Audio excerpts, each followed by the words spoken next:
Lu nggak sekolah-sekolah itu biasa nggak danuin. Nah, ntar gue Deden punya gaji gitu. Liatin aja dah Deden gitu. Gue nanya lah ke almarhum bokap gue lah, mau yang mana? Terus kayak dia jawab ke RRQ aja. Jadi Matt ada bilang, kenapa pada saat aku bisa main bagus, Max nggak ada di tim itu? Kenapa pada saat aku main yang kurang bagus, ada Max di sana gitu loh. Matt selalu ucap tante, Mami gak usah khawatir, ada aku di sini. Mungkin karena itu juga kali ya bikin susah majunya mungkin. Soalnya kan harusnya emang dia bener salah tapi gue malah belain mungkin.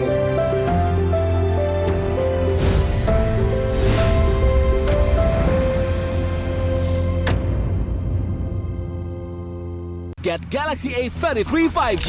Why? Because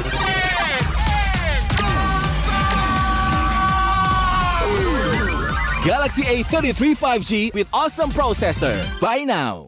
Get Galaxy A33 5G.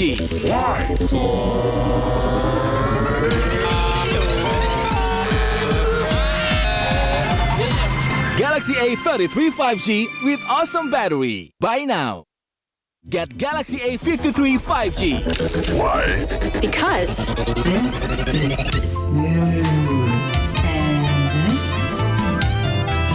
Galaxy A53 5G with awesome smooth display. Buy now. Get Galaxy A73 5G. Why? Because this is awesome. This is awesome. Awesome detail. Awesome detail. Awesome detail. Galaxy A73 5G. Take more awesome details. Buy now. Baru Axe Dual Action versus parfum. Yakin parfummu bikin kamu tetap segar saat berkeringat? Coba Axe baru. Kini lawan bau badan dan wangi segar bahkan saat kamu berkeringat. Axe Dual Action baru. Inilah perjuangan para legenda rasa. Jangan kasih kendor, Besti. Bersama GrabFood Resto legendaris, koparkan pesananmu. Tangan gue kenapa nih? Aduh, gatel banget, gak tahan. Move on ke Head & Shoulders. 100% pede, ketombe basah dan gatal. wiped out.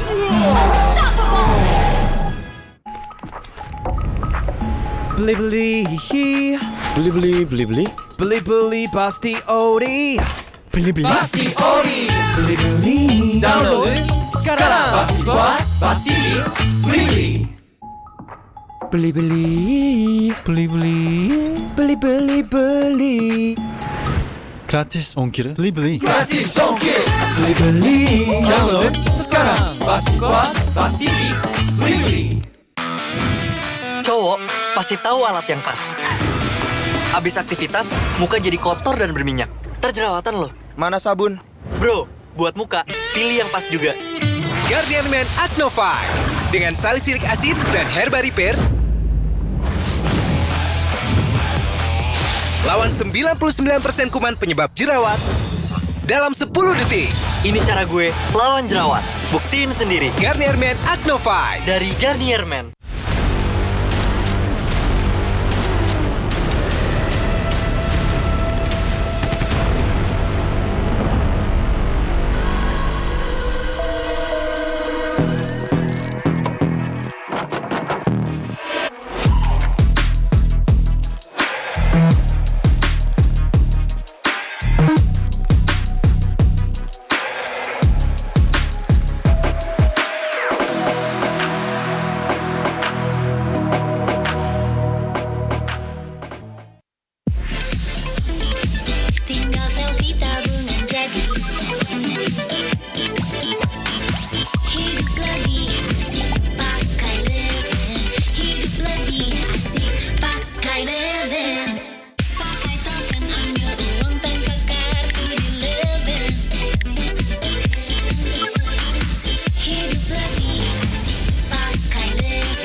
live and fight for the two of us.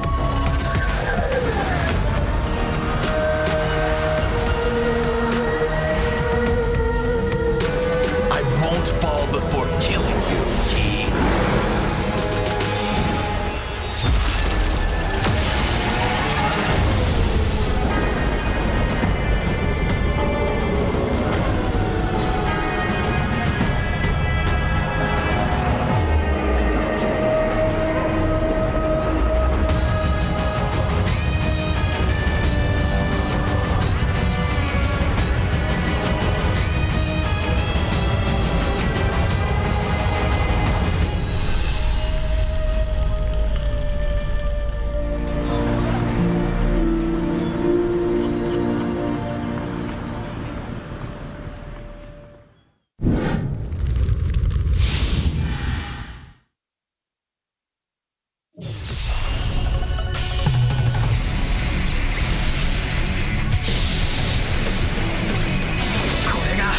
Pegasus の力だ。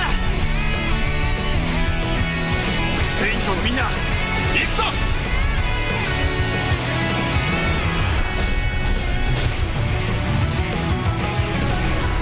登れ竜よ、天高く。ロザン百竜派。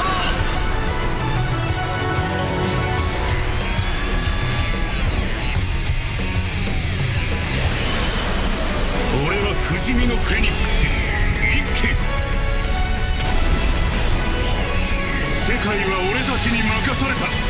不死鳥の怒りだ。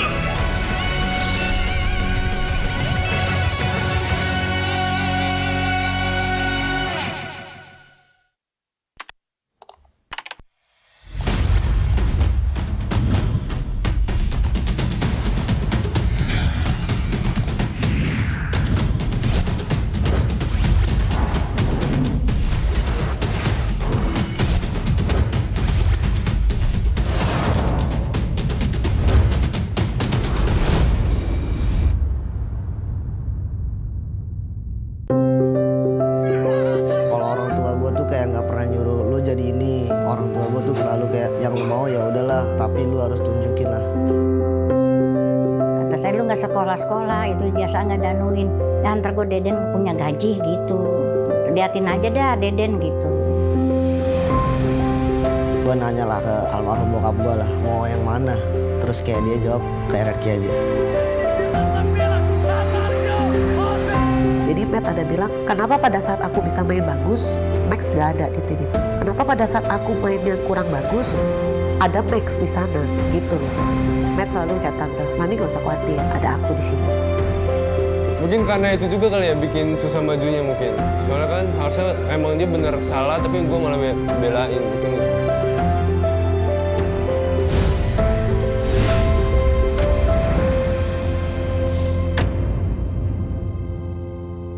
Get Galaxy A33 5G. Why? Because this is Galaxy A33 5G with awesome processor. Buy now. Get Galaxy A33 5G. Why?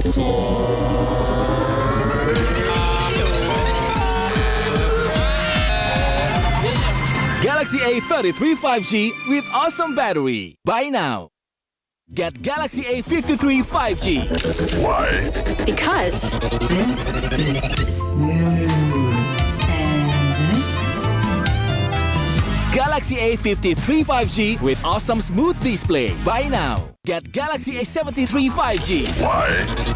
Because this is awesome.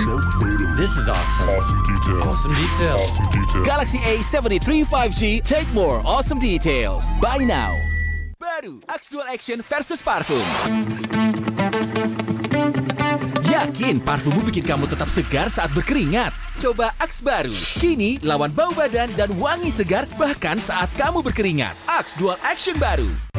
Inilah perjuangan para legenda rasa. Jangan kasih kendor, Besti. Bersama GrabFood Resto legendaris, koparkan pesananmu.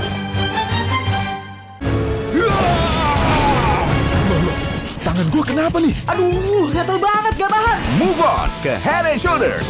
100% pede, ketombe basah dan gatal. Wiped out.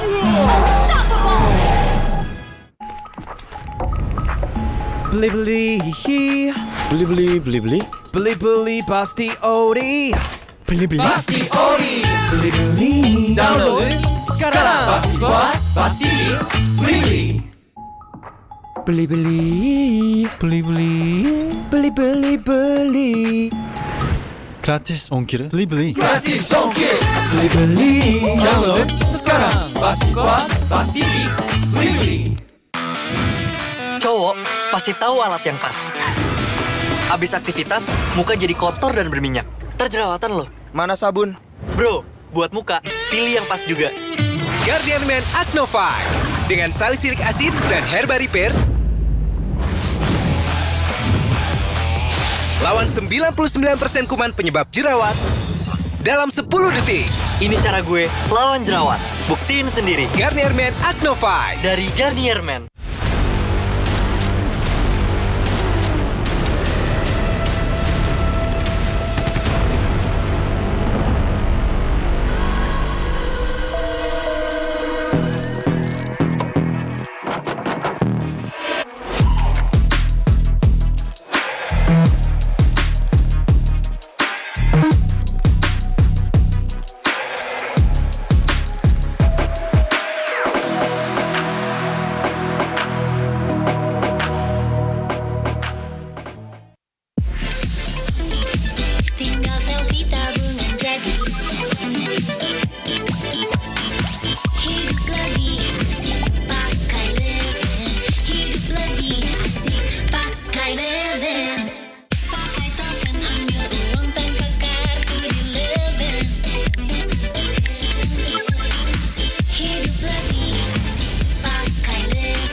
And fight for the two of us.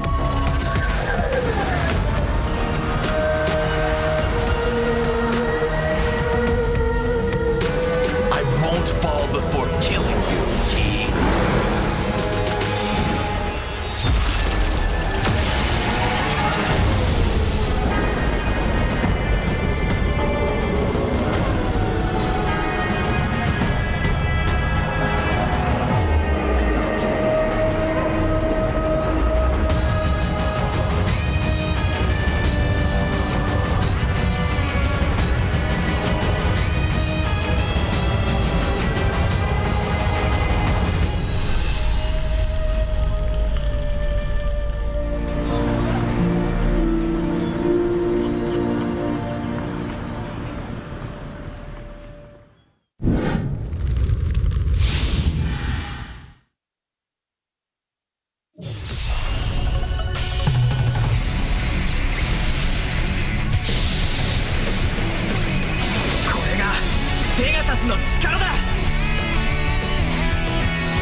界は俺たちに任された。不死鳥の怒りだ。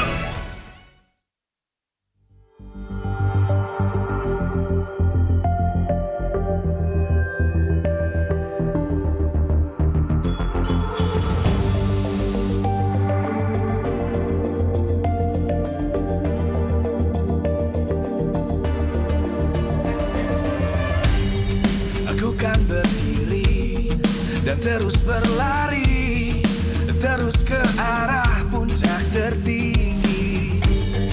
Ku takkan berhenti, hanya sampai di sini. Kemenangan abadi menanti. You know we won't miss if we unite our focus. And if you haven't noticed, we all live. Nyalakan apimu, hadapi semua tantangan, hadang semua serangan, jatuh bukan halangan. Bakar semangatmu, janganlah engkau menyerah. Kita akan buat sejarah. We all this, we won't miss. We all this, we won't miss. Saatnya beraksi, jalani ambisi. Aku kan menyawakan hari ini. You know we won't miss if we unite our focus. And if you haven't noticed, we all live. Nyalakan apimu, hadapi semua tantangan, hadang semua serangan, jatuh bukan halangan. Bakar semangatmu, janganlah engkau menyerah. Kita akan buat sejarah. We all this, we won't miss. We all this, we won't miss.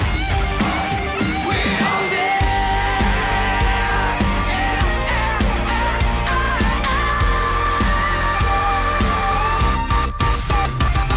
Nyalakan apimu, hadapi semua tantangan, hadang semua serangan, jatuh bukan halangan. Bakar semangatmu, janganlah engkau menyerah. Kita akan buat sejarah. We all this.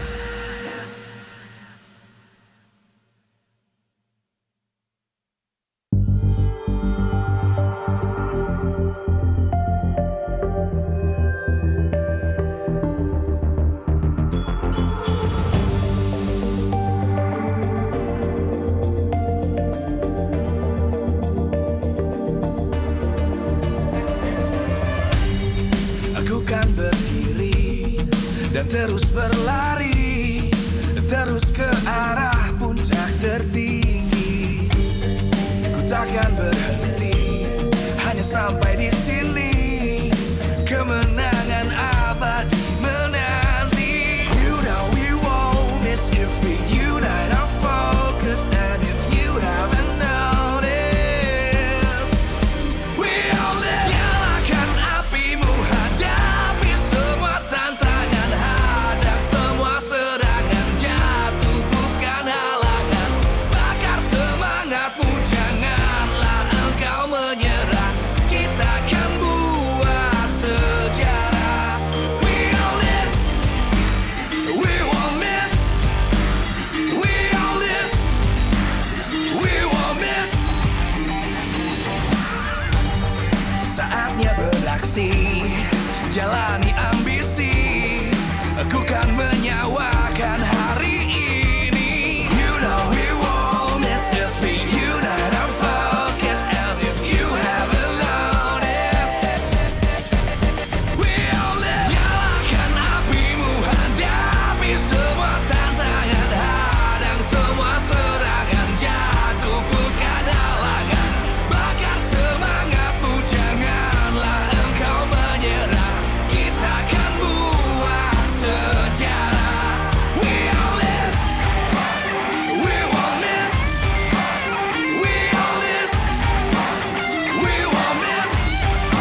dan terus berlari, terus ke arah puncak tertinggi.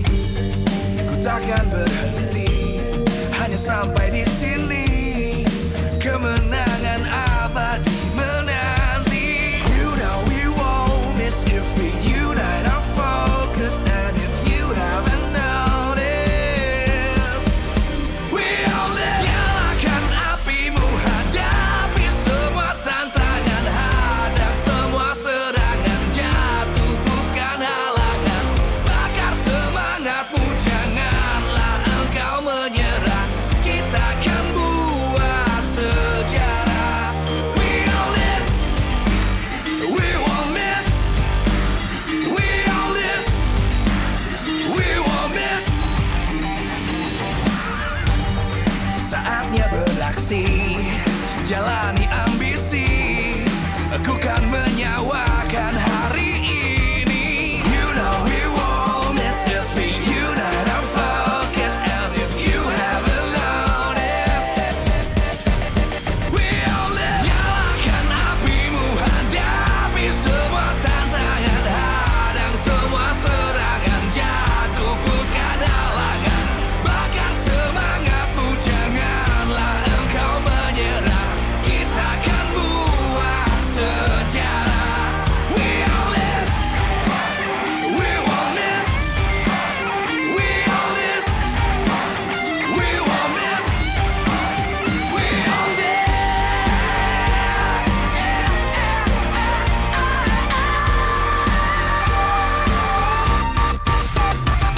Nyalakan apimu, hadapi semua tantangan, hadang semua serangan, jatuh bukan halangan. Bakar semangatmu, janganlah engkau menyerah. Kita akan buat sejarah. We all this.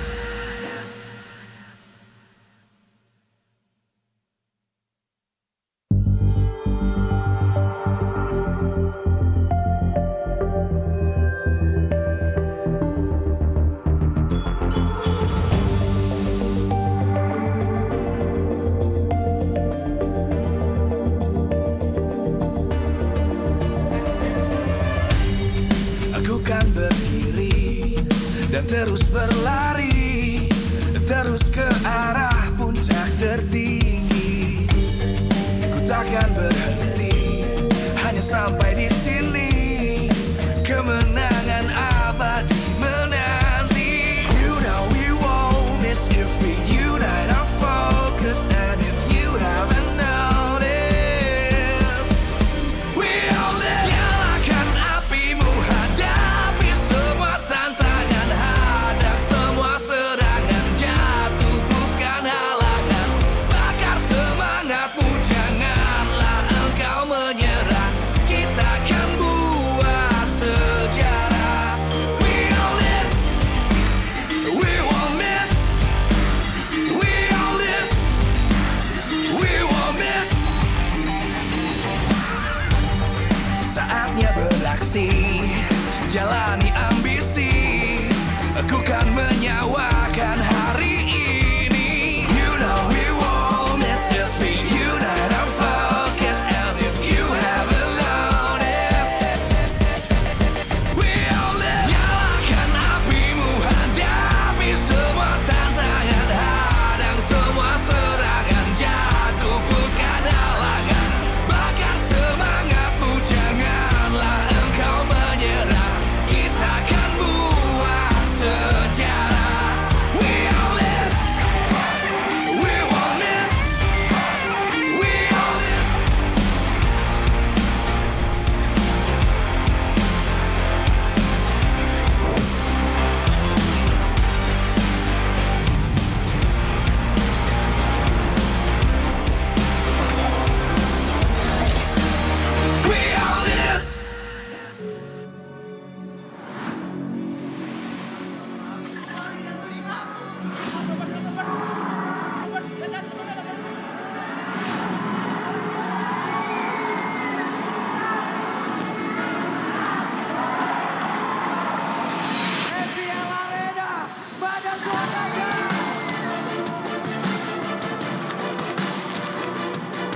gue udah jadi Aura Fam udah lama.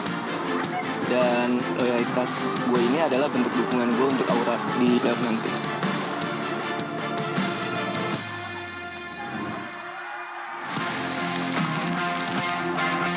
Kingdom selalu nyiapin pesan-pesan positif di setiap dukungannya.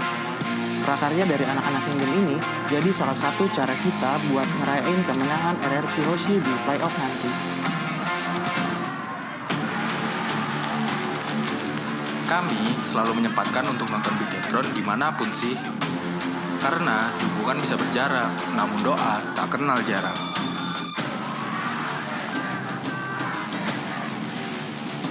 Ini jadi salah satu alat yang bisa dibilang jimat kita kalau mau dukung alter ego. Cuman bagi kita, ini buat ngusir kekalahan di playoffs nanti. Performa Rebellion season ini udah kayak banteng. Makanya, Rebels bikin tanduk banteng untuk meramaikan dan nabrak siapapun penantang Rebellion.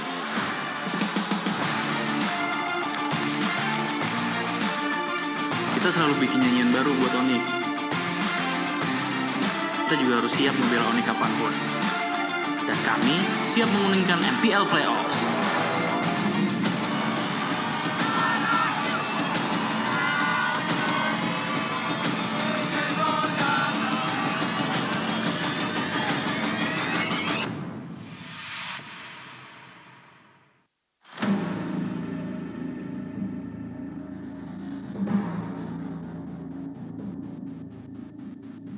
Selamat datang di MPL Playoffs Season ke-10.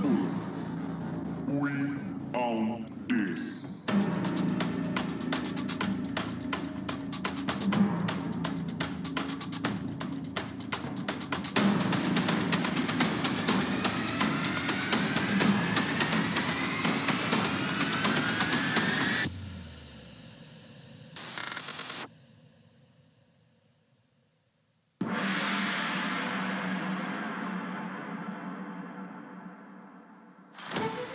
Meskipun kalian dipandang sebelah mata, kalian bisa membuktikan dengan lolos ke babak playoff. Rebel siap tabrak siapapun lawannya. Di putaran kedua, kalian bisa membuktikan kalau sebuah perjalanan memang membutuhkan proses. Kami, Bigetupers, siap teriak paling antang untuk mendukung Bigetron Alpha. Tapi kalian pernah lebih redup daripada ini.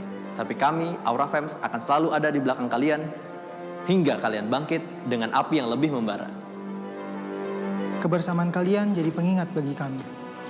Rintangan apapun bisa kita hadapi dengan bersama. Alter Champ siap jadi yang terdepan buat dukung alter ego. Kami yakin sang raja tidak akan pernah terpuruk terlalu lama. Dan kalian membuktikan itu. Kingdom siap bertempur untuk RRQ Hoshi. Performa yang konsisten di regular season membuat kami percaya bahwa sang Raja Langit tidak pernah turun dari tahtanya. Bro, Oni. Kami di sini untuk MPL Indonesia Playoff Season 10. We own this.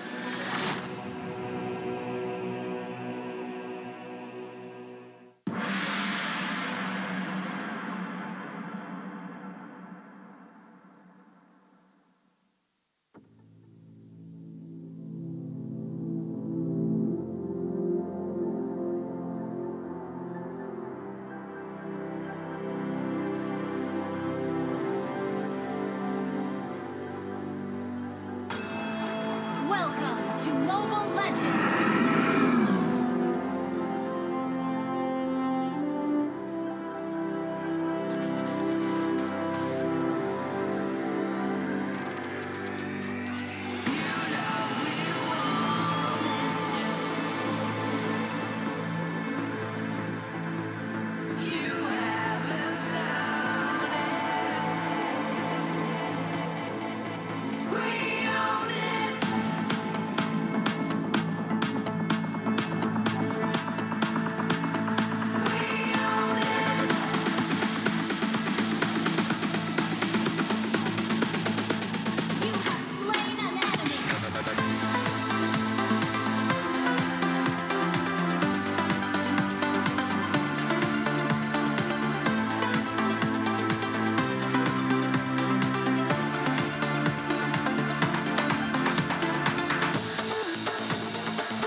MPL Season 10.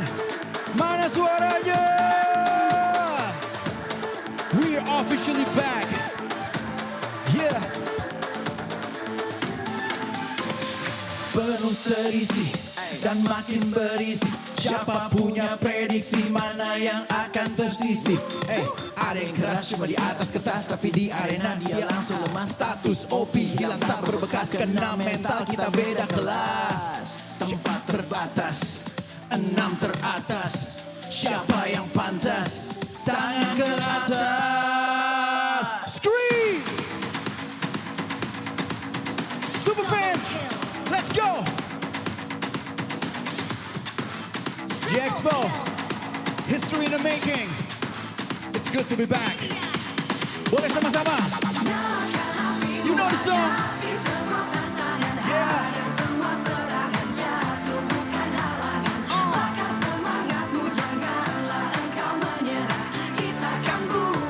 Sejarah. We own this.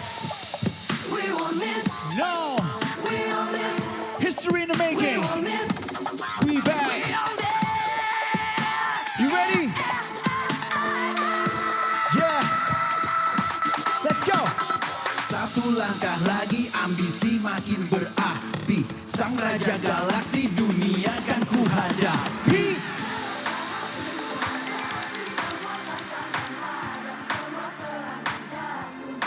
Semua yang di gedung, come on.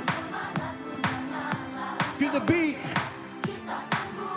Sejarah. We own this. We own this. We own this. Super fans ready? We own this. Ready? Here we go. 3, 2, everybody scream.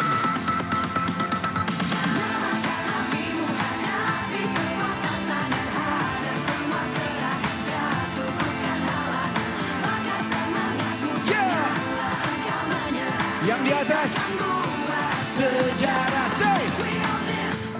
Dan inilah tim yang akan berlaga di babak playoff MPL Indonesia season 10.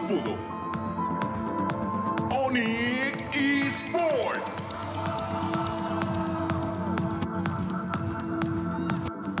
RRQ Hosi.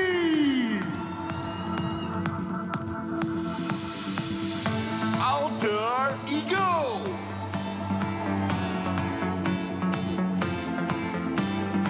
Bigetron Alpha.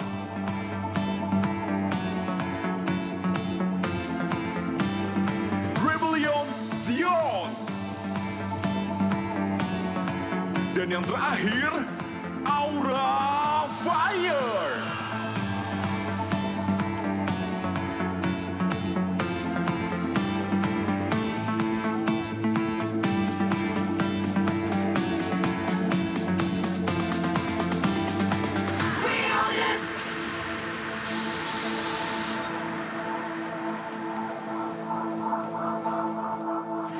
Selamat datang di MPL Indonesia Season 10 babak playoff.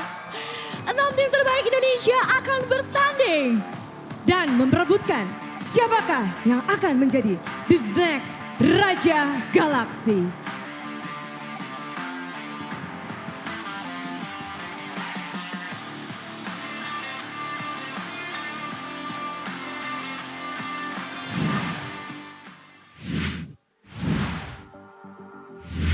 Half a decade in the making.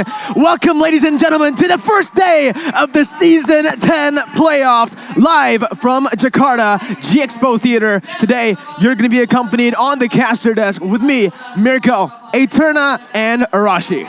My, oh my, it's great to be back at a public venue after 3 years fighting against the pandemic. Finally, we get to see, feel, and hear the passion from everyone, the viewers as well. And it's just so wonderful to be here. Man, look at that opening, man. The hype is absolutely real in the venue right now. It's my first offline event, and it is delivering all the way, man. It's awesome. I think the word, yeah, you put it right in. Awesome is for everyone, because all of you guys can come over here and all of you guys can get your hands on the awesome new Samsung Galaxy A series phone. Right here, we're going to talk a little bit about it because Arashi, he's the bookman. He knows the specs of this wonderful, awesome phone. Arashi, tell us about the Samsung Galaxy A series. There's 8 gigabytes of RAM, 256 gigabytes of storage, Super AMOLED screen, 120 refresh rate display, and of course it's 5G ready, and the price is absolutely affordable as well. It's 1.3, I believe. Oh my god. Yeah. 1.3 value. And you get a cashback. Cashbacks, gift worth up to 689,000 IDR. Man, it's just all there. But Eterna, they need to find it somewhere. Where can they find it? They can always check it out at www.samsung.com/ID because awesome is for everyone. Everyone in the stage and every one of you guys watching from home, wherever you are, this is it. It's time to get into our first match where, again, Alter Ego Esports will meet up against Aura Fire. Both teams with a lot of history all the way from Season 5. We've seen them battling it out. And so far, in terms of that match history for both of these teams, it has been somewhat equal. Coming back and forth, no team has been able to dominate the other for a long period of time. You're right, but in the second leg, it was Aura Fire actually the one to struggle. So we're gonna see exactly what has been repaired perhaps by Aura Fire since we saw them in the regular season, because this is not the way, the stakes are not the same, Mirko. The first day, 2 teams are gonna have to go home. Well, here you go, ladies and gentlemen. Aura Fire, the Indonesian Dragons, have arrived in the G-Expo Theater here with their main lineup coming into the stage, led by Coach Tezet. Man, they just seem absolutely ready, and this is where they have to prove themselves, right? There's a lot of doubts over Aura Fire and how they can perform, especially against Alter Ego, who is actually on a very positive, positive note. And Alter Ego always does very well against team with history, right? So we're talking about both these teams having a rivalry. This is where Alter Ego Excel and Aura Fire are the ones that need to try and find something new, something that can get them that victory. You're right here, and it's something that we need to talk about as well. Oh is, my of course, God. The Alter Champs. And this is something that we've always been so excited to see, right? The people behind Alter Ego, you can feel it because even on stage, all those 5 members in the team, you can feel the brotherhood, and it's really exemplified with how the fans are supporting them right now. Look at the greeting from the Alter Champs here for the team. My God, it looks like a march together into the stage. A figurative red carpet by the Alter Champs, making sure that the representatives are gonna have all the morale boost they need because, again, as Eterna mentioned, the stakes are higher than ever. You know, we kept saying it in the regular season, but now it just feels so much more real. Man, oh man, it's absolutely amazing to see this type of atmosphere here in the G-Expo Theater, but this is what we've come to expect, honestly. When they revealed the venue, we expected a whole lot of people to show up, and man, a whole lot of people did. I think right now, a lot of people are still coming in to the arena as we speak, so it's gonna get louder and louder as we progress through the games. 100%, and it's so incredible to feel the atmosphere just in general. Like, this is something that we haven't felt for a very, very long time, and I'm so excited to see because our opening match is going to be Alter Ego and Aura Fire, which both teams I feel are very distinct in a way, right? Yeah. Because I think we've talked about it. Alter Ego has been on an upward trend, which is very different to what we've seen from our previous seasons, right? Alter Ego, after the patch, they always seem to struggle a little bit during the regular season, but this time around in MPL Season 10, it seems like the patch actually was able to accentuate their playstyle, and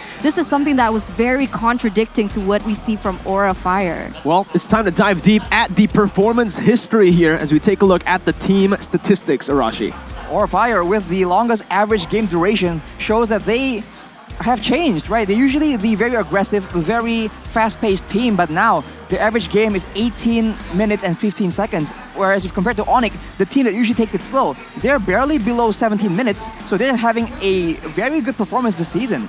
Take a look at the extra stats as well. The team stats for the first pick win rate, it seems that RRQ is still on top there. Unfortunately for the second pick, EVOS is on top, but they won't be here with us in the playoffs session. Look at the contrast here for first pick and second pick win rate. 80% to 70%. Meanwhile, for first pick, it's only 60%. That's the peak, right? So in this meta, currently, does it favor the second pick over the first pick? It does appear that way, doesn't it? Because if we take a look at the first pick, we don't see Aura Fire there at all. But in the second pick, 71% success rate. So perhaps that's something that Aura Fire can consider coming into this matchup against Alter Ego. Because if you are the second pick, you have the option to respond to whatever is being brought to you in that first phase. That's the issue, right? Because for Aura Fire, there have been questions about their flexibility. They seem to actually excel with those weird picks, but now it seems like they became a bit too one-dimensional. So now if they're on the second pick, will they be able to have that flexibility, all those different options, different weapons they can use to try and outsmart and counter their enemy in the banning phase? You see, that's a good point right there. We're talking about how crazy that their performance has been in the first leg with the second pick. In the first leg, they actually stayed at 100% win rate throughout the first leg in that second pick. But it's time to take a look at the official team lineups for the first match of the day for Aura Fire. It's still their main 5 lineup, no changes here. And for Alter Ego Esports, we'll take a look a little bit later. Here's the player room for Aura Fire. Let's see what the atmosphere is like in the player room, right? It does seem like everyone is calm, focused, centered, and that's something that we really need to see from them. They need to be on their best momentum state. They need to be able to back each other up, because when we think about Aura Fire, we think about how they're able to pull out really just crazy things even though the odds are against them. And it all starts with Facehugger, the person leading the pack here for Aura Fire. And we're gonna see exactly how he will impact the team this time around. Aura Fire, the Indonesian Dragons. And like you mentioned, Eterna, it's Facehugger, the mastermind of this team, the leader, the captain. As we take a look, he's always that main source of I wouldn't say damage, I wouldn't say carry potential, but he enables his team in such a way where everyone is able to perform. We mentioned their playstyle. It's very similar to the Hydra. You cut one head off and the others perform, and Facehugger, he supplies this. He enables this playstyle to happen by being that solid player in the mid lane every single game. With his remarkable hero, the Yves, 13 times he picked it up, 53% win rate, one of the highest assists in MPL Indonesia, and his kill participation. Notice, enabling the team means he has to rotate across the map continuously, and here it is. We are in the bottom, but we will not lose. Welcome the Indonesian Dragons, Aura Fire! Aura Fire! So many expectations are upon them right now as they are walking through the tunnel camp by Head and Shoulders. And this is gonna be the main test to how strong they actually are. Since Season 7, they have been on an upward trend. Season 7 not being able to win anything. Season 8 being able to make it to the playoffs. Season 9 being top 3. This cannot be the end for them. They said they are not content being the people's champion. They want to be the actual champion. So now this is their opportunity. We have to see what kind of improvements they have made, because Aura Fire, as you mentioned, they're always synonymous with the sentence we labeled them with, the controlled chaos. Things seem out of hand, but with Aura Fire, you never know if that's part of their plan. So maybe they have a scheme, but look at Alter Ego. Man, if Aura Fire had a hot opening, this is ice cold from Alter Ego. That's crazy. As we are going to see their player here for Alter Ego, it has to be Leo Murphy, the Lionheart, the man who makes the plays happen for his team. If you think about Alter Ego, you think about crazy aggressiveness, and Leo Murphy shines on this playstyle, on the Cho. Most importantly, he's such a playmaker for his team. He goes in for picks, engages. Anything he does on the Cho will result mostly in a positive effect. But that's where it gets scary for Alter Ego. When they don't get the Cho, they kind of struggle. Remarkable hero, again, that Cho. Lethal, 11 times picked up, 54% win rate. Taking a whole lot of damage, but again, on that Cho, you're not that particular, you're not the normal style of roamer. You don't take a whole lot of damage, but you go for those single target pickoffs. 211 total assists. He's rivaling Face Tiger in that department. For Aura, good luck. Let's give the people a match for the ages. Welcome to the stage, Alter Ego. Oh my God, look at Alter Ego walking on stage through the tunnel cam by Head and Shoulders, wearing that mask. What is this signaling? Are they hiding some pocket stress that perhaps they are gonna show up with today? But I gotta say, being Aura Fire, that's gotta be intimidating. Whoa! Are they hinting at a perfect poker face? They are ready, man. Goosebumps right now at the caster desk. Alter Ego knows how to make an amazing epic entrance. Man, you look at Aura Fire, their entrance, it was standard, and then you have to beat this now. For all the other teams participating, that was a cool walkout. And as you can see, the players, they're looking like they have the fire in them as well. That competitive spirit, as both of these players, both of the teams, will go for a fist bump before heading over to their gaming chairs. Here as well, though, we're going to welcome the coaches very, very soon. We are, and it seems like, a lot of the fans are also wearing masks, really showing support for Alter Ego Esports. But before we take a look into the coaches, I wanted to mention both of the teams fist bumping, as one of them are going to send the others home. As now we're going to take a look at both of the coaches, Coach Tezet as well as Coach Cesius, also fist bumping here, Rashi. Exactly. Both these teams, both these coaches, they have to do the bulk of the heavy lifting in the early stages of the game. Once it's in the Land of Dawn, it's on the players' hands. But these coaches, there's a lot of pressure right now. The fans are expecting the best kind of draft coming in from both these coaches, making sure that they get all the edge possible for their players. That's going to be the question, right? Because there have been so many questions, right? One of the main things that people highlight between this matchup is the fact that there is a disparity in that hero pool. Aura Fire so far hasn't been able to show that sort of flexibility, and I'm not sure if it's because they don't have it in them or the coach didn't draft that way. But before we get into the details of that, let's take a look at the team head-to-head by Head and Shoulders. For Alter Ego, they have a huge advantage. We have mentioned that they are on the upward trend. They have reversed the pattern, looking quite weak in the early stages of the tournament, but then is mounting a huge comeback, and Aura is doing the exact opposite. The previous match history tells us that it's pretty much equal, but look at the objective game coming in. For Alter Ego, the first objective turret and the first turtle are always prioritized, and with that advantage though, we can expect the same kind of playstyle. So can Aura find a way to stall, find a way to delay the game all the way to the late game? Well, we're going to take a look at the keys to victory here, because I believe it has changed for Aura Fire and Alter Ego. Early on in the season, we mentioned that both of these teams have a similar playstyle. That early game dominance is how they usually get victories in this season. But looking at the keys to victory here, both teams have changed their style throughout the regular season, from the first leg to the second leg. With the patch coming in, it's kind of the opposite. Usually Aura, they're always a solid team, whether there's a new patch or not. For Alter Ego, they're the ones who usually falter right after a patch. But here, it's the opposite in Season 10. And on that note, Miracle, it poses the question, right?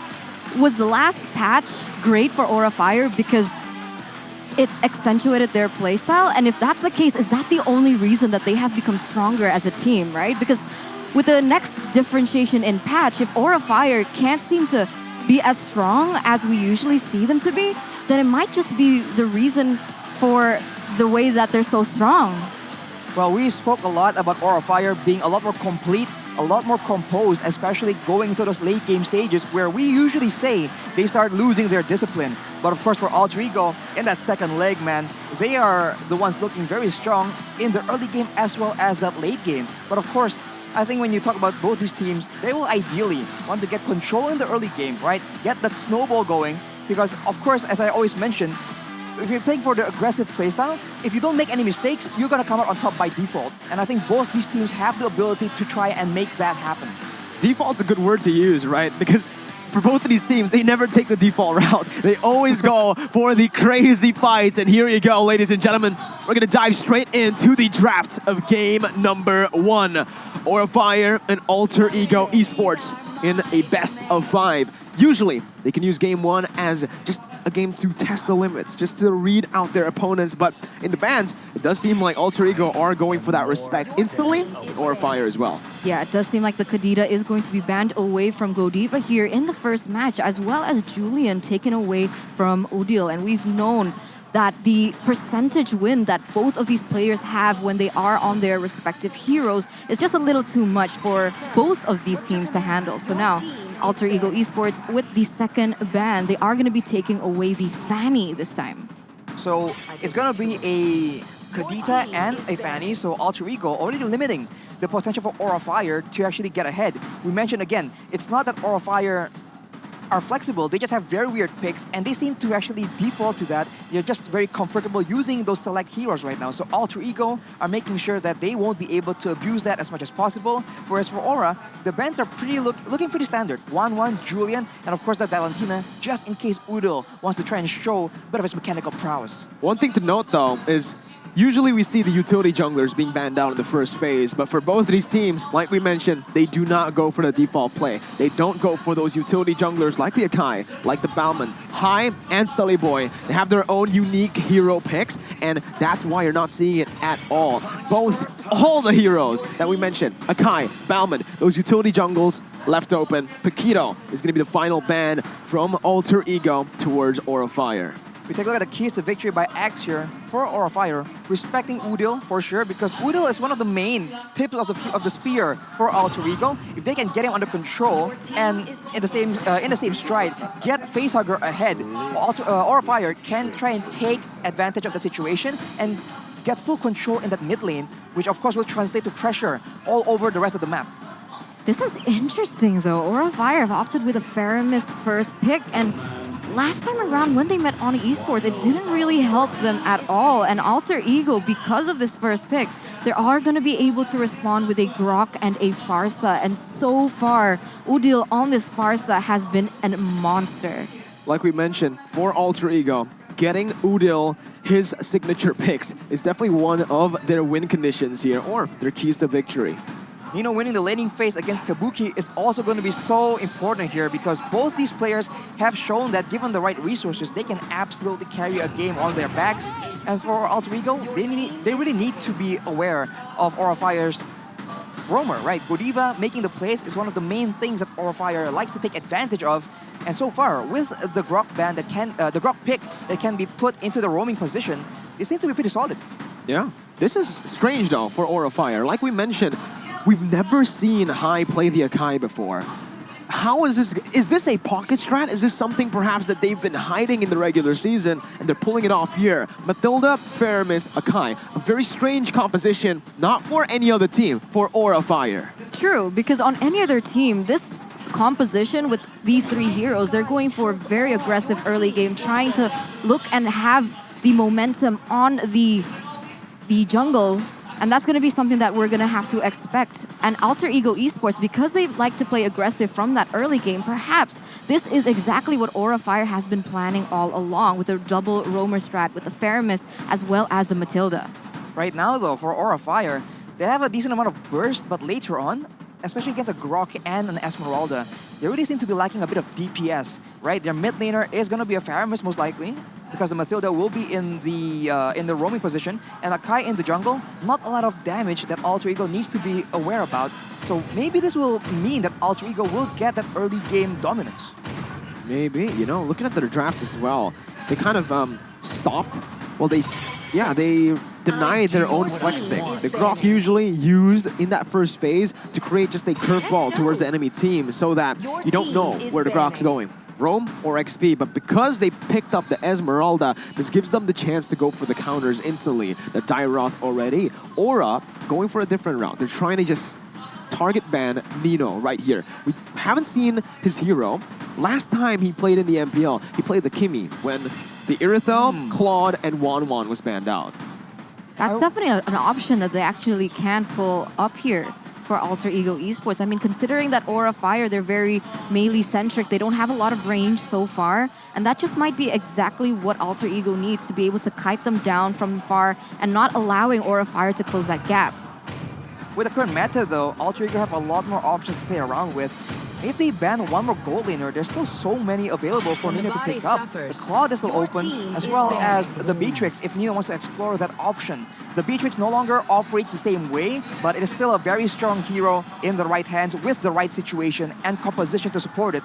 Although for the bans though, Alter Ego will take Benedetta away from Aura Fire. Yeah, if you take a look at Alter Ego's draft or their bans here throughout, all 5 bans, 3 bans targeted towards Fluffy, right? So Aura Fire can do the same thing, but towards Nino. Both of these side lanes have had such a massive impact on getting the team the victory here, and it is not going to be another gold lane ban, but it's the Gusion, the hero that is going to be available, ladies and gentlemen, for every team to use. The 2 revamped heroes, Leslie and Gusion. I mentioned many times that personally, Gusion in competitive play might be a bit hard to pull off, but maybe this says otherwise. Aura, they respect it. I would say that it depends on the composition, and with the right setup, right, with the right crowd control, I think Gusion has a lot of burst potential. But right now we take a look at a comment from Jonathan Liandi. Alter Ego's journey is very roller coaster-ish, but starting at the end of the regular season, they started to find their gameplay tempo. I think that word tempo is very appropriate because we've seen at Alter Ego, they just find ways to actually accelerate the game or slow it down right now. And I think that's something that has been very helpful in them finding success in the later stages of Season 10. I do believe that now when we're looking at the picks coming in from Alter Ego with the Melissa being placed onto the hands of Nino in that gold lane, I think this is wise, right? Because with their ultimate, with her go away, they will be able to deny the insane pressure coming in from the Akai who goes in for the dives, and as well as the ultimate coming in from the Matilda. But as a response, we do see a Fredrin and a Beatrix being picked up, and that's gotta be scary, but I'm not sure about the Fredrin here. Very scary. I mean, it seems like Aura are banking on Kabuki being able to be the sole source of DPS. Everyone else on that team has a way to try and save them from the burst damage of Alter Ego. But I don't know, man. That might be a bit too one-dimensional in this stage of the tournament. We take a look at the keys of victory early on, and it says limit Pai's movement and the comfort hero from Udil as well as Pai. And so far, that has not been the case for Aura Fire. Alter Ego, they have damage, they have poke, they have engage. What they need is a finisher. They might go for an assassin here. It's the jungle that's still left open for Alter Ego to play with. Ling, Lancelot, Hayabusa, 3 heroes that are notorious with Sully Boy on the hands of Sully Boy. And there you go. Lancelot picked up for Alter Ego. AoE to go up against the Cult Alter and that mobility to try to get out of the heavy spin. And that just might be the perfect answer to the Beatrix, as well as now we're going to take a look at the audience prediction by TikTok. Your predictions. As you guys have predicted, 81% possibility for Alter Ego to win the first match of the playoffs here in MPL ID Season 10, predicting that Aura Fire, their journey gonna end here. That's pretty crazy. 81%. It's not even close if we're taking a look, if we're just basing our opinions off of the audience prediction by TikTok. But let's get ready, ladies and gentlemen. The portal has opened up. Both of the drafts have been set. The arena is ready to witness game number 1 of the playoffs. Aura Fire versus Alter Ego. Tell us who you think is gonna win in the live chat right now with the hashtags Aura Fire or hashtag Alter Champs as we dive into the land of dawn. The opening match to start the playoffs, to start the tempo and to set the example of what we are going to be expecting here throughout these 5 days. And as you can see here, it's going to be high on a hero that we're not too familiar with, on the Akai. It is notoriously great for his identity, right? We know High to be a very utility sort of jungler. Perhaps this is exactly what they've been saving for the playoffs. But on the flip side, it's Telly Boy on the Lancelot that he is so notorious for. Facelager already trying to be a nuisance, but in the early game, Alter Ego is a lot more dangerous, man. They got a lot of burst damage, they have a bit of utility. Later in the mid-game, maybe the ultimates, the very critical ultimates coming in from Aura Fire will be able to swing the balance in their favor. But so far, I think Alter Ego will be very happy to take any aggressive plays coming in from Aura Fire. High picking up the Litho Wanderer, first neutral objective of the game here. Alter Ego, though, again, with their composition, they have another dimension, right? They don't need to necessarily play for that early game. They can just look for those trades, the mirror plays as well.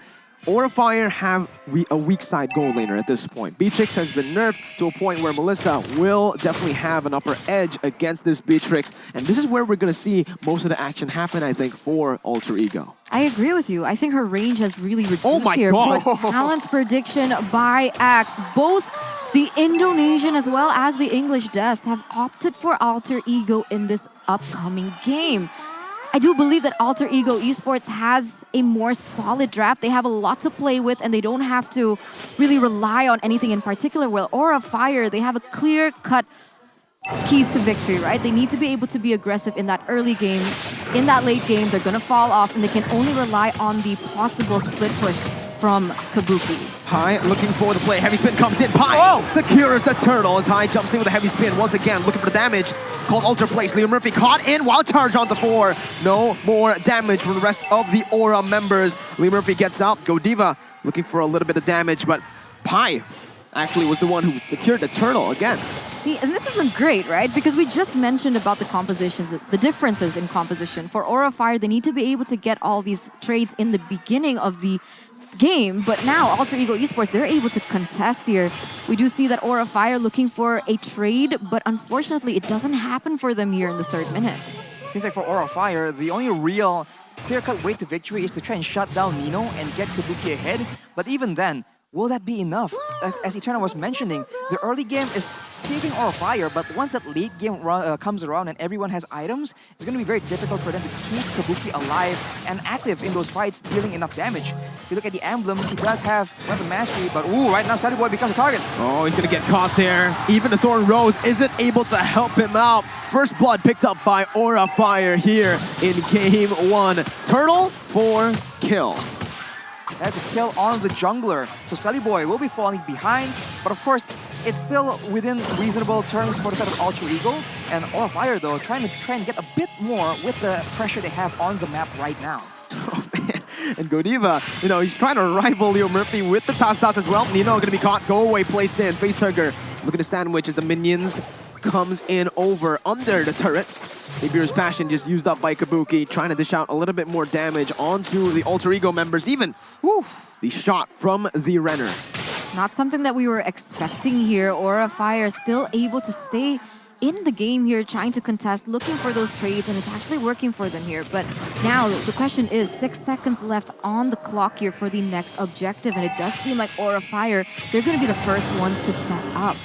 They have the Cult Altar in play, so they can try and get these 5v5 huge team fights. They have the heavy spin as well, so Alter Ego, they're the ones who need to be careful as Pi gets chunked very, very low. He is an Esmeralda though, has sprint, taunted up by Fluffy. No real engage here, no commitment from Aura as they are going to look for that turtle. Sully Boy going to be caught there, brought back with a Shadow Stampede, and look at Sully Boy, he's caught in the heavy spin. That's Fluffy picking up the kill. Udil forced to back up. Godiva looking for the play right here as they want to go for more. Leo Murphy knocked up. Nino solo killed up top. It's a disaster for Alter Ego as they lose that early game tempo. Ooh, Wild Charge actually hits 3 members though, so still able to stave off the tempo coming in from Aura Fire. But wow, 1,500 gold lead here in the 5th minute. And it does seem, finally, Aura Fire, they're finding their flow. Alter Ego, they need to be a bit more careful, man. Salibo in particular has been taken down twice.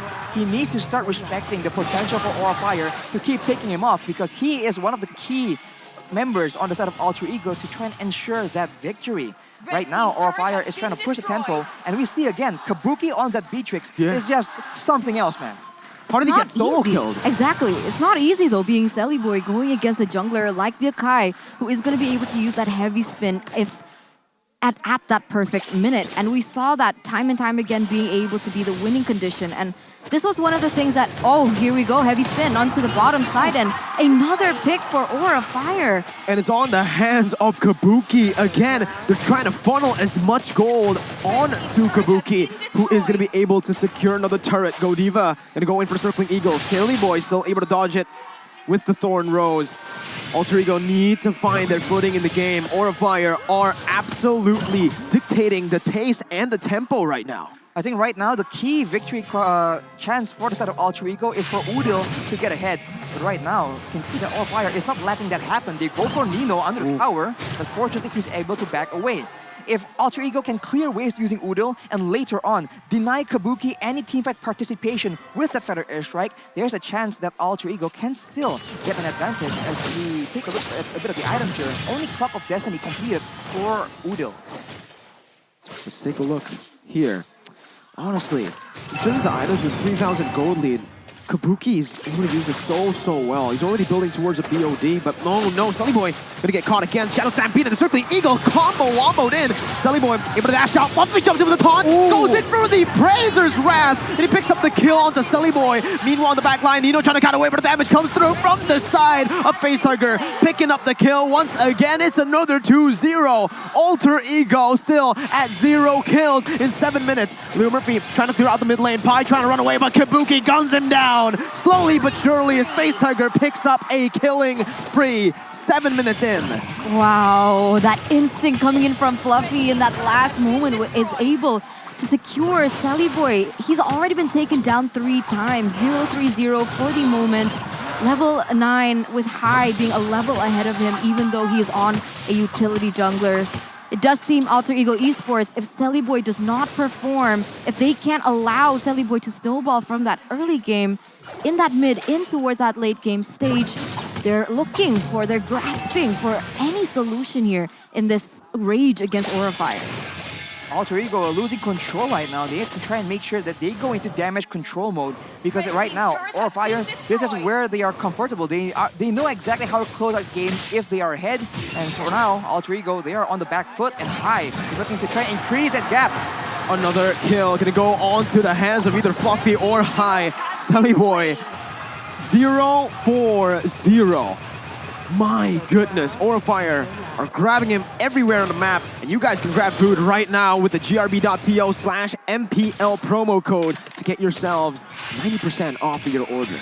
What's happening here? Is it stage fright? Is it the pressure? Is he over passionate right now? This is something that we've seen from Sally Boy, right? Sometimes when he gets a little too passionate into the game, he does things and is not too disciplined in the game, which eventually leads to Alter Ego losing it. But something's got to change here. 8 minutes in, already 4 deaths from Sally Boy on his power pick. It's sad to see. It's very difficult. And Alter Ego right now, they have to try and play defensively, but Aura Fire has all the tools available. All the crowd control, the taunts, the heavy spins, and the mobility provided by the Matilda. And even if there's retaliation, the called Alter from the side of Facehugger can still be a huge factor for Aura Fire. So Alter Ego just has to be very patient and try and get as much resources as possible, because once this game gets into the later stages, they do have an innate advantage in their composition.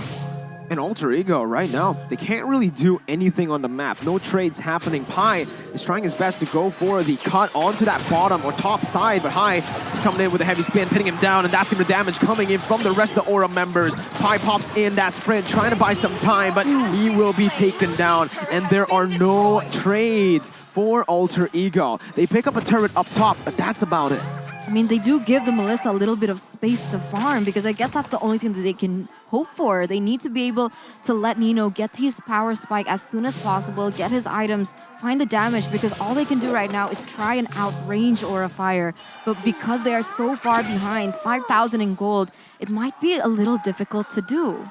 Once Pi gets a bit more physical defense though, I think Alter Ego has a better chance, because he was trying to juke around, but with Kabuki just hitting with the SMG essentially, it's just a lot more DPS than you're usually used to against the Beatrix due to the changes in the 2 last patches. To add on to that, the damage has actually been buffed in the late game, right? So Kabuki's gonna have a great time here.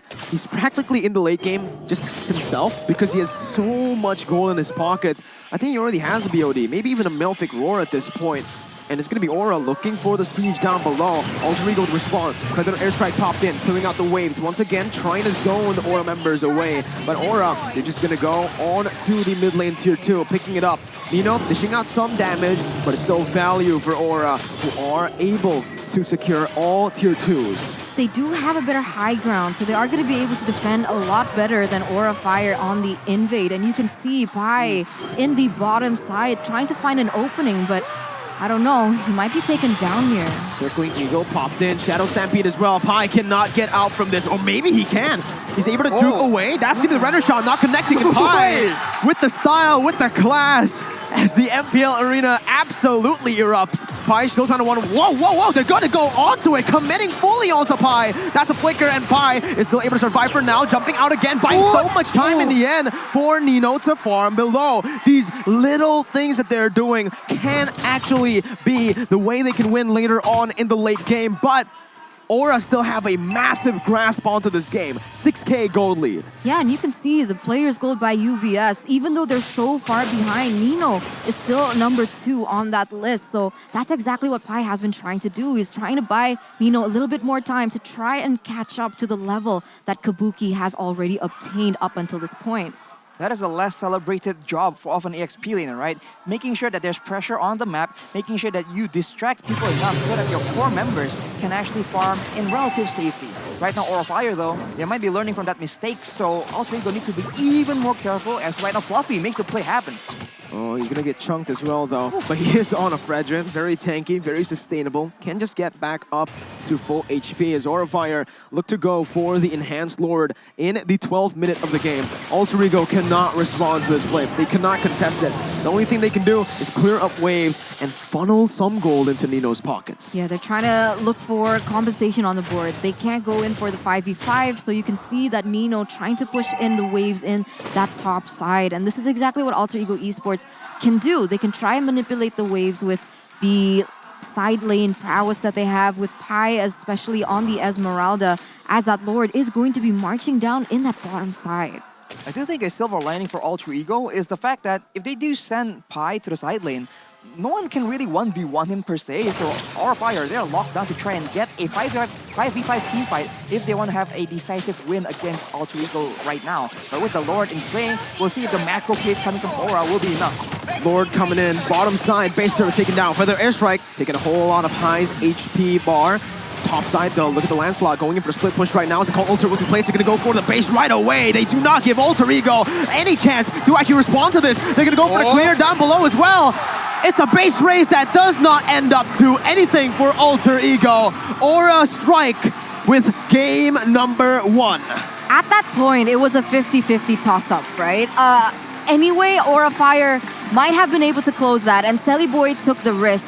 It didn't pay off in that first match, but they do still have the chance to come back from it. They just fell way too behind, man. If they had the damage there, they will be able to clear the Lord faster before Aura Fire can make that play. But because they are about 8k gold behind, they can't really do much despite their best efforts. I think it all began in the early game, and Alter Ego just has to respect the potential for Aura Fire to play aggressively, because that is not a foreign situation for Aura Fire to be in. And it was a good call by Aura. They just went in, cult alter, everything just used up to go for the base, and they tunnel vision on the base, getting it instantly. That game was 10-0. Alter Ego weren't able to get a single kill in that game as a team that we all know to be very skirmish heavy, to be very pick oriented. But remember, this is a best of 5 year in the playoffs. That may have just been a test by Alter Ego to see the kind of playstyle that Aura Fire have established throughout the break between the regular season and today during the playoffs. So let's not get ahead of ourselves. Alter Ego and Aura Fire, they both need to reset and come up with the next game plan here in the second game. Man, Alter Ego, it's just such a difficult situation here. We all thought they were going to win, but they do have that pressure in the mid lane with the Grok and Farsa combo. We have seen that that is a go-to strategy for them. But that Faramis, it's first picked by Aura, and they absolutely use that cheese play to its full potential. The cult alter again and again is the main issue for Alter Ego taking any fights, any skirmishes in the early to mid game, especially when there's more than 3 people. That is exactly what Aura tries to go for, and Alter Ego just went for it too. And I'm surprised, right? Because in the earlier seconds of that game, Alter Ego was able to dominate it, right? But Aura Fire, they stayed consistent, they stayed patient, and they were able to get the turtle, the kill after that. And that kind of slowed down Alter Ego's tempo to the point that they were the ones struggling. They were the ones without the map control. And this is great to see from Aura Fire. Up against the odds, we saw the caster predictions. 0-6 for Alter Ego. And against those odds, Aura Fire able to really just adapt in game with the instinct that we know them to have since last season. Keep in mind, Saliboy was picked off 4 times before any macro big team fight even happened. So something needs to change, man. Alter Ego, they need to, it seems like, you know, like everyone is doing right now, everyone thinks Alter Ego is going to win, but they need to respect Aura Fire. This is the playoff stage of MPL ID Season 10, and every single team making it here have gone through the trials and tribulations. Aura Fire is no exception. And like we mentioned, just in the drafts, right? That pick in the first phase, the hero that wasn't banned out, the hero that we were talking about the entire draft, Akai. Why wasn't it banned out? We've never seen Hai or Saliboy play that hero before. So Aura definitely have a lot of pocket strats ready for this playoff match. Remember, it's a best of 5. They can just pull it all out. Again, their tournament lives are on the line as we are going to jump into the item builds for game number 1 to dive in deeper with Arashi. It's a very tough game, man. 13 minutes is what it took. We did say that Aura Fire will have an advantage, but I don't think anyone predicted it's going to be this dominant. Look at Kabuki right now. He goes for the usual burst damage. We would think that he would go for a lot more DPS-oriented build, relying on that Nibiru, but no, he went for the Cutter Strike, the BOD, and of course, Wind of Nature, the default defensive possibilities, just in case Alter Ego pulls off something crazy. But everyone else, they just go for the Radiant Armor, they go for the Antique Cuirass. All these items are just so good to try and deal with Alter Ego Esports, and the main issue here, I think, is Udil. We talked about how he can clear waves, he can zone Kabuki away on that Beatrix, but with only the Clock of Destiny Lightning Truncheon, that's not nearly enough damage for Udil to try and be that big factor. Pai as well has the Dominance Eyes, so he's able to survive a bit longer, I guess. But in turn, he was very vulnerable to the magical damage coming in from Facehugger as well as Godiva. So he wasn't having a good time. He was able to buy a lot of time for Nina to be farming, to get some items of his own. But overall, I think it's just not enough. They need a lot more success as a team, not just individually, to try and match the aggression of Aura Fire. I guess it all came down to why Alter Ego Esports tried to go in for those neutral objective contests over and over and expected a different result. But the rich guy by Living by Mandir is going to be Kabuki with an 837 GPM. It's crazy because we mentioned early on that this Beatrix is going to be the weak side of the map. It's a losing matchup for the Beatrix up against the Melissa, but Kabuki, I guess, doing Kabuki things, man. On the Beatrix, remember, he stayed at 100% win rate on the Beatrix for the entirety of the first leg of the regular season. He lost that, but here, doesn't feel like the nerfs hit him at all, right? He's able to outplay and even get a solo kill against Nino. That was a crazy moment. I mean, we weren't expecting that at all. I did see some back and forth going on in that top lane, but Kabuki just got the advantage, and of course, he is the main damage tool. If Alter Ego were able to shut down Kabuki, I think they won't be having nearly as much success, but the MVP by the Samsung Galaxy A Series 5G is going to be Aura Hai. Man. I mean, we were surprised with the pick. We didn't think that it could work, but we forgot the identity that Hai has. He loves these utility junglers. He loves the tanks in the junglers, and he performed incredibly well. 2-0 for KDA, 623 GPM, and 60% KP. And it brings up the question, what does he have up his sleeve that he might bring out next? Because that has been the main question that we've had throughout the regular season. We saw him use the Amon over and over, expecting something new, something that he did in Season 8, but it just never came. And perhaps this is the answer that we've been waiting for, as now we're going to take a look at the MVP highlights here by the Samsung Galaxy A Series. You can see that now Saliboy just gets caught again and again, and this is what they do, right? Aura Fire, they just wait for the cooldowns to be up, and then they go for a big fight with the heavy spin, with the called alter, and even the Alter Ego. When they try and back away, the mobility coming in from the side of Aura is just way too much. They have essentially 4 fighters, right? 4 heroes that can want to go melee, and 1 DPS tool. So that kind of composition means a lot of HP bars to melt down, and Alter Ego just simply do not have enough damage yet. If they were able to deny or delay the game even longer, there's a chance that they would be able to make a comeback with the higher DPS possibilities, because there's only one source on the side of Aura Fire. Fire Mist does damage, but it's all burst and it's not DPS. And it's great because I think you mentioned in the game that he was funneling the gold onto Kabuki. Yep. And we saw that, right? He didn't go in for the kills at all. He was able to stick him to the wall with his utility, with his heavy spin, and give that kill over to the main man, to the person that mattered the most, which was the gold laner, Kabuki. And there you go, the hero that, was his identity in Season 10 in the first leg, coming back again. Is this a new Kabuki on the stage? And how will Alter Ego adapt against this now? Do they want to go for the Beatrix ban instead of the Paquito? Very expensive if we take a look at it, just theory-wise. But we'll see. Again, it's a best of 5. Both of these teams are going to go for it once again as the players are ready to walk back up onto the stage for Aura Fire, once again led by their team captain, Facehugger. Faceman here trying to make the morale boost for his team.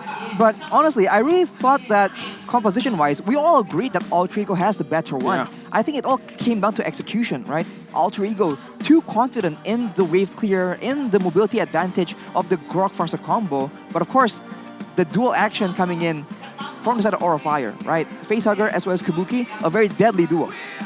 They're deadly because they just smell so good, man. The better you smell, the better you play. Play more confidently with Axe dual action technology that provides up to 48 hours of freshness.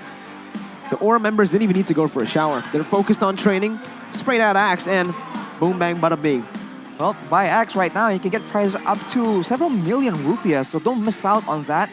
And right now, for Aura Fire, 3 minutes for both the coaches from Aura Fire as well as Alter Ego. We'll have to see if Alter Ego makes any significant changes, because we did mention that they can execute better, but we did mention ahead, the team that gets the early game advantage, if they don't make any mistakes, they win by default. We said that already, and Aura Fire proved it in game number 1, so we'll see if there are any adjustments from Alter Ego. If you missed it, guys, for game number 1, the impact player for Aura Fire is going to be Kabuki on the Beatrix, and for the side of Alter Ego, it's going to be Leo Murphy, I believe on the Esmeralda early on. So, unfortunately, Alter Ego were unable to stall the game long enough to mount a comeback. We'll have to see what changes in game number 2, though. You're right? If we saw the first 3 bans, we had Kadita, Fanny, and Paquito, right? If you let the Fanny go, then Kabuki can pick it up. If you let the Kadita go, Godiva's gonna pick it up. Paquito, Fluffy. I think the lesser, There's just so many. I think the lesser evil here will be the Paquito on Fluffy. Ooh, no, I don't think so, man. Paquito right now is absolutely insane. The thing is, they can actually still flex the Paquito, right? That's what makes the Paquito so good right now. You can just pick it up as a first pick. You really don't know where it's going to go. And Aura, with their style of drafts, they can utilize that, man. They can just play all around, pick up a Uranus, and maybe the Uranus will go jungle. Paquito in the XP like we've seen before. It didn't work in the regular season. Yeah, I think that's a possibility, but right now, if you're in the shoes of Alter Ego, who do you let go if you want to ban that Beatrix? Right? They're stuck between a rock and a hard place for sure. Honestly, I think don't ban the Beatrix. The Beatrix wasn't a problem in the early stage, but Alter Ego, we mentioned it, they should have played more towards that gold lane, but they didn't. They left Nino to lane alone against Kabuki. Kabuki, I still don't know how he was able to win in that matchup. He got a solo kill after the ganks as well, which is insane. But I think Alter Ego need to play around their gold laner a bit more, as we are going to take a look, though, at their jungler, who needs to go for that, right? The 3-face killer, number 3 highest kills in MPL Indonesia Season 10. 111 kills. That's the beauty of Selly Boy, his killer instinct. I don't think we've seen a jungler with that ability as great as Selly Boy, but the problem is it goes into a tough toss-up, a 50-50. Are we gonna see the instinct coming in from Selly Boy, or are we gonna see the indisciplinedness coming from him? Because we saw him being shut down so many times on Lancelot, on someone that he's very, very comfortable using. And sometimes that leads to the way how Alter Ego falls short in that mid towards that late game. I think like Rico mentioned, if they are focusing on that gold lane, they have the resources available to try and go for the pickoff, right? If Kabuki, even under the turret, if they combo a wild charge with effective airstrike and with Selly Boy's damage, they can very easily go for that burst damage, pick Kabuki out, and even if there are trades going in, if you trade evenly, right, 1 for 1 against a team that is better in the late game, you don't come out ahead. So I think Alter Ego, even if they go and trade, let's say 3-4-3 again and again in the top side by denying Kabuki any gold, I think that's still a winning formula for them. I agree, right? Alter Ego and Aura Fire, both of these teams will have to, again, adapt. For Aura Fire, going to be a little bit easier as they have the momentum from game number 1. But it seems like the draft is here. Ladies and gentlemen, for game number 2, Alter Ego and Aura. For Aura, again, on the blue side. First pick. Remember when we saw the statistics, Aura does better in these... Oh my goodness, oh my god.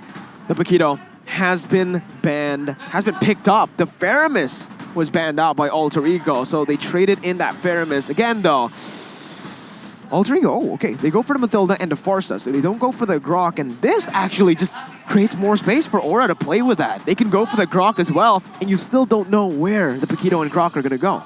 I think something that we forgot to highlight was the fact that in game number 1, Aura Fire brought that double roam strat. And I think that was one of the main factors why Kabuki was able to lead so heavily from that mid game, because of the way that they were able to roam around the map and have that early game map control. So I definitely understand the Faramis ban here coming in from Alter Ego. And now with the Matilda and the Farsa, there is a possibility that they may be able to replicate what Aura Fire did there in game number 1, seeing that the Farsa and the Matilda, they're going to be able to roam around the map a lot faster in that early game. Aura Fire, they are going to be responding with a Lilia and a Ruby pick here. Solid 2 picks from Aura Fire right now, right? For the Ruby, it should just be a roamer. There's no flex there, but again, that's what they're using the Paquito for. Jungle, XP lane, we still don't know. Alter Ego to wrap up their draft in the first phase.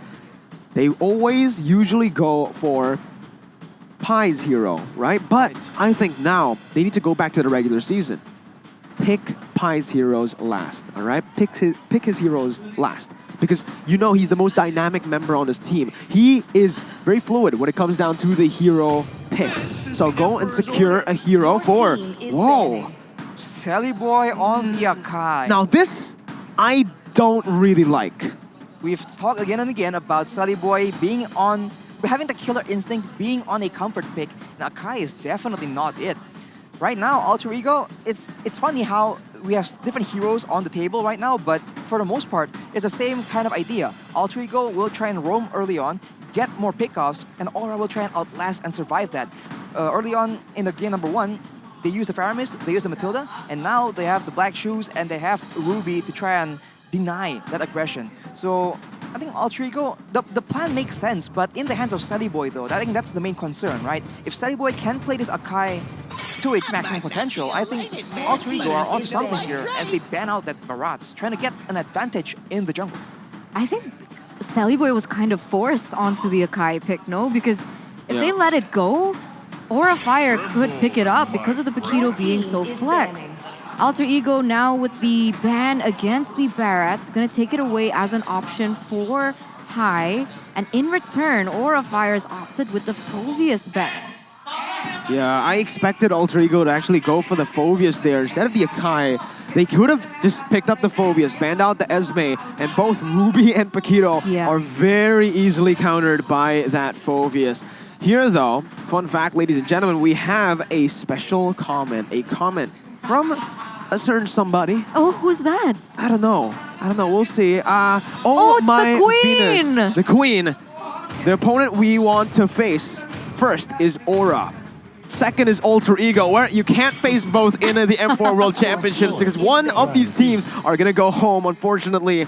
But Venus wants to meet Aura because in the scrims, they are very strong. And so, we'll see. Here, Aura are definitely showing that they are strong on stage as well. Defying the expectations of everyone, including the fans back at home. So right now, Alter Ego ban away that Ling as well. We know High is a very adept player of that lane given the right circumstances. So with the final ban on the side of Aura, we'll have to see. I mean, the news about Venus though, I mean, it's very unexpected for sure. I was seeing it all over social media and I was waiting for a moment to bring it up, but that comment just shows. And for Aura Fire, they banned Aerithel again. I think they banned it as well in game number 1. Yeah, they really don't like the Aerithel pick here. Well, Aerithel does a lot of damage, so if they're trying to outlast damage. Again, an Irithel, that's going to be very difficult to do, so I think that makes sense. So for Alter Ego, maybe getting a marksman with that kind of hyper carry potential might be the solution. And I don't know. The mobility coming in from the Irithel? Perhaps, right? They might go for that, but they instead go for the Yuzong. And again, they're using Pai's hero pool in the second phase of the drafts. This is what I expected. This is what we wanted to see from Alter Ego. Going back to their regular season drafts. Yuzong picked up. This will create some problems for Aura Fire, but it's mainly picked up here to actually stop the counter. What? To stop the counter pick towards that Forza. Minotaur picked up, Beatrix as well. If it ain't broke, don't fix it. But wait. They've changed something. The Minotaur as the jungler for Aura. Oh man. Wow. Oh my goodness. This is the Aura Fire that we know them to be. Come up with these crazy picks, and let's see how this is gonna work, right? Oh my Alter God. Ego have one more chance to respond to this, but what do you think about this Minotaur pick against a long-range hero like the Farsa? Well, right now for Aura Fire, they have the option of letting Fluffy deal with the Farsa, and if he can successfully do so, everyone else is in the right spot. They can very easily just deny any kind of dive, any kind of damage coming in towards Kabuki. Like I said, it seems to be the same exact situation. Alter Ego will try and go for burst damage, and Aura Fire, as long as they can keep Kabuki alive, they can have a lot of advantage here. And of course now with the Lilia in the picture, that late game is looking absolutely strong. Okay, we'll see here how this plays out. Ladies and gentlemen, this is a draft, man. It's a draft. I mean, we had our speculations like in backstage about why Aura Fire really faltered in the second leg. Were they perhaps hiding their strategy? Well, right now it does seem like that's the answer. They've been hiding their strats. We've never seen the Minotaur jungle since Season 8. We've never seen that Akai jungle on the hands of Hai. But here it is in the playoffs, ladies and gentlemen. Aura Fire with their pocket picks hidden from the world up against Alter Ego with their comfort picks. Remember, sometimes their risk doesn't come to success. We saw the Uranus being put in the jungler and they lost because of it. So we're gonna see if it's gonna pay off here in game number 2 against Alter Ego. We'll see if it pays off. Ladies and gentlemen, welcome to game number 2 as we enter the land of dawn. And yes, Hai on the Demon Slayer Minotaur jungle, clearing faster than an Akai. Wow. Minotaur, we've heard rumors of how much stronger the Minotaur is right now, but using it, especially in the playoffs, that's crazy.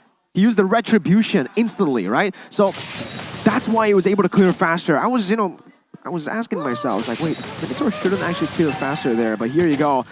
Aura Fire doing what they do best, just like in game 1, already invading, stealing away the creep from Sully Boy. And like we saw in the keys to victory, you do not want Sully Boy to get free farm. Yep, that's something they definitely do not want. But so far, it does seem like Sully Boy is going to be able to roam around the map. And we can see mirror rotations coming in from both teams for the moment. And now we're going to see what exactly they can do with it, especially now that Aura Fire have opted to go to the bottom lane. Discipline is the key right here for both teams because I feel like it's a bit different. Alter Ego will have a lot more advantage for now in the early game. I think the mid game is where Aura Fire will try and get those huge 4-man, 5-man teamfights going again. And if Alter Ego can avoid that by lane pressure, by superior roaming, there's a possibility. But Aura Fire already making a pathway towards Nino. They want him gone.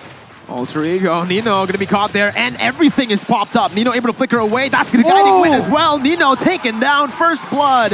Presented to you by Samsung Galaxy A series over to Aura once again. And that Minoan Fury is so annoying. It really is. Every time someone wants to go in for the engage with the Minoan Fury, all that can just be given back towards them as now the Feather Airstrike has been opened up. That's the trade coming in from Alter Ego, looking for the neutral objective up top, as that's gonna be Pai going in with the Black Dragon form. Fluffy has the abilities to get out. Turtle slain and not much more. Alter Ego able to trade. Again though, kill traded in for a... Whoa, what's going on here? Once again, Hai able to get that purple buff. A good steal. Sully Boy wants to look for that kill. Town prediction by Axe though again. All 6 towards Alter Ego. Again, we might be wrong again though. As Aura Fire, they're putting up a huge fight. Look at the knock-up coming in. That's a lot of damage coming in from the Lilia. And Alter Ego, they're able to escape with the Matilda. But for sure, as when it comes to big, massive team fights, Aura Fire has an advantage. And Godiva very boldly goes for the Ammo Pendant into the bush. And both these teams are trying to be aggressive. It just seems like Aura Fire has a better read on Alter Ego. As now, since the Sally Boy will get taken out. Oh, Sally Boy, way too aggressive. Again, gonna get punished there. Godiva doesn't have the I'm Offended to go for Udil. But Aura, they built up another significant lead in the first 3 minutes of the game. Nino goes in, gets the Heptases, but at this point, it's looking very bad for Alter Ego. Yeah, it doesn't seem like they have anything to say right now against the aggression that once again Aura Fire is able to implicate on them. And I feel like the root once again goes on to Sally Boy. Ooh, we take a look at a bit of the emblems right here. And Demon Slayer for both junglers, that's pretty standard. In the late game though, you do see the weapon mastery, but doesn't even matter. Aura Fire goes for more aggressive plays. Nino has the stun, gets out, facehugger, pops in the black shoes. Aura are able to zone Alter Ego away, even hitting them back so that they have to recall. And again, it's just Aura getting these little victories, slowly but surely snowballing into that mid stage. It seems like Alter Ego, they have the tools available to try and get an advantage. We do see that several times. Aura Fire get kind of low, they're in a dangerous situation, but it always seems like Aura Fire, they are in the right place at the right time, faster than Alter Ego. So they're just reading Alter Ego a lot faster, and Alter Ego needs to switch it up and maybe try and match the tempo a bit more because Aura Fire is outpacing them. Fluffy jumping in, Leo Murphy taken very low. I'm Offended as well. But the airstrike popped in, high goes in for the Minion. Furry on to Sally Boy who has the heavy spin. Gonna go in, pinning Kabuki down as Pi jumps in as well. Black Dragon form popped in and the turtle will be slain by Sally Boy. Tornapart Memory sniping the back line down as high is gonna fall as well to the hands of Pi. It's a 2-2, it's a 3-2 scoreline. Alter Ego no longer at 0. A beautiful counter engage by Alter Ego Esports, and Sally Boy made the perfect decision to pin and use that heavy spin against Kabuki, denying the damage output that he could have, and eventually all the other members just collapsed and a 3-0 trade ensued. Alter Ego Esports able to stop the momentum for the moment, taking the gold lead for themselves, as now Aura Fire, they have to be the ones to be a little bit more careful when it comes into those engages. The main question right now is which team has the better late game? Because for Alter Ego Esports, more burst damage, some dive available, and high ground, right? Long-range artillery with the Feathered Airstrike. For Aura Fire though, with the Lilia, with the Beatrix, that's a lot of damage, provided that Aura can survive long enough. And the black shoes as well. Nino's looking for it. Torn apart memory popped in onto Facehugger. Not going to take him down, but it is just a lot of damage placed onto him, forcing him to recall. So Alter Ego can actually look for more on the map. Bottom side high, trying to look for that cheeky gank once again. But I think in terms of the late game, it has to be Aura Fire with the Lilia and the Beatrix, right? Plus, they have such a solid frontliner. This Minotaur is going to be such a hassle to deal with for Alter Ego. He's going to be an absolute nuisance. And I don't think anyone can really melt him down in the late game. Nino, though, got to be careful here. Guiding Wind popped in. He gets out. And on that note about Minotaur, we did see a fun fact by Grab saying that Minotaur has not been used in MPL ID Season 10 at all. And the last time we saw the Minotaur being used was in Season 9, but as a roamer for T-Boy by Onyx Esports. So a different shade for the Minotaur right now being used as the jungle. But so far, he has been able to equalize in terms of that aggression against someone like the Akai, who is notoriously known to be very strong in that jungle. Well, right now it does seem like Aura Fire are first on to the turtle. Black Dragon form popped in by Pi, looking for the damage right now. The heavy spin comes in and Pi again is able to take the turtle away with just the Black Dragon form. Turtle slain here for Alter Ego. And they are going to be actually grasping onto that gold lead now. As High needs to be careful. He's still very, very far ahead there. Oh, with the wings by wings, gets out. Sally Boy jumps in, looking for a pick. Doesn't have the heavy spin, and they're just going to be able to clear out the minion waves in the mid lane. Meanwhile, Fluffy up top. It does seem like Godiva used that flicker to go in and look for an engage, but perhaps didn't see one at all and didn't use the I'm Offended at all. So a kind of misplay perhaps by Godiva, as now he's going to be the target of all the damage. Further airstrike popped in. Godiva taken down by Nino. As Alter Ego look to go for a siege into the mid lane, but I don't know. Right now, Facehugger has a lot of wave clear. Alter Ego can't really go for any sieges in that mid lane for now.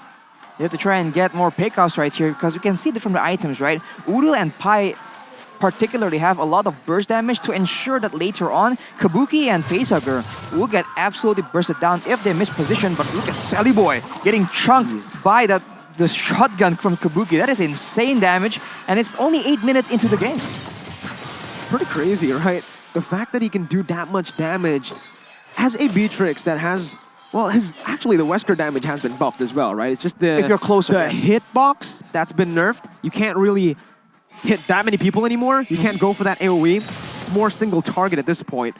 But yeah, Alter Ego, they're scaling together with Aura Fire. If this keeps on going, Aura Fire will have the advantage in the mid towards late stage. Depending on the execution, because for Alter Ego, yes, they have Aura Fire has a lot of crowd control, but Alter Ego has a Yuzong, right? Immune to crowd control with a Black Dragon form. And of course, if Udil has the opportunity to burst Kabuki down with the Feathered Airstrike, those are the moments that maybe Alter Ego can take advantage of. But of course, it's easier said than done. It's the pressure of making the plays is definitely on the side of Alter Ego though. Both teams are going to start collapsing on this next neutral objective, that is the Lord. But something to note is the fact that Alter Ego Esports, they have more value in their spells to compensate from. Aura Fire now, all 5 are up. They might be the ones actually in the lead here as the Feather Airstrike is no longer available to utilize. Oh, but it's a very short cooldown right now. They have a lot of damage. Man, Oak! Black Shoes popped already.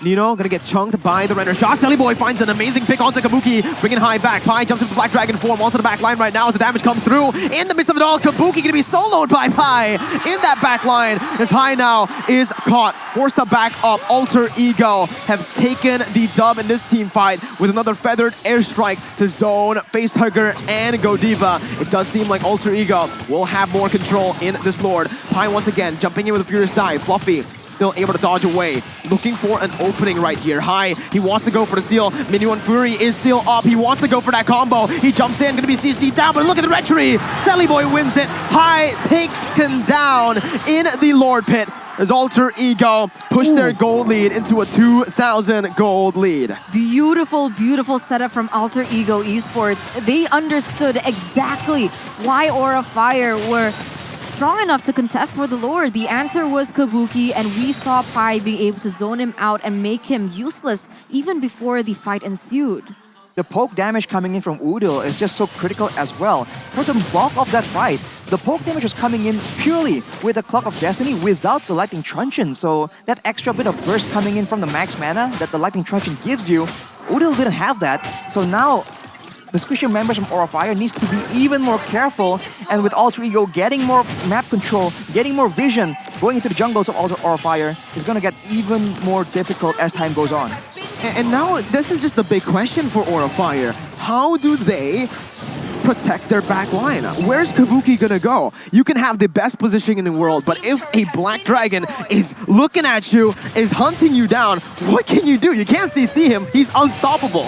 I guess the only thing that they can do is not look for an engage and wait for that Black Dragon form to pop up first, and then being able to utilize High with the Minoan Fury for a counter engage. But that's why Alter Ego have been able to get these fights, right? Aura, they never wanted to take this fight, but because Alter Ego are forcing the neutral objective, Aura are forced to respond. And again, Godiva is there. Pai! With the Petrify onto 3 members, stops the engage from happening, and he's going in 3v1. I don't know about this Pai. He's jumping in again. He is winning the 3v1. Sir Pai, absolute class. He zones everyone away, and Fluffy gets taken down. Insane plays coming in from Pai, man. This Yuzong pick is the main issue for Aura Fire, and you can see it in action just right there. Pai alone was able to zone the whole team away. He only has a Hunter Strike, full tankiness afterwards, so they can't even burst him down. That is what is allowing Alter Ego to dictate how these fights are gonna take place. It is looking very bleak for Aura Fire right now as Alter Ego Esports was able to get another turret in that mid side. For the airstrike already opened up here. Again, Sully Boy with a heavy spin. Godiva gets taken down. Alter Ego snowballing at this point, invading as well. 5,000 gold lead for Alter Ego at this point. Godiva taken down, and just so much space has been delivered to the hands of Alter Ego Esports as Aura Fire, even though they're so far behind, they keep looking for these contests, they keep looking for these engages, and in the end, it just doesn't work out. Udil with the Divine Glyph built right now. As you mentioned, Eterna, Aura Fire are trying to wait out, trying and bait out the Black Dragon form. But while they're doing that, they just constantly get chunked again and again with the poke coming in from Udil. And so the way this composition works together as a whole is just a lot more flexible, a lot more effective. And Aura Fire right now don't really have an easy answer. They have to try and outmaneuver or really catch Alter Ego by surprise, because the way these team fights are playing out, Alter Ego win every single time. Again, Alter Ego are forcing Aura to take this fight. They cannot... If they stay out of this Lord Pit, it's going to be a free Lord over to Alter Ego. If they take the fight, like you mentioned, Arashi, as long as Pi targets that back line, there's not much that Aura can actually do. Nino dealing damage onto Fluffy, getting out in the trade against the Paquito. As Godiva is looking for a pick, I'm offended onto Nino. This is a disaster. As Pi gets knocked out by the Lord's helping Alter Ego. Nino is able to get out. Sully Boy goes in. The Lord secured by Udil. And again, High jumps in with a minion on Fury, able to find Nino. But here is Pi once again jumping in with the damage. He gets zoned away, but it's a 1-for-0 for Aura Fire. Alter Ego, they take the Lord and they back up. They used all their resources to protect Kabuki. You can see the way that they were responding to it. They were waiting for the engage coming in from Pi, and now we can see that Aura Fire, they're starting to slowly learn from their mistakes. But will it be too late here, as the Lord is already marching down in that mid side? Alter Ego has the high ground. They have the engage potential to try and go for a pickoff before the Lord even reaches the base of Aura Fire. So right now, as we mentioned, it's the same situation. Aura Fire needs everything to play out perfectly to try and get an advantage. In the previous fight, without that Lord knockup, maybe things would be different. And now Alter Ego will not try and leave anything to chance. Look at the damage! Udil is an absolute menace. Sunny Boy jumps in with a heavy spin. Godiva going to be caught there in the midst of it all. Taken down by Pi. But it's a good distraction by Aura Fire. They use Godiva as bait just to go for that Lord. They are able to defend for now, but there are still some enhanced minions coming into that mid lane. Udil definitely looking for a play again. Pi jumps in with a Black Dragon form, zoning the Aura members away. But there are no minions left in the mid lane. Good clear by Aura. High jumps in, Minnow and Fury only onto Pi. Silly Boy still in the midst of it all. Knockoff strike coming out to two members. Nino jumps in with the damage, coming in with a torn apart memory onto Fluffy, but he's still able to survive. Meanwhile, Kabuki free hitting, but look at Pi again. Jumps in, Kabuki, this time with a win of nature, is able to survive. No one taken down in that skirmish. Oh, beautiful, beautiful play by Fluffy. Being able to go in, cancel the Feather Airstrike, and walk out alive. Beautifully executed, and Aura Fire still able to defend that inhibitor turret in that bottom side. Alter Ego Esports now, they're the ones in the back foot. They need to retreat as Aura Fire have now gained the space that they initially lost. They have control over their own jungle, but once the mutual objective spawns again, Alter Ego will be attempting to do the same thing again and again. And honestly, Sully Boy here is the one that's playing a lot more flexible. If they see an opportunity, if they want to try and pick off Godiva or perhaps Fluffy, they can do so with a heavy spin, but otherwise, he can save it to try and protect Udil from any kind of engage potential from Godiva, Fluffy, and High. Now take a look at the items, and you already see the damage coming in from Fluffy with the Hunter Strike and the Bloodlust Axe. He has burst for the squishy members, but the tankier members will be pretty fine. And Udil, the main man with the Divine Glyph, as we mentioned, he can clear waves, he can poke everyone out, and the cooldown is getting less and less. Pi again with the Black Dragon form. Nino dealing so much damage, and in the back, look at the heavy spin coming in. Kabuki, does he have the win of nature? That's the big question. Minnow and Fury onto Pi. Bennett as well. Jump. What? Pi didn't take any damage from the Bennett ult. Did it hit? It did hit. It hit him right on the head, but it did not deal damage because Pi was able to sustain. Where's the anti-regen? We'll have to see with the item when the items come back up, but now without the Black Dragon form, without the Feathered Airstrike, well, it's up again now. Aura Fire tried to find something, but will they succeed? I don't know, it's looking very bad for Aura in the mid game, but remember what we mentioned earlier. If we get into the late game, wait though, Serpai, look at Serpai. Once again, he's waiting for Kabuki. Kabuki, he took the bait, Petrify as well, popped in. Kabuki's gonna be tailing Chunk below, and just like this, it's over. Kabuki is gonna be taken down. Another flicker from Nino to seal the deal as well. Pi, what's gone into him? He's an absolute exorcist, just like the skin. He jumps in again. He's able to zone, he's able to bait the black shoes from Facehugger. Pi versus the world. This man is unstoppable. 2 members taken down for the price of none on the back of Serpai. But of course, Aura Fire being able to find some compensation as Udil is going to be traded back. A 4v3 situation. Alter Ego, though, they're still going to be able to get this objective. Fluffy looking for the miracle play. The Lord helped him out this time. Nino with a torn apart memory, taking the immortality down from Fluffy right now. But High steals it, saves the game for Aura Fire. Fluffy loses his life, but that was the miracle play that they were looking for. He's alive. He's still alive. Minotaur's coming in to help him up the heels as well. Fluffy! Oh my God. My goodness! We have a game on our hands, ladies and gentlemen. He survived. That's insane. And now Aura Fire, they've come back. They stay relevant into the game here. 18 minutes has already elapsed as Alter Ego's initial crazy gold lead has now been taken down a bit further. And we're going to see as it all collapses here in that mid side. Oh my God, what a game. High with a miracle steal there. Arashi, what happened in the pit? I think the retribution from Sully Boy was just a bit too early, and the Lord was left with such a small sliver of HP. Aura Fire was able to get it. That is insane. It's all, the play was made in the back of Fluffy and his aggressive play. He didn't fall after all that from the side of Alter Ego, and now the gold difference is just very negligible, and the game is getting longer and longer. The difference is gonna be more and more negligible. So now I think it all comes down to execution, and you can make the argument that Aura Fire has had the advantage in that department since game number 1. Remember, late game, we said that Aura should have the upper edge, but Pi, he has the Petrify. Look at what he's going for. Onto Kabuki, he doesn't care about anyone else, but he will not be able to find anyone there. Pi, there's something going on here between Pi and Kabuki, right? Every single time. I mean, at this stage, it's a game of cat and mouse. And initially, we thought that if Alter Ego Esports, if they're able to utilize Pi's ultimate, the Black Dragon form, to take down Kabuki, it should be a fair fight for them. But in the previous team fight around that Lord, it didn't seem like that was the case, as now we can take a little look into the damage dealt by Axe. 3 members from Alter Ego, Udil, Nino, and Serpai. Well, you can see that Udil is still all the way on top with that poke damage, but Nino is close second, and of course, Pi himself doing a lot of damage, considering that he has a lot more tankier items as well.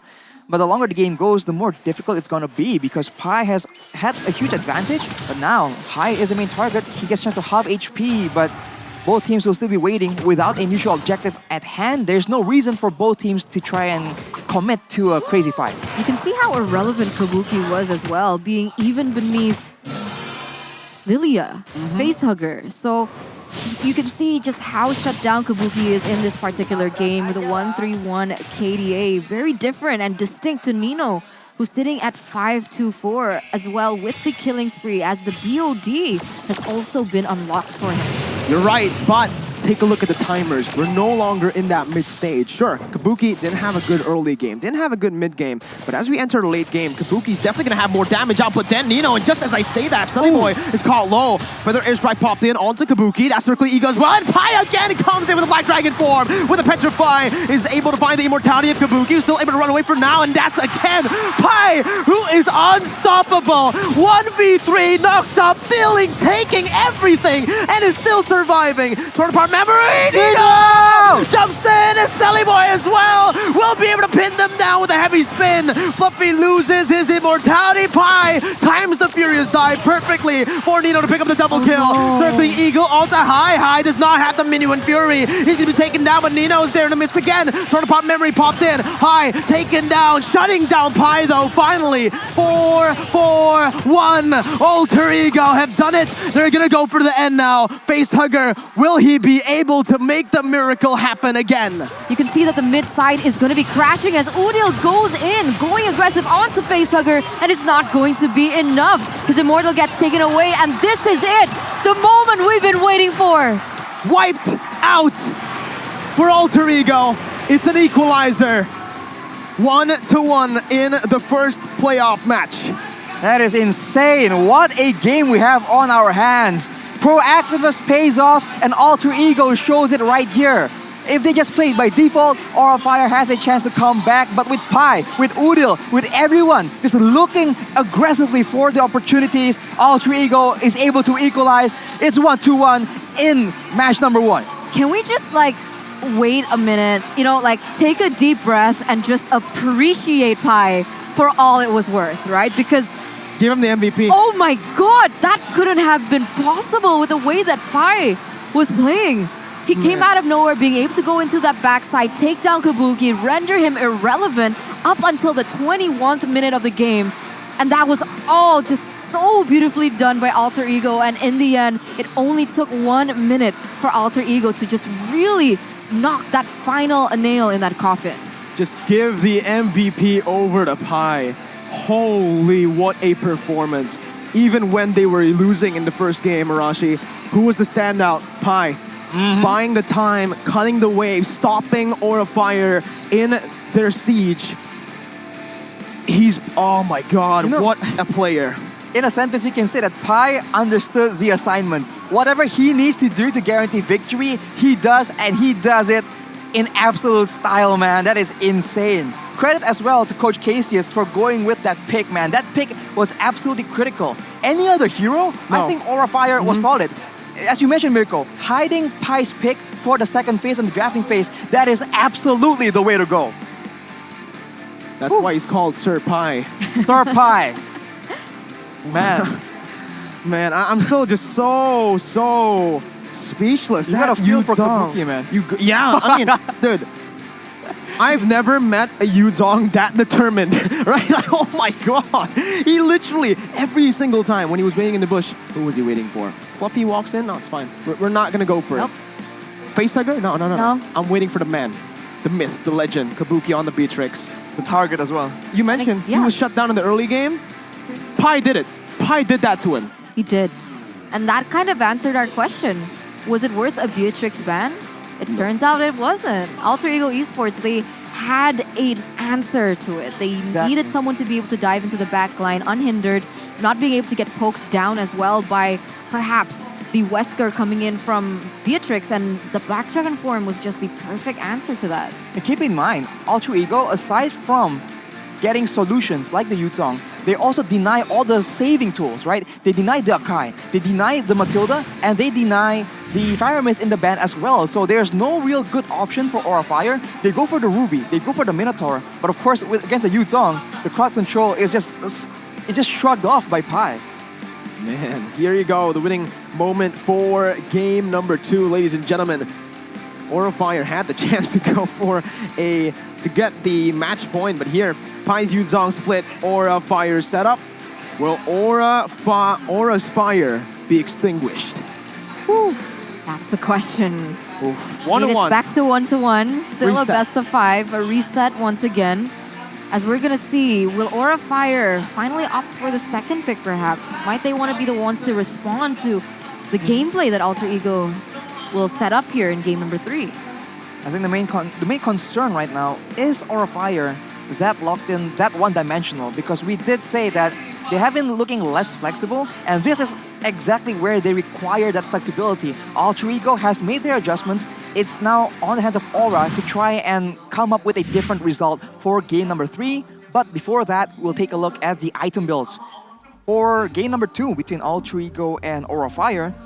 And I think it's a very late stage of the game, but there's probably some core items we can try and take a look at.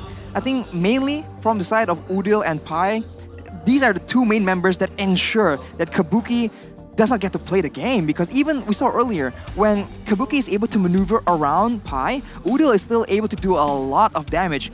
With the Lightning Transient Clock of Destiny combo, the Divine Glaive and the Holy Crystal, that's a lot of burst damage and a lot of penetration.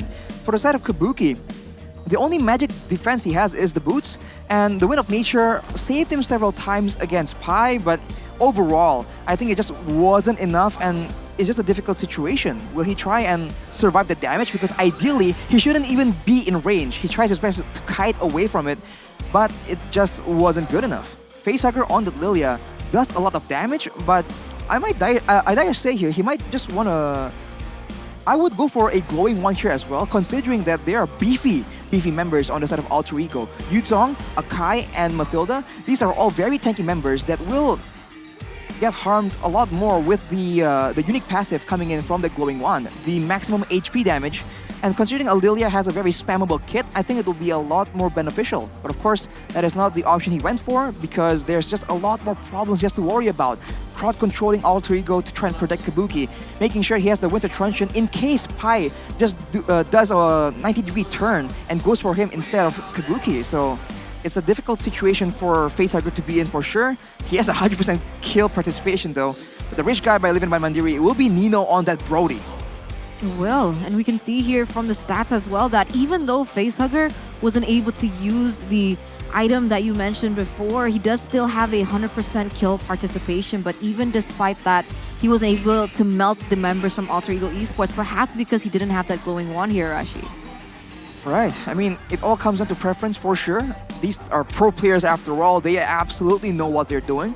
But for Alter Ego Esports, man, Leo Murphy with the highest kill participation, and Nino, I think a lot of times he was doing a lot of flashy things on that Brody, as we've come to expect, but he just gets overshadowed by Pi, so there's credit due to Nino as well. He was using a lot of very well-timed stuns in the right moment. He was able to use the torn apart memory to try and secure kills when Aura Fire thought they were out of, that critical situation.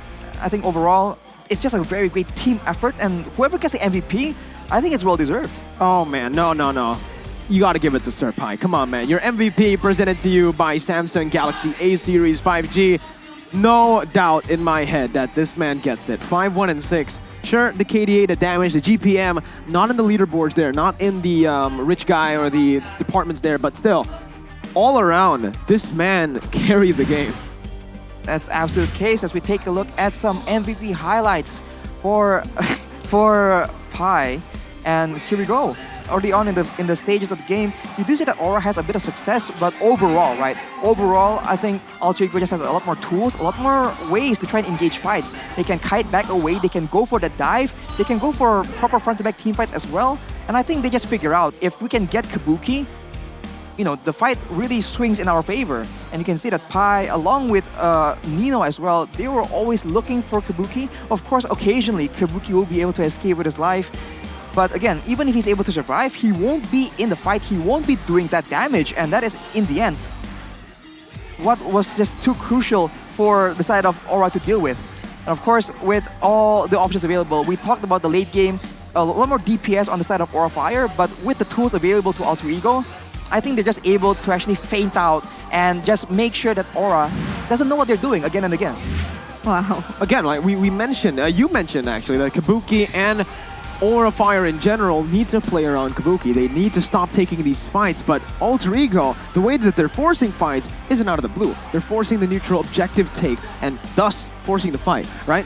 And Aura had to respond. There's no way they just stayed in base, because with that composition that Alter Ego had, it's a Yuzong that can zone you away from the base turrets when the Lord comes in. It's a Forza who can just use the Feather Airstrike to do the same thing, and you have a Brody that sieges turrets super fast with that damage output. I was thinking that perhaps instead of going in for the neutral objectives and fight over it, I was thinking that they could go and look for trades elsewhere on the map. But when I thought about their composition again, they had the Yuzong with the Black Dragon form who could just roam around the map very quickly, and they also had Farsa with the Wings by Wings, who was able to implicate the same sort of thing. So it was a really difficult position for Aura Fire to be in. They couldn't outmaneuver, they couldn't out-rotate the composition that Alter Ego brought either, and it was just so well executed as well by Alter Ego in that game. Keep in mind, even if they want to try and group up or split the map like that, Pi can just go 1v3, 1v4. Exactly. So it's just a tough situation overall, man. It's a good draft by Alter Ego, but Aura Fire, they got a good draft in game number 1-2. 1-1, and we'll see how this series progresses after the short break.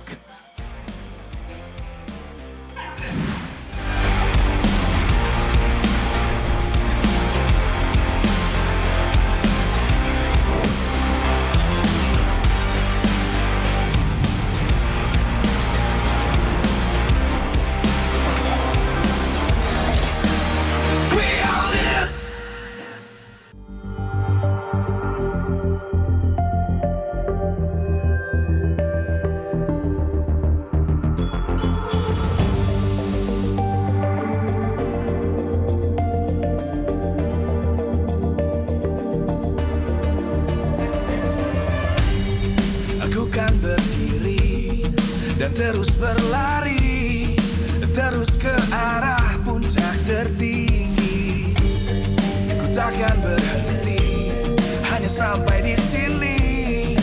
Kemenangan abadi menanti. You know we won't miss if we unite our focus. And if you haven't noticed, we all live. Nyalakan apimu, hadapi semua tantangan, hadang semua serangan, jatuh bukan halangan.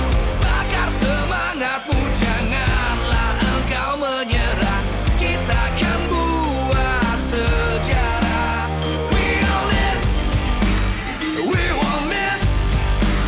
We all this, we won't miss. Saatnya beraksi, jalani ambisi. Aku kan menyawakan hari ini. You know we won't miss if we unite our focus. And if you haven't noticed, we all live. Nyalakan apimu, hadapi semua tantangan, hadang semua serangan, jatuh bukan halangan. Bakar semangatmu, janganlah engkau menyerah. Kita akan buat sejarah. We all this, we won't miss. We all this, we won't miss. We all this.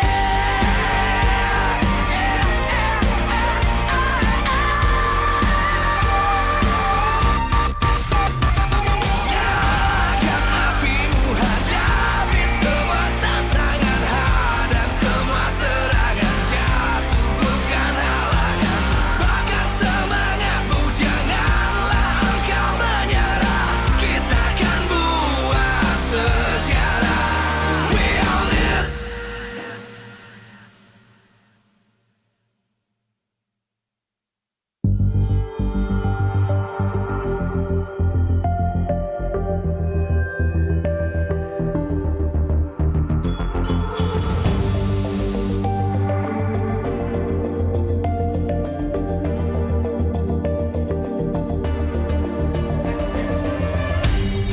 Aku kan berdiri dan terus berlari, terus ke arah puncak tertinggi.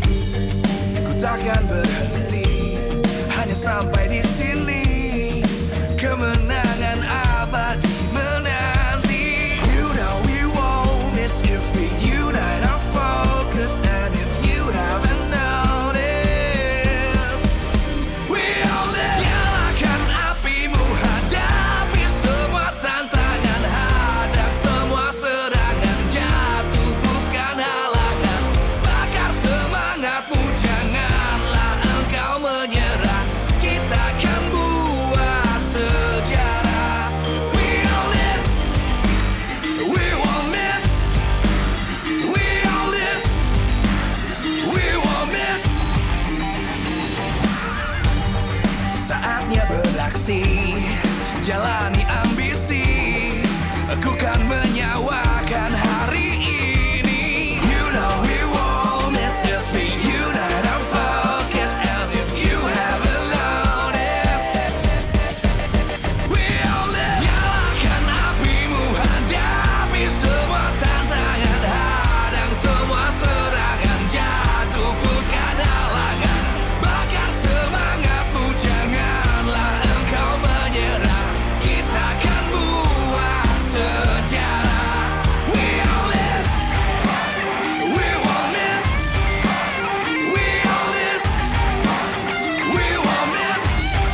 terus berlari, terus ke arah puncak tertinggi. Ku takkan berhenti, hanya sampai di sini. Kemenangan abadi menanti. You know we won't miss if we unite our focus. And if you haven't noticed, we all live. Nyalakan apimu, hadapi semua tantangan, hadang semua serangan, jatuh bukan halangan. Bakar semangatmu, janganlah engkau menyerah. Kita akan buat sejarah. We all this, we won't miss. We all this, we won't miss. Saatnya beraksi, jalani ambisi.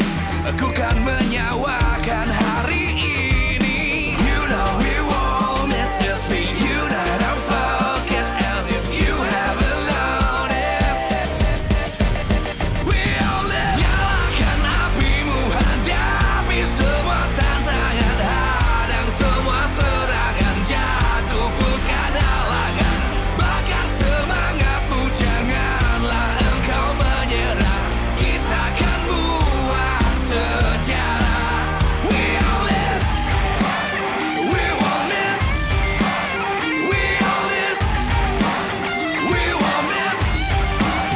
We all this.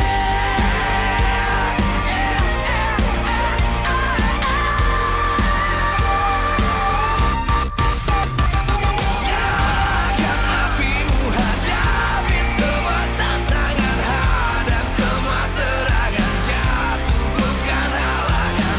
Bakar semangatmu, janganlah engkau menyerah. Kita akan buat sejarah. We all this.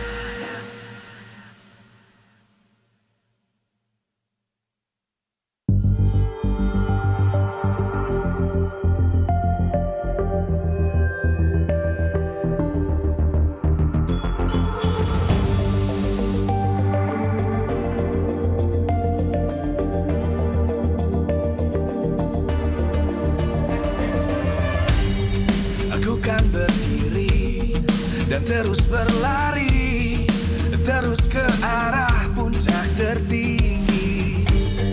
Ku takkan berhenti, hanya sampai di sini. Kemenangan abadi menanti. You know we won't miss if we unite our focus. And if you haven't noticed, we all live.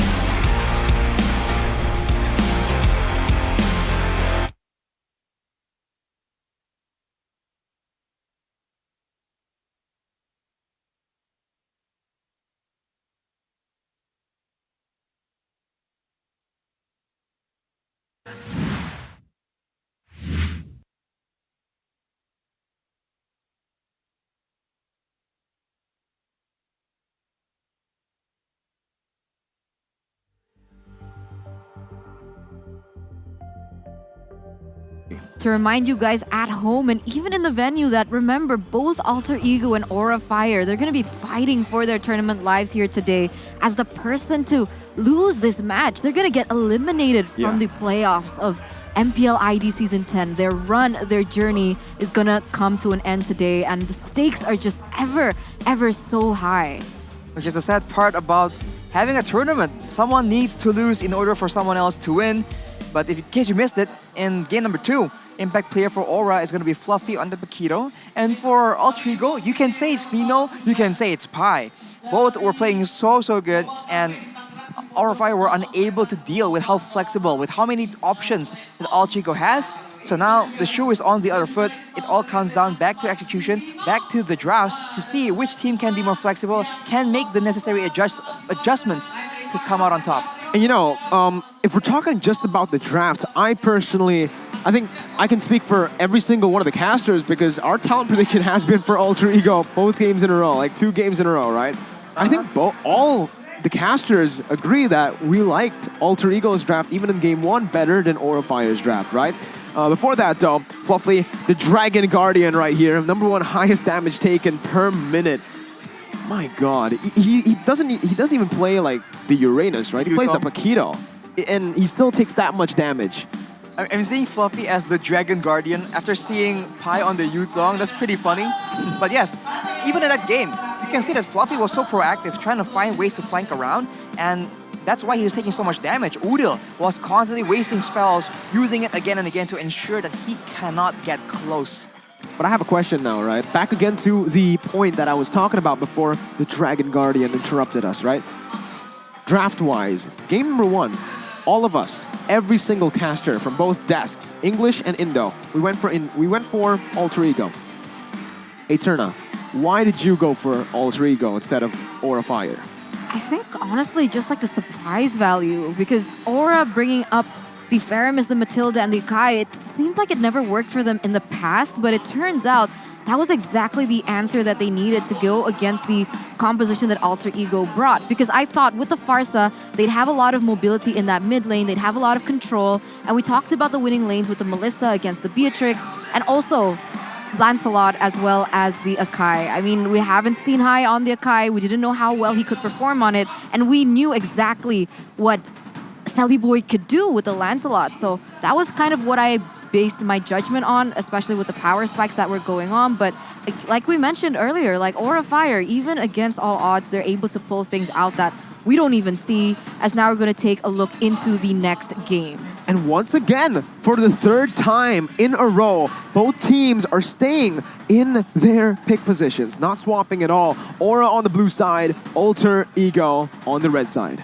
And in terms of bans, nothing has changed either, right? Nothing. With Juan, Julian, Valentina being banned away for Aura Fire. But like I was about to mention, from Alter Ego, there is a slight change. The Matilda has been taken away, so they are going to deny that double roam strat that Aura Fire brought in game #1. And what they're saying is, right now, you can pick up the Faramis, we'll pick up the Paquito. You can pick up the Paquito, we'll pick up the Faramis, we'll trade it out. And for Aura, they decide on the Paquito instead of the Faramis. I do feel like the Paquito is a lot more valuable when it comes to flex, etc. Faramis, you only really need him for very specific compositions, a very cheese compositions as well, if I do say so myself. We have a comment here from Alter Ego Esports though. Aura's players to watch out for is Kabuki. It's fun to fight in the lane with him. That's Nino talking about Kabuki, trying to show people that he really enjoys that rivalry. And in game #1, I think we can say that Kabuki got the better time, but in game #2, I think Nino absolutely evened out the score. So now it's to see, you know, we're in game #3 to see who takes the lead yet again. And now the first 2 picks for Alter Ego, the Faramis will actually get picked up, and that's a Yeeve. That's a change already. Faramis and Yeeve, so they basically revealed where both of these heroes are gonna go. Roamer, Faramis, on Leo Murphy, on the hands of Leo Murphy. See, this is where it gets kind of questionable. We've never seen Leo Murphy perform well on these types of heroes. He likes those crazy heroes, those flashy heroes, the Cho, the Atlas, the Kufra. On a Faramis, we'll see. This might be a pocket strat that they've been hiding, but we'll have to see how it works out on stage. Yeah, we are known, we cinemaze Leo Murphy with really ultimate heavy, very momentum-based heroes, someone who can create the plays, but with Faramis, he's going to play a little bit more safer, a cover hero, a support hero, and that's not something that we usually see on Leo Murphy. And in return, Aura has actually opted with the Farsa and the Ling pick. Well, my personal opinion is that the Faramis is only really valuable when there's a lot of burst damage, because that will deny the bulk of the damage output during the revival from that called altar. So right now with a Paquito, against a Paquito, a Ling, and a Farsa, it does make a bit of sense. So I'm quite curious about that Ling pick. Maybe the macro play is where it's at, but Alter Ego, they secure a very strong, very good long-range backline, and they have 2 cover tools, the same way Aura did in game #1. And it's very interesting because, again, it seems like in this game right now, Aura Fire are drafting towards comfort, whereas Alter Ego are drafting towards that creative side. So they've kind of swapped their styles in the draft as well from game 2. Sally Boy on the Akai. We questioned that in game 2, but it worked out for them. For the most part, he was a solid utility jungler.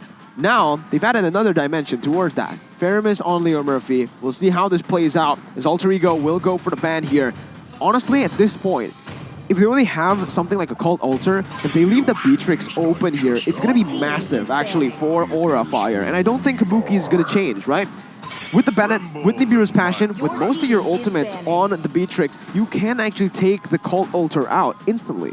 This is interesting, right? I really do like the bans coming through here in the second phase. Alter Ego have opted with the Atlas being banned away because they know since they brought the Faramis, they are going to be clumped up with one another and they don't want a certain re-engage tool like the Atlas who can go in for the Fatal Links onto a lot of members of the team against someone like them, especially in the hands of someone like the Godiva. But the thing is, I don't know. I didn't really think that the Akai was the main factor towards the success of Alter Ego in that second game.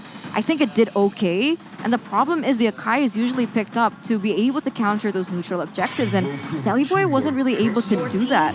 And now we're going to see here the Melissa being banned away once again, as well as the Grok taken away from Alter Ego.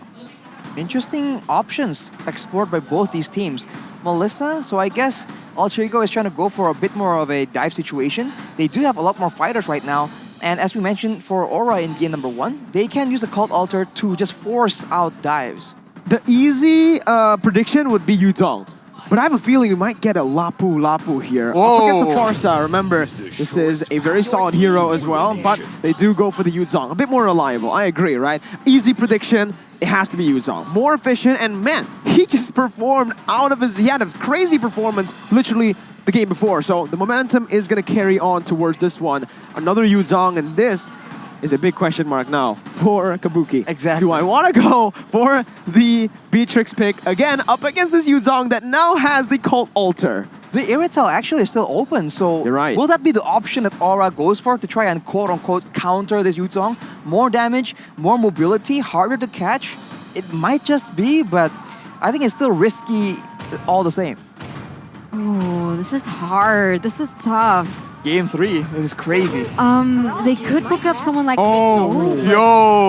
Tiggy is going to be the pick as well as a Benedetta, so... Full dive. Full dive comp. Full dive comp. And that makes sense, right? Because the Melissa was banned away, Alter Ego want to go in for that backline, and now there, quote-unquote, isn't a backline aside from the Farsa. And now the Farsa can actually just chill out with the help of Ziggy Time Journey. Yuzong, the only threat that Yuzong has now is that damage. Yeah. In terms of that CC, it's practically Petrify. gone. But Aura needs to coordinate it properly, right? If the Time Journey comes in late, if the Furious Dive or the Petrify gets in towards that Feather Airstrike first, it is still going to be quite a disaster for Aura. Alter Ego, last pick up against this composition. You need someone mobile. Irithel is just an answer that I want to go for. A safer pick would be the Brody, though. Would the Clog make a bit more sense here? I mean...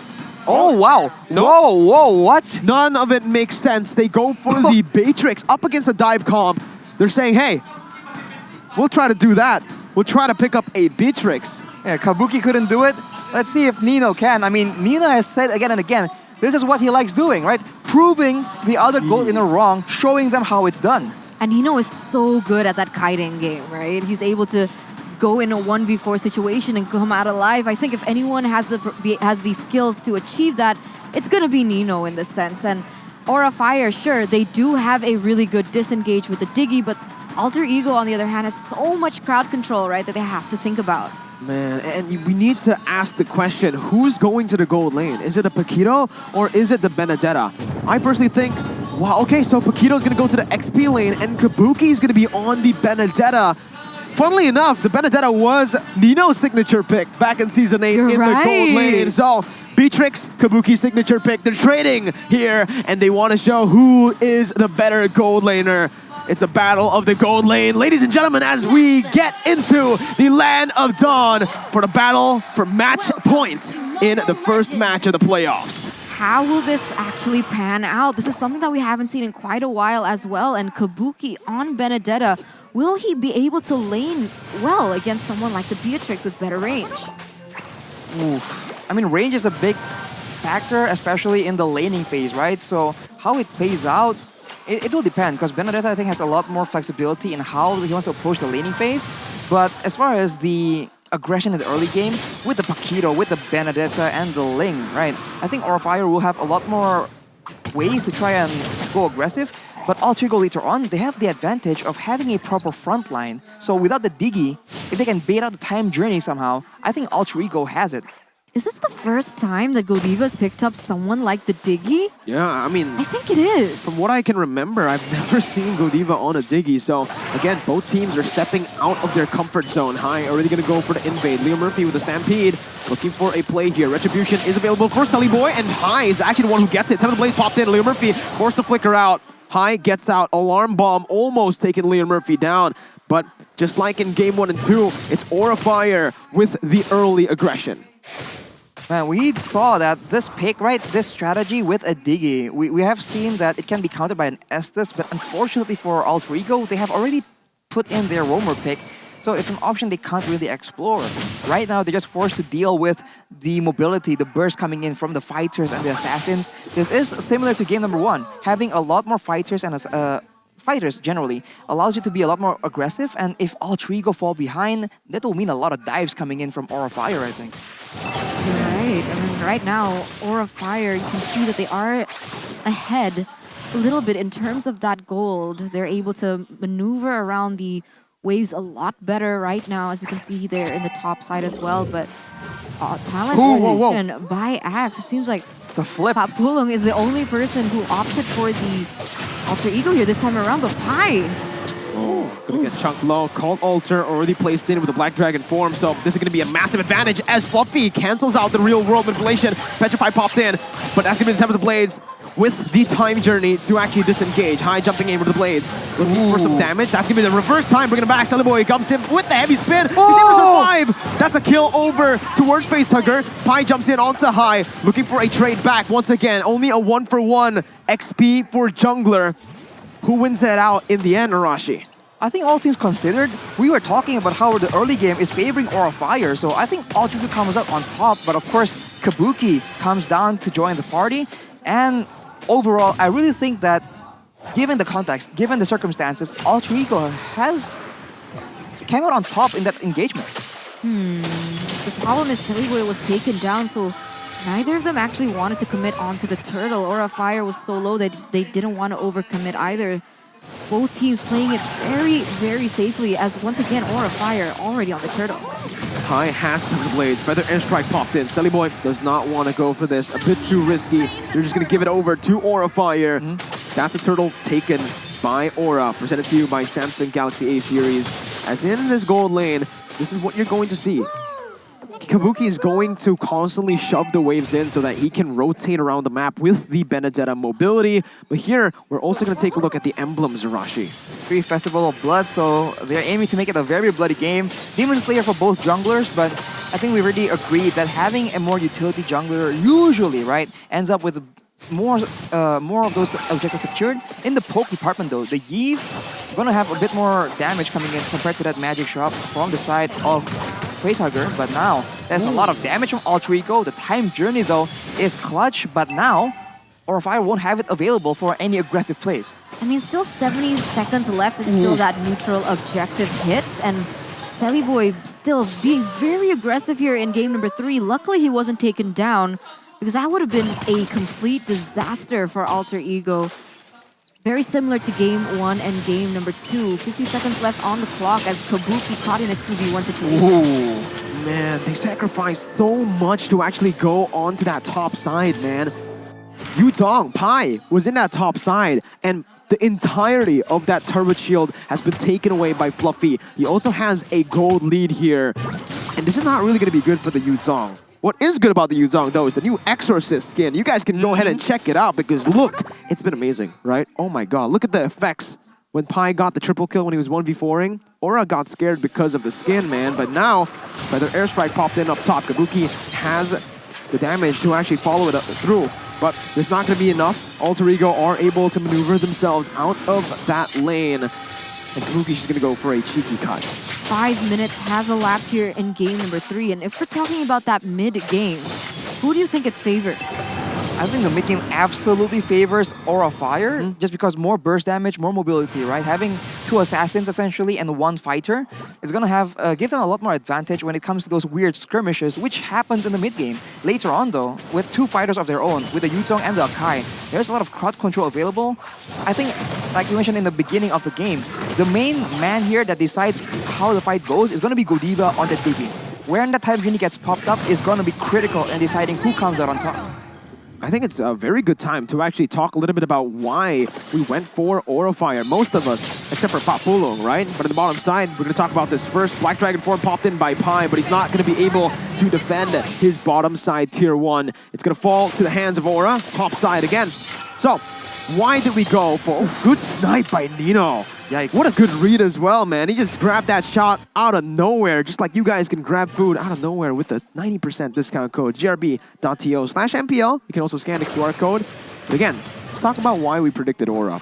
Because for me, it's been because of that wave control, right? With the Benedetta, that's a winning lane. With Fluffy on the Paquito up against the Yutong as well, Yutong does have quite a bit of trouble there. And they're just able to control every single neutral objective with that. And you can see even the disparity in the level between Hai as well as Celiboy. Hai is a level, almost 2 actually, levels ahead of Celiboy, and you can see the difference when it comes down to that wave clear, as now we can take a look at all the items here in the 7th minute. Nino with the BOD will be a bit of a menace, especially if Aura Fire wants to risk getting in the fights with low HP, because if you're lower than 50% HP, that's where the BOD really spikes up in value. Diggy rushing the Radiant Armor though, Godiva really respecting the potential for Yves to force out the time journey defensively, right? And the Hunter Strike and the Bloodlust Axe on the hands of Kabuki. This is what we've seen in Season 8, I believe, a lot. The fighter in the gold lane just making sure that the marksman doesn't get any chance to play at all. As we mentioned earlier, I do think the main difference is that with the Cult Altar, the damage from Aura Fire isn't exactly ultimate reliant. So even if you initially get saved by the Cult Altar, Aura Fire can just stick around and take you out afterwards as well. I think that's the main issue. And with the Diggy, with the time journey available, I think that's the main key factor in ensuring that Aura Fire are the ones that dictate how the fights are going to go. At this stage, we're going to see Hai trying to push the lane in the bottom side, trying to send a member from Alter Ego down so they can set up for this next turtle properly. Facehugger still doesn't have his ultimate, so that's something that they need to consider as Alter Ego Esports. I don't think... Or maybe they are going to look to contest, but Fluffy doing a very good job at zoning it. Celiboy though, gonna get chunked very low. Final blow to the back line since Kabuki does so much damage onto Udil, onto everyone to execute as well. The Cult Altar falls to Kabuki. Black Dragon formed by Pi, looking for the steal once again. The Miracle Play does not happen for Pi. He's able to get out of the Furious Dive, but the Tempest Blaze comes in from Hai, who is able to find the Retribution. Fluffy in the midst of it all, still able to survive. Nino looking for the kill, taking it. Nino taking low, flickering out. Kabuki looking for Leo Murphy, but Hai picks it up. Udil still able to run for now. Kabuki doesn't want to leave it back. Eye for an eye. Oh my god, the snipes did not connect, but Udil's able to actually escape. It's a 2-for-1, but the Lord goes over to Aura. 4,000 gold lead. In addition to that, as now Aura Fire, with the space that they have, they're going to be able to get a turret in that mid side, as well as take away the blue buff away from Celiboy. Not ideal for Alter Ego, but they do get trades, right? And when you're on the back foot, any kind of trade is essentially beneficial. Nino especially picks up a kill, Udil as well. So all things considered, not the worst of scenarios. The longer the game goes, the more Aura Fire needs to be a bit more careful with how they want to engage. The members simply will be too tanky to get bursted down in such a decisive fashion like in the previous fight. Let's see, man. Looking at this right now again, right? Aura Fire, they got the Lord, but because Alter Ego got the favorable trade, in terms of just the kills, they are actually able to clear out the waves. Only one tier 2 fell in that Lord power play. And now, we're going to see how Aura Fire uses this 5,000 gold lead, because exactly like you put it, Arashi, the later the game goes, the superior Udil and Nino gets. That's going to be a huge problem, as now we are in the 10th minute, and this is where it's going to get very important, right? How are they itemizing against one another as Alter Ego Esports continue to scale? Celiboy picking up the Antiquirus this early in the game is absolutely value, man. It lowers the attacker's physical attack every time you hit up to, I think, 4 stacks for up to like 7 physical defense. So picking that up against a Ling, a Benedetta, as well as a Paquito on Fluffy, I think that's gonna make Boy a lot more tanky, especially because Facehugger won't be focusing his damage onto Boy of all people. Feather airstrike again though popped in, and this is what the Farsa really, shines at. That zoning, that poking with the feathered airstrike. And to add on to that, the fact that they have such a massive goal lead means that he's going to be able to burst a whole lot of that backline down. So Alter Ego need to be very careful on their positioning. Damage dealt by Axe. Wow, Nino, even though he's not really an early game hero, he's been bullied this game, still #1. In that previous fight, he was just hitting again and again with that Nibiru. So I think it makes a lot of sense. And Boy now with a heavy spin, he will be able to find Fluffy. No, they're gonna go for the collapse here. I don't think this is gonna work out. For the airstrike popping in, Boy gonna lose his life, but no! The Cold Alter comes in. Real World Manipulation also popped in. Oh, the snipe from Nino! Oh my goodness, that was nasty by Nino! And he goes for another. It's a double kill. The #1 in the damage dealt by Axe, absolutely styling here in the 11th minute. 2 members taken down for the price of none at this stage as Alter Ego Esports once again being able to pick up the tempo, taking away a little bit of momentum that Aura Fire have built for themselves. And now Kabuki, he might be caught in a bad position. Oh, eye for an eye, does not matter! Nino again! He goes in for another snipe, just barely out of range there. What happened to Nino? He just has all the space in the world to try and deal damage right now, especially because Aura got baited, and now Godiva will be the next kill picked up by Nino yet again. 5-0. Lord is on the table with 2 members down for Aura Fire. Jeez. What? Nino, come on. How many kills in a row was that? How many consecutive kills 4 in a row? Like now he's sitting at 5-0-1 here in the 12th minute as now they're gonna collapse on the next neutral objective. Facehugger trying to open that feather airstrike, but unfortunately, gonna be able to just buy a little bit more time for them as that mid lane is going to be crashing in favor of Aura Fire. But my oh my, Alter Ego. This is what we were talking about, right? We were fearing that power spike that could start to hit. And now Aura Fire, they're starting to feel it. They are just struggling to try and find that pick-off because everyone's grouping up together and the Cult Alter is just getting a lot more value. Aura Fire needs to try and space out their damage a bit more here. Maybe Feather Airstrike first and then an Electrophylo Blow or a Tempest of Blades, because right now the Cult Alter is being used as such an opportune moment for the side of Alter Ego, and they go for this contest yet again. Aura are looking to sneak this Lord 2 levels ahead of Boy. Real World Manipulation popped in. This round, they're gonna go for it high. Wins out the retry battle. Cult Alter clutch to help Boy. Meanwhile, what happened? Nino was able to take Kabuki down. Pai again in the midst of it all. He's able to win a 1v3. Still surviving. Finally falls. Man, what are these side laners of Alter Ego made of? 2-for-1 trade for Alter Ego Esports, and even before this matchup began, the main highlight for this matchup against Aura and Alter Ego is the fact that both of these teams have really strong side lanes. And you can see it actually go into fruition as Fluffy! Is he gonna get taken down? Oh my god, the name of the game right now is finding Nino for Aura Fire. It hasn't happened, not a single time. He's still deathless. He flickered forward in that last fight. What? He almost got taken out and he pops the Wind of Nature at the exact moment. They are playing so crazy, so recklessly, and it's paying off. This is the Alter Ego that people are expecting. 7-0-1 on Nino right now, and it's just so insane to see. I mean, the Beatrix has got to be one of his power picks at this stage, right? We have seen that he has mentioned that he is confident on that Beatrix. When it was meta, he was able to use it to great effect, but right now, he is showing Kabuki how it's done.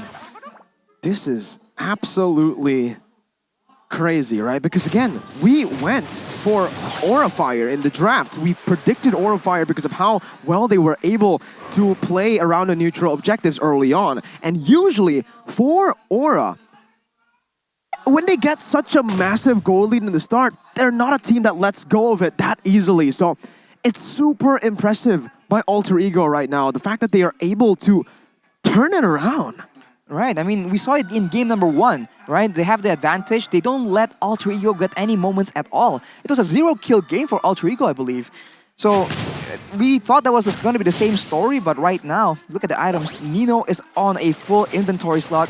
He has the Has Claws as well, so his sustain is going to be a lot healthier as Conceal is being popped by Aura Fire. They're going to go for it. Again, it's Nino. What? He's able to flicker out. He is able to dish out the damage. It is a disaster for Aura. Black Dragon formed by Pi onto Kabuki and the Petrify, and Nino again picking up the kill, looking for the snipes to secure a triple kill, but Uno says no, you've had enough kills. It's time for my kill, all right? It's mine. Oh, Fluffy versus Pi. What's going on? This game, how did Alter Ego turn it around? How did Aura Fire let go of the 5,000 gold lead? Alter Ego might go for the one straight push on the bottom side with the minions that they have. Buffy wants to go for a miracle play, but he's gonna get knocked up. He's gonna get chain CC'd. His immortality falls. Nino again picks up a legendary. Buffy is able to prolong the game, but Alter Ego. Oh. Wait a minute. Oh no. They might be going for something here. Godiva spawn in the back. He's gonna go for the reverse time right now, but look at that. It's still Godiva taken down for nothing. Oh man. I mean, Fluffy bought enough time for Aura Fire to come back because that would have been a disaster if Alter Ego Esports could have ended that with a one straight push. We do see the beauty of High being on the lane, being able to mobilize around the map, look for counter split pushes all across the board, as now Alter Ego Esports, they're going to be the first ones to set up for the Lord with two-man advantage. Oh my god, what is that damage? Feather Airstrike took away almost all of Nino's HP, but Facehugger, he popped his Feather Airstrike in a very open position. Kabuki on the Benedetta is not going to survive the damage coming in from Nino. High isn't. Oh, what the heck? High! Huh? Again! High stole the Lord? Saving the game for Aura Fire against all odds. What a steal from High, man. Some way, he was just able to get in there and get that retribution, but Alter Ego, they want vengeance, they want to punish him for that play. Is it going to be enough, Mirko? And this is the siege for Alter Ego. Alter Ego in the base. High gonna get shredded down by Nino's Nibiru. Nibiru's passion popped in. Facehugger responding in 5 seconds. Lord gonna be micromanaged by Alter Ego. Every single wave cut here except that top side. Alter Ego wants to look for an end with a two-man advantage, but they might not be able to go for this. Kabuki spawning in 2. Aura Fire. High saved the game, but wait a minute, Feather Airstrike popped in there doing so much damage, but look at Nino, focus on Nino, he's able to dish out so much damage in the back line right now as Pi jumps in, by the time! Nino! What the heck? Gets the snipe onto Kabuki, he's able to cut away, he's full HP, that's a double kill for the Wonder Boy. Nino looking for more, looking for the end, the real world manipulation comes in as Nino targets the base, he's able to maneuver all around as he goes for it. Fluffy trying to survive, trying to save the game once again. A double kill picked up, but it's Nino with the legendary. He secures match point for Alter Ego. In the end, the defense was not enough, and now what the heck? 2 points for Alter Ego Esports against Aura Fire. That was an insane game, guys. Did Beatrix get nerfed? Oh my god, that did what? Not the for heck? Nino. Did Nino fall a single time in that game? I think he's sitting on 0 deaths against 3 fighters, 2 assassins, essentially. What is going on? I don't know, man. Like, we gave Aura Fire that Hydra nickname, but now Alter Ego, they're starting to deserve it. If Pi doesn't pop off, Nino does here in the 3rd game, and who's gonna pop off next here in the 4th game? Holy moly, did you see that snipe onto Kabuki? You're on a Benedetta. You'd expect, hey man, I'm mobile. I'm a mobile hero. Nino can't possibly hit me, right? No, that's Nino for you. What the heck? No way. Accuracy. I am so stunned by that final shot. How did he get that shot off? I have no idea. He just has foresight. He has game sense.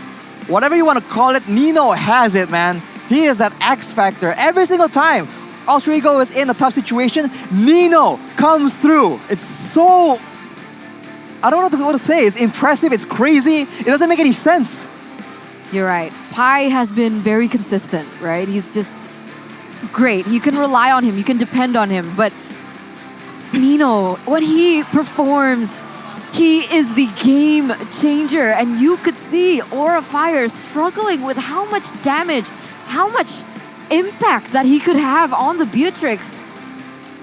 And I don't know, do you think Aura Fire would want to pick up The Beatrix like I from the guess get-go? They have to, but imagine if you're Kabuki right now. First you get completely shut down, and then your rival just comes out and has an insane performance on your signature hero. My God, man, it's got to be very tough mentally for Kabuki right now. God, sheesh, man, I don't know. Like, it's not looking good for Aura Fire. It's looking real good for Alter Ego, though. You can see the fans just absolutely loving it here in the MPL arena for the playoffs. Let's take a look at the winning moments again, though. Man, it's so weird because we did not expect Alter Ego to play the way they're playing right now. We expected them to rely on comfort heroes. We expected them to play around Selly Boy. No, they're playing around Nino. They can play around Pi. They can pick up heroes like the Akai on Selly Boy. And again, we questioned the Faramis pick on Leo Murphy. It worked out. It was good.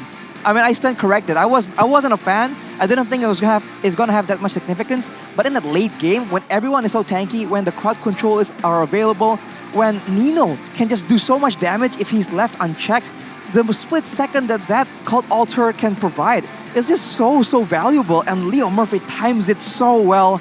Credit to him for sure. And I think one of the main moments that allowed Alter Ego to begin that comeback was also a bait with the Cult Alter.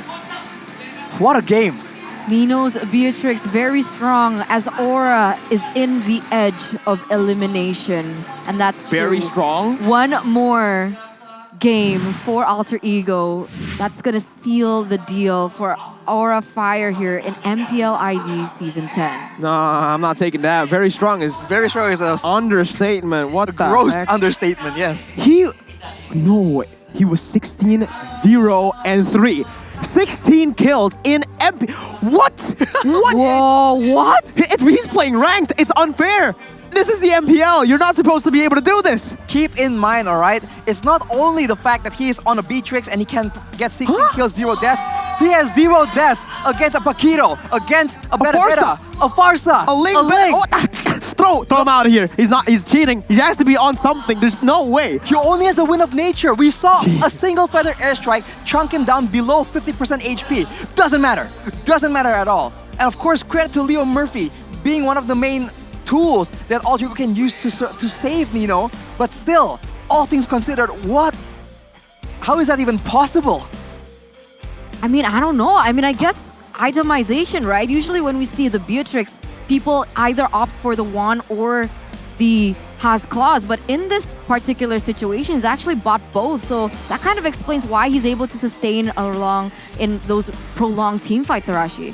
And we can see that we talked about the healing reduction. There's a dominant ice being built by Godiva, but since he's forced to buy other items in the first place in the beginning, it's just a bit too late. He wasn't even able to complete it. As we take a look at the Rich Guy by Living by Mandiri, the carry as well. That's gonna be your boy, Nino. That is Nino, man. Remember the name. Do you see how much damage dealt he did? Ridiculous. 119,000?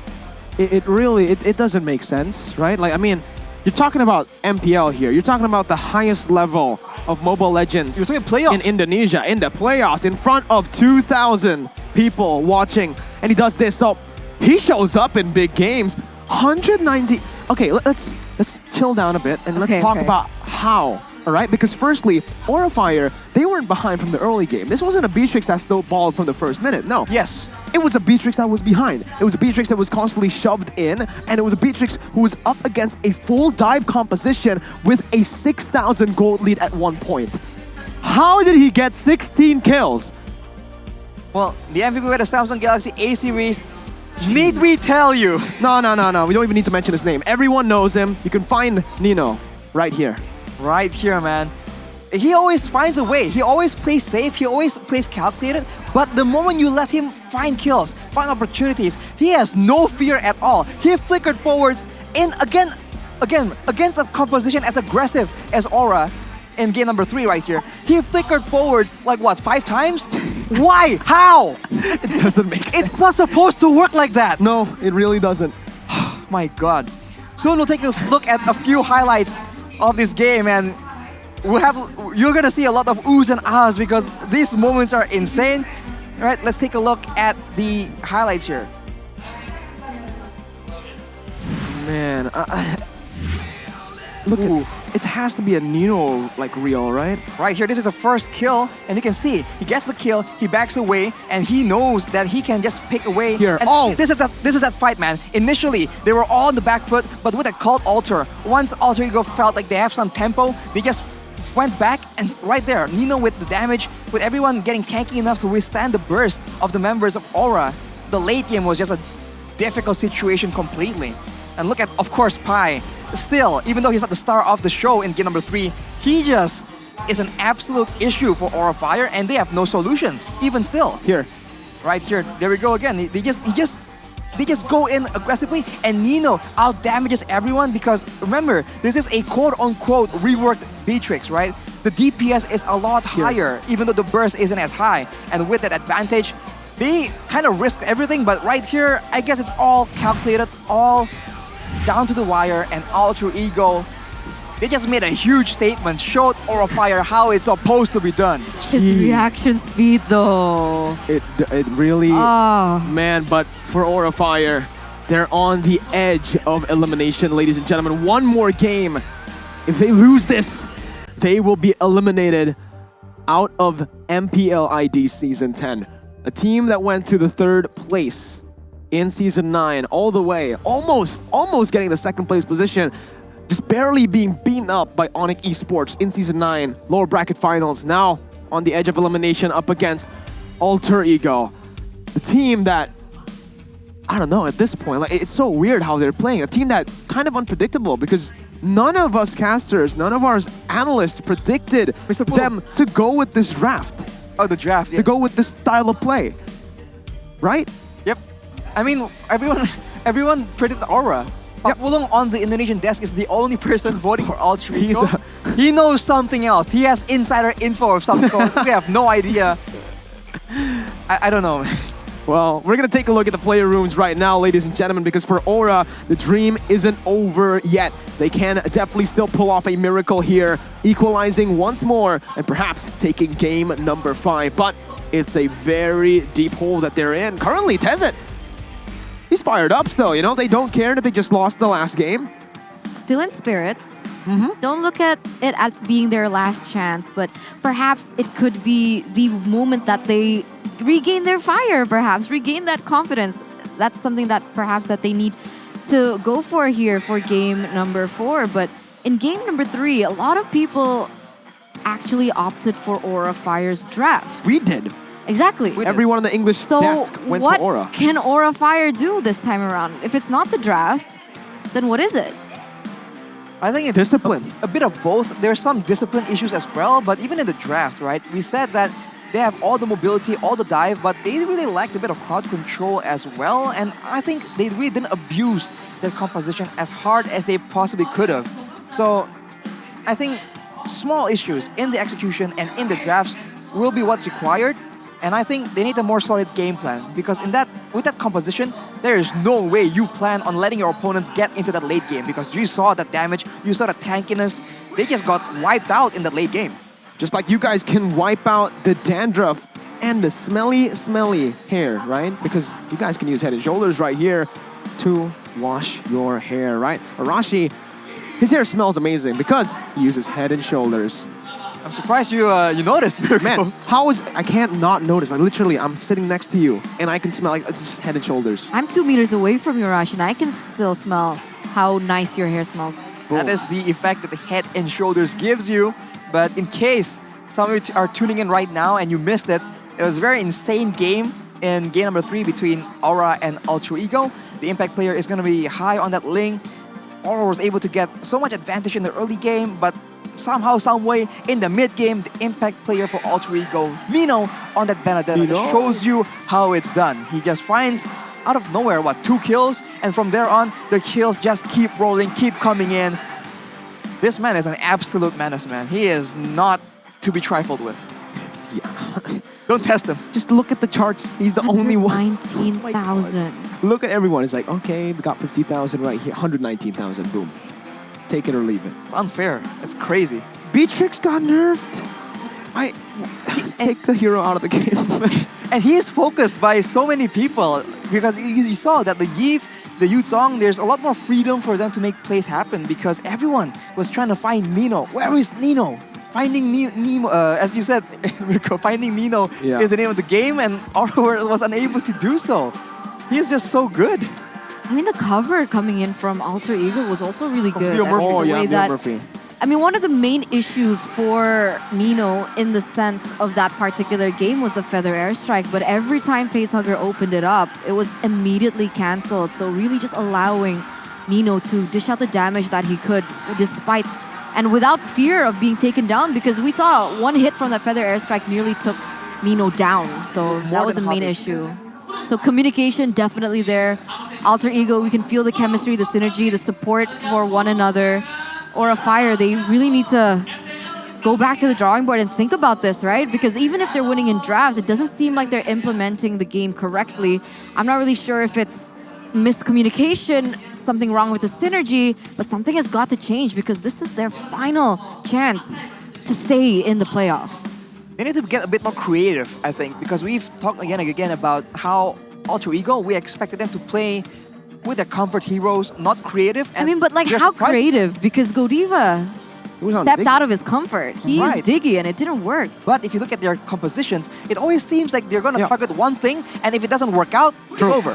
One-dimensional. And in game number 1, it worked out, right? But you can't expect that to happen every single time. And so in game number 3, they were supposed to take over the game, get ahead and just get pickoffs left and right, get all the objectives and end the game at like, what, 11 minutes? But it didn't happen. And Alter Ego just, once they got to, the point where they were able to catch up, that's just it. And in addition to that, I'm wondering if Aura would like to take the second pick. Oh, you're right. Now, because in all 3 games, you're right. Aura has been in the first pick. They've mostly found their success in the regular season in the second pick. Remember, 70%. Yeah. So, again, we might see that happen. We might see that swap in the sides. But it is very interesting that both teams have opted for the same side even after a few losses. Keep in mind the quote from Oh My Venus earlier, the number 1 team that he wants to go up against is Aura. Number 2 is Alter Ego. So Alter Ego trying to make a statement here like, okay, you want to put us at number 2? No thanks, let's go. Right now we're in the drafting phase for game number 4. Still. Okay, wow. Bold move by Aura Fire, not wanting to change anything.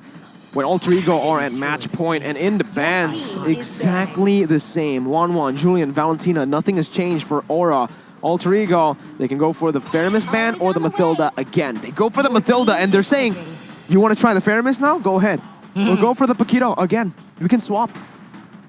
Alter Ego can go for the Paquito and I don't know, they have so many options right now. Alter Ego, uncharacteristically, has been very flexible. You can't really expect any easy predictions coming in, except for maybe the Yu Zhong. But right now, with the Faramis in the picture, Alter Ego should go, usually, right, the solution will be a bit more DPS, a bit more AoE, some crowd control as well, because everyone is going to be clumped up together to try and get maximum benefit from that called Alter. Alter Ego, we've seen that they are able to punish that kind of composition.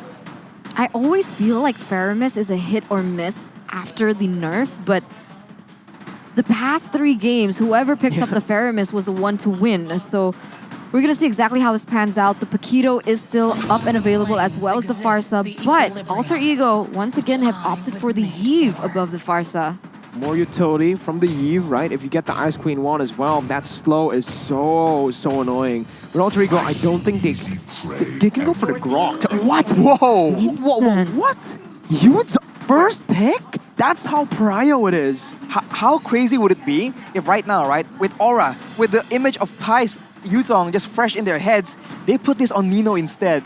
I mean, it's a very far-fetched prediction, but if it happens, this is crazy stuff coming out on the first match of the playoffs. It really does depend on who goes into the gold lane, right? Because Yu Zhong against an MM in the laning phase is a bit bad.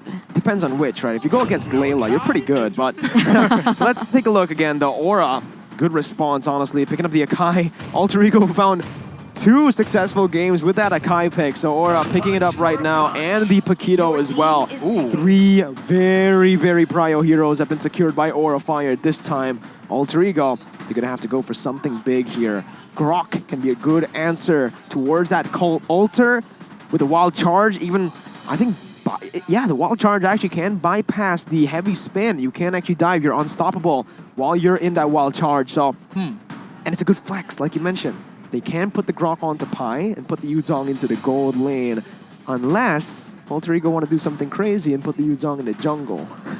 That's a bit too crazy, I think. Will Alter Ego go for maybe a Diggy? I mean, there's a lot of crowd control available for Aura right now. It is a valid Leo Murphy strat, right? But yeah, exactly, on Leo Murphy. Seems like a bit of wasted playmaking potential. 2 seconds left though. Alter Ego taking their time. And they go for that Atlas. Okay. Oh, that's kind of... And now they banned the Diggy. That's kind of brilliant, right? Because Aura Fire, with Faramis being picked up, they're going to clump together to be able to get the most out of that Cult Alter. And when they do, that is going to be the perfect moment for Atlas to come in, a Fatal Links, and the damage follow-up coming in from the Yves as well as that Yuzong. It's going to be disastrous. And with the Diggy being banned away, it's starting to get limited here. And now you really understand why Alter Ego went for that Yuzong first pick with the Yves as well. They went for the Atlas, right? So let's just think about it this way. Yuzong dives in, forces the Cult Alter or the heavy spin, free for Atlas. Atlas dives in, baits the Cult Alter, baits the heavy spin, Yuzong, free. So it's just so hard to actually combine or to coordinate your ultimates up against this style of comp because there's so much being thrown at you. Well, maybe Aura can ration out, right? Maybe use the heavy spin, for example, to counter the Atlas, and the Cult Alter to counter the Black Dragon form. But of course, it's all in the hands of Alter Ego, right? We talked about proactivity and which team has the choice to make the plays happen. In this game right now, it's most definitely Alter Ego. And even if, let's say, a very crazy 5-man Fatal Links happens, it can be very easily followed up with a Furious Dive from the Yuzong as well. So looking like a very scary composition. Alter Ego needs to be very smart about this. There's a hero that's still open and can be used by Aura. It's the Estes. If they go for the Faramis Estes, this combination is absolutely nasty. Alter Ego, they don't ban it. They go for the Ruby ban instead. Aura have the Estes to play around with, okay? They can go for it, but what the Estes means is they're gonna have to climb up even more now. And Alter Ego can use that. Oh my god, I'm thinking. I mean, if Alter Ego goes in for burst damage, then it might be okay for Aura. So they can like outlast in that long team fight. Right, I mean, it depends again on how they approach because Alter Ego, I guess we haven't been exploring it that much, but how they've been approaching these fights are very smart. You know, if they go for a head-on approach and it doesn't work, they try and change it up. They go from the sides, they go for flanks, right? They go for semi-dives and then full dives. So I think they have a lot more ways to play around, and Aura needs to try and copy some of that as they ban out that Melissa instead. Hang on. I mean, we've seen the Atlas become completely nullified by RRQ when they went in for that whole Purify strat. So you're right. That still could be a possibility. If I was Aura, I'd pick up perhaps someone... I'm not sure. Is this Faramis going to be a roamer or for Facehugger? Because in this situation, I would prefer Facehugger to be on someone like the Lunox, to be honest. To be able to burst down the damage coming in from... To be able to burst down the tankiness from the Yuzong, as well as being able to be more reliable and independent if the Fatal Links hits, because she does still have her ultimate. You're right. But fair point. Looking at it, I haven't seen Godiva find a whole lot of success on this Faramis pick in the roaming position. True. Alter Ego pick up a Bellman here. Wow.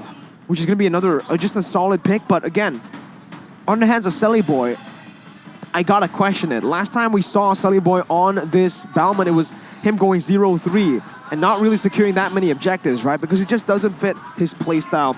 Maybe he has fixed that, obviously with the 2 weeks gap between the regular season and the playoff. But Aura Fire now with the 2 last picks in their draft to wrap it up.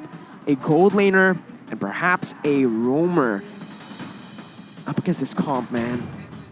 Well, as you mentioned, I really don't know here. Alter Ego going for very aggressive, like possibly a 3-fighter. Did they go for an Angela and a Ling?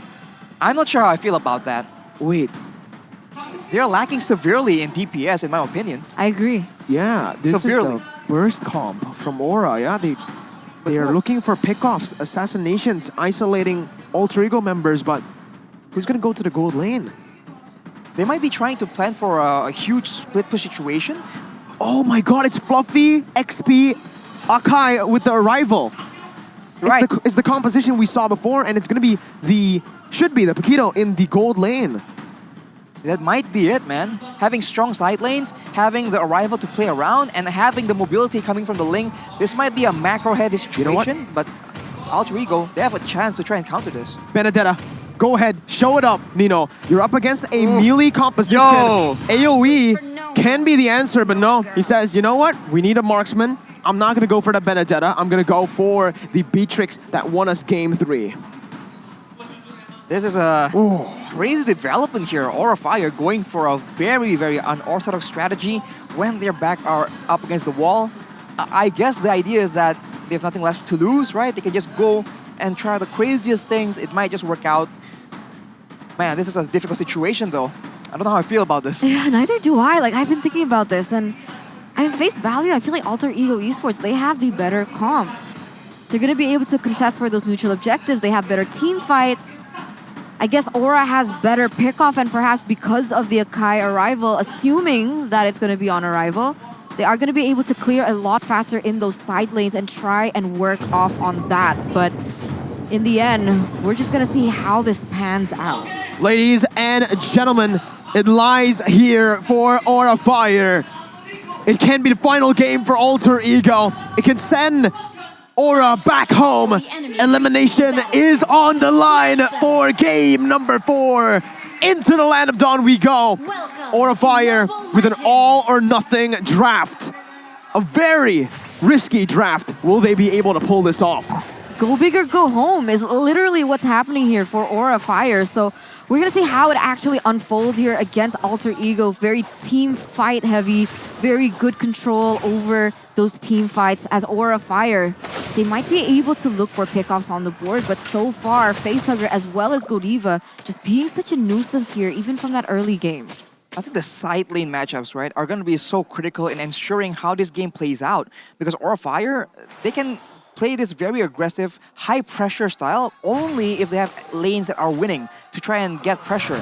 If they don't get advantages there, if their laners fall behind due to ganks or roams, Alter Ego can very easily turn this around. And also note that none of the members from Aura Fire have Purify at all. So just really free farm for Atlas to take in that Fatal Links as soon as he hits level 4. And to add on to that, it's Fluffy on the Flicker, not the arrival that we've, we mentioned earlier.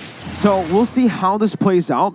The reason he was able to find a lot of success was that arrival in the regular season. Pi, or he uses Petrify right now, is asking me the Tempest Blaze popped in, knock up as well. Pi gonna fall here to the hands of Hai. Another first blood to the hands of Aura Fire, just like we saw in game 1 and 2.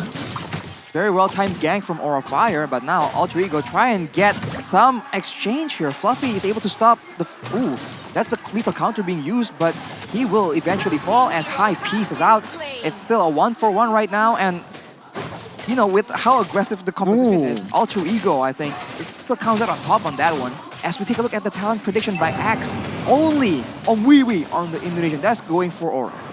Wee alone in the middle as well there, you can see. But Aura Fire now.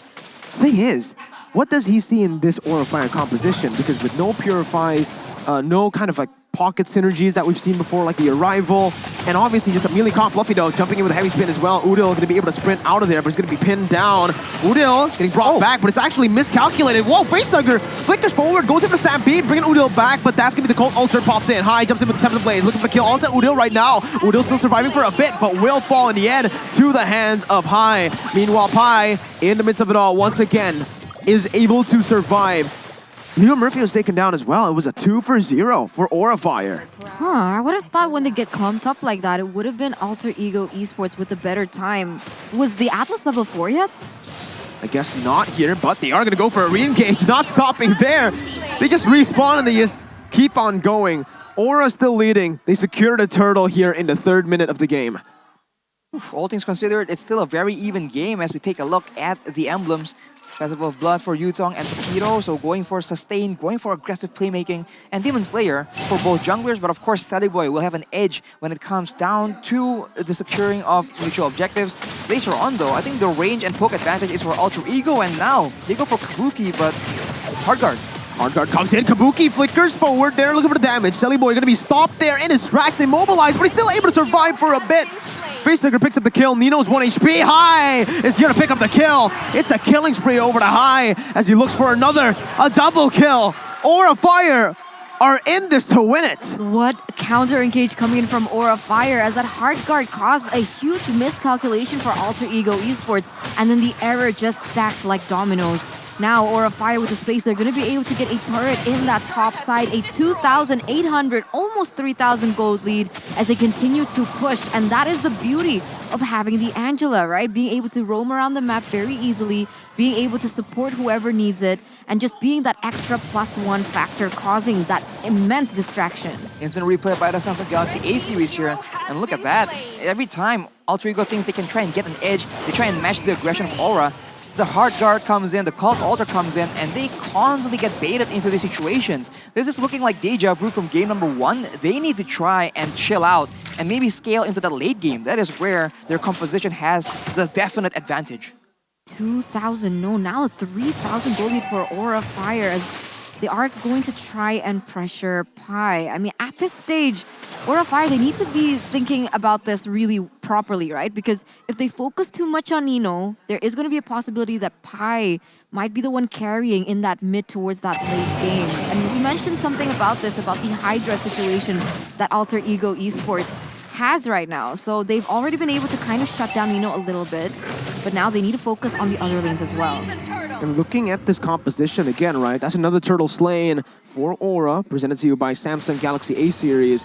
Alter Ego have been taking way too many fights in the early stage with their composition. Remember that sure, their composition works on paper, but not in the early game here with the Beatrix and the Yve having to scale up to those item power spikes. They're gonna have to chill out because as you can see, Nino basically does no damage yet. He was forced to go for the steel leg plates defensively early on. Right, and one of the most value are physical defense items right here. It's cheap, it gives you 45 physical defense, so it's ultimately value. But look at the items here. Udil, not even a single item completed. So without the right items, they don't have the right kind of damage to try and match this aggression. So I think they have to just chill out and, you know, play more passively because Aura Fire, their engages, yeah, they have like the heavy speed to try and rely on, but for the most part, their engages are very telegraphed, and I think Alter Ego have more than enough game sense to try and maneuver around and kite back away from those choke points where the Akai can just do insane engages. It only takes one moment as well for Alter Ego Esports to just deny that gold lead away from Aura Fire. 4,000 right now. Still going to be able to turn it around, especially 40 seconds left on the clock for that next neutral objective. And we're going to start to see them get clumped up. And when they do, Alter Ego Esports have a huge chance to turn it back around. They just need to be very patient and very careful right now. Aura, though, they've definitely learned, right, from game number 3. Game number 3, yeah. There's no way they actually don't stay disciplined this game. They are going to go for these objectives. Fluffy's just zoning and they're not really committing to anything, right? So this is what they were supposed to do in game 3 with the lead that they have. But now, Alter Ego are going to be the ones forced to react to the proactive plays placed down by Aura Fire on the map. If they can stall the game long enough, I think Alter Ego, as per our predictions, have a chance here, but they need items and they need the right kind of opportunities. Right now, the turtle is being sieged, but there we go. That's a steal coming in from Boy. Lethal counter and a retribution. Leo Murphy needs to back off now. Aura Fire forcing the fight, but Alter Ego do not need to take this. Wise positioning and wise decision-making from Alter Ego. They take the turtle, they back off. Yeah, I thought they were going to overcommit to that because that would have been kind of detrimental to how they're able to slowly close the gap little by little. Already 3.7 in difference, as now Aura Fire, though, still being able to manipulate these side lanes a little bit better because we saw that the bottom side was already cleared up and unfortunately Nino was forced to deal with that. So a little late in that setup.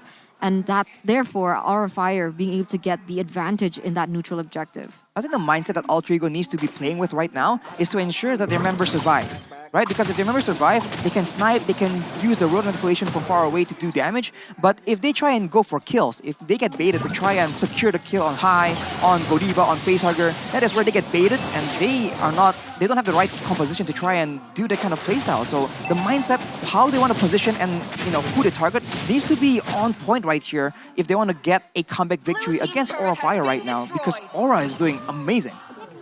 4,000 gold lead built up, right? And again, Aura are just trying to hold on to this lead. They're using the lead very wisely, pushing out the side lanes, not forcing any fights, and again, using this wave manipulation to set up for the next neutral objective that now is going to be spawning in 30 seconds. The Lord, Aura though, they're going to go for the pickoff up top. High with a fierce dive, comes in, gets out with the Black Dragon form, but that's a lot of damage placed onto the XP lane. And that's going to be a turret picked up in the top side. Meanwhile, in the mid lane, Fluffy goes over the heavy spin, pinning Selly Boy down, but will not be able to get a kill. Doesn't matter though, Aura still are able to play the macro game really well with that turret up top. That's the beauty of Angela and the Link, right? Because they don't always have to be together. I mean, at some point, Link can always maneuver to the top side, and then the Angela can roam to the bottom side, try and clear those side lanes, and then if something happens, if a gank ensues, she can always use her Heart Guard to get out. So that's a positive thing that they have, and Aura Fire, they've been utilizing it really well. Alter Ego Esports, they need to clump up to be able to dish out what their composition was made for. And Aura Fire, they're just not letting that happen at all. As look at this, Ling already pushing the top side. You can see how separate the members of Alter Ego Esports are. As Aura Fire, they're actually already setting up for this objective. Oh my god, what a beautiful pick by Fluffy there. Udil still trying to survive here, but will be taken down by Facehugger. Aura Fire with a 1-0, a man advantage. They're going to go for the Lord. And again, Aura this game have been phenomenal. The way they're playing the map, the way they're using that pick-off potential to chain it towards objectives. But they need to zone Selly Boy. Last time they went for a neutral objective with Selly Boy open, it was a steal. Good secure by Aura. What a very good execution by them.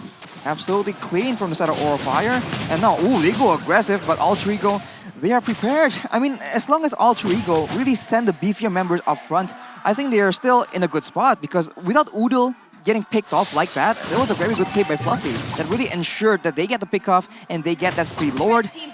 I think Alter Ego will wisen up though and won't allow Aura Fire the same opportunities more than once or twice.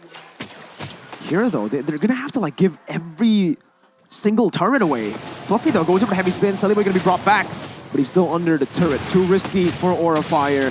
And like we mentioned in Game 3, what were they lacking? Discipline. This game, they are truly disciplined. They're not forcing, they're not committing into anything that might give Alter Ego that coin flip back to them. They know exactly how Alter Ego Esports need to bring it back. They need to be able to work on the momentum off the back of Leo Murphy, and they're not letting that happen at all. They're splitting the map, disallowing that group up, and Aura Fire, 7,000 gold lead here in the 11th minute. I think right here though, we can see that Aura Fire, the lack of DPS is really showing, but Leo Murphy now gets taken out. An amazing Temper the Blade play there onto the back line as Pi is still able to actually buy some time, but look at that! Pi gonna be taken down. What was that damage from Aura Fire? I mean, 7,000 gold lead now built up. High is definitely, high on the gold income, and he is already max level, so he does a lot of damage.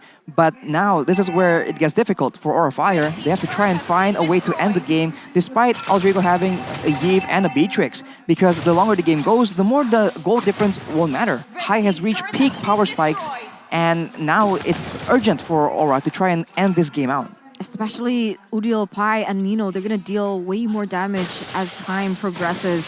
As we're taking a look at the damage dealt, and even now, Udil is #1 in that board. Wow.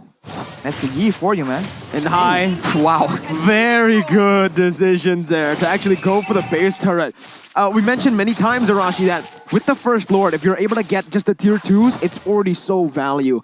High picking up that base turret just made it super value for Aura Fire. Now, 9,000 gold lead. Take a look at the players' gold here, how it's distributed. It's High and Kabuki, so those are the two main members you want the gold on. Which is very good for the side of Aura. And they have to try and maintain this objective, but ooh, Magic Sentry being used by Alter Ego right here. Pretty smart, but can they do anything with that information? Ooh, Nino steals the orange buff though, so a small victory, a small silver lining. And again, Aura Fire will just wait for the Lord and try and use that and use the macro play. Because they do have the Ling, they do have the Angela. The macro play is completely in their control. I'm curious to see how Aura Fire they're gonna set up for this, right? Especially now that we're entering that mid-stage of the game, that they have to be way more careful. As Alter Ego Esports, they're starting to gain their power spikes here. Ooh, for Aura, remember, this is their tournament lives on the line currently. Elimination is going to happen if they lose this game, so they are really just in their flow state currently. Lord Slane once again, Aura Fire pushing their gold lead onto 11,000 right now. This is massive. And I really don't see how Alter Ego can turn this around now. Because with all the zoning, all the damage that died from Aura, even the called Alter with the sustainability, are Alter Ego going to be able to withstand this? I think right now their plan is to try and rely on Nino as much as possible. If you look at Udil, right, his items, he only has 1.5 item completed. It does seem like he's been giving up his farm to try and make sure that Nino stays at a healthy level of income. So the high ground won't be nearly as strong, and we can see that with the Cult Altar available, Aura Fire is very smart in using that cheese, right, the Cult Altar, in a way that's as annoying as possible. Oh, okay. Good micromanagement up top by Nino with the Bennett. Good positioning as well. Hein was looking to dive into Nino, but they were all playing just really well. Fluffy, though, with a heavy spin, comes in, actually able to pin Selly Boy down, is in the back line. The Fatal Links connects onto one member. Hein picks up a kill onto Selly Boy. Diffuse Passion being popped in. The Lord is going to be taken low, but the base is wide open. Wait a minute. No minions on the board. Nino with the nature still trying to buy some time, but the base targeted down by Aura Fire will mean we're getting Game 5 in this series. 2-2. Aura equalize. Back to a best of one for Aura Fire as well as Alter Ego Esports, as Aura is still able to secure and stay relevant in their playoff run. The cheese strat with the Cult Altar, man. Aura is just so good at using it. Have all their victories been off the back of the Theramis? Because I remember in the first game they have it as well. Yeah. Wow, man. That, again, the drafts. Everyone doubted Aura Fire's draft. Well, Aura Fire, this is what they have, been good at since Season 8. The reason they were able to have such a meteoric rise was because of the draft. And here, they're playing towards their strength. Angela? What? Why are you going for Angela? Why are you going for all these? What is going on? It doesn't matter. Aura Fire knows how to pull off these crazy compositions. Gold lane, Paquito, no marksman, no problem. I mean, at that point, right, if Aura Fire couldn't secure that early game win, that would have been GG, right, at that point. Yeah. Because they risked so much and put all their eggs in the basket of that early game that if something slipped, if there was one moment by Alter Ego Esports that could have been turned back into their hands, that would have been a done deal for Alter Ego because of the scaling heroes that they had. But I guess that's how Aura Fire like to play. They like to go all in. They like to take those big risks. And in the end, it actually works out for them. And they didn't even need a single Purify in that fight. Leo Murphy was unable to have an impact. Again, I think they just were too aggressive in the early game. They know that Aura Fire wants to snowball. They know that the split push and everything else, it all relies on Aura Fire getting control all the way in the early game. And yet they go for those big fights. And it seems to be a pattern here. Whenever Aura Fire wants to try and abuse some kind of cheese strat coming in, Alter Ego seems to just default to try and contesting that first turtle and then going for a few more fights afterwards before maybe wising up and deciding that, okay, maybe that's not the best of ideas. Maybe we need to try and chill for a bit. Flexible pick, Paquito extends the life of Aura. So for Aura, Paquito's not only a dual role flex. You can flex it into the goal lane. Exactly.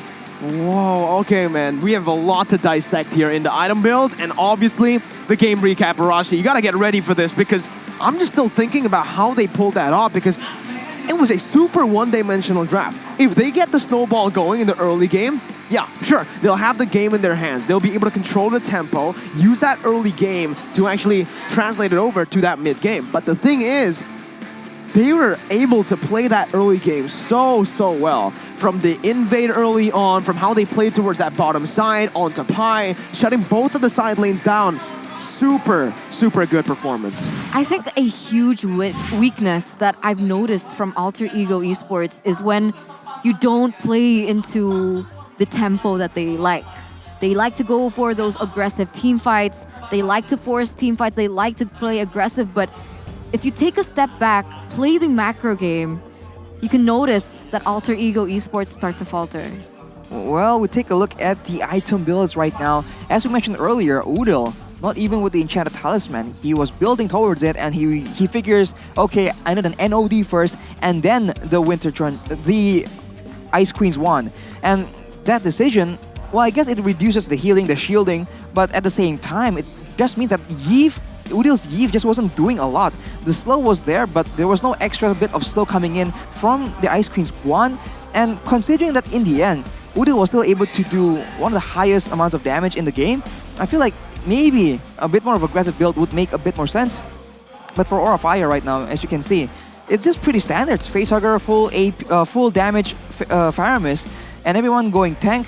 Fluffy being the main engage tool, finding all those opportunities, despite the fact that aside from Fluffy, no one really from the side of Aura Fire has that amazing of an engage, which is why at least I was a bit confused to see Alter Ego actually engaging Aura Fire when their whole idea, their whole game plan, their whole strat here seems to be abuse the shielding, abuse the rescue potential, the same way they did in game number 1. In game number 1 it was Kabuki on the Beatrix. In game number 4 here, it's High on the Ling. It's just a similar situation that's just reworked a bit.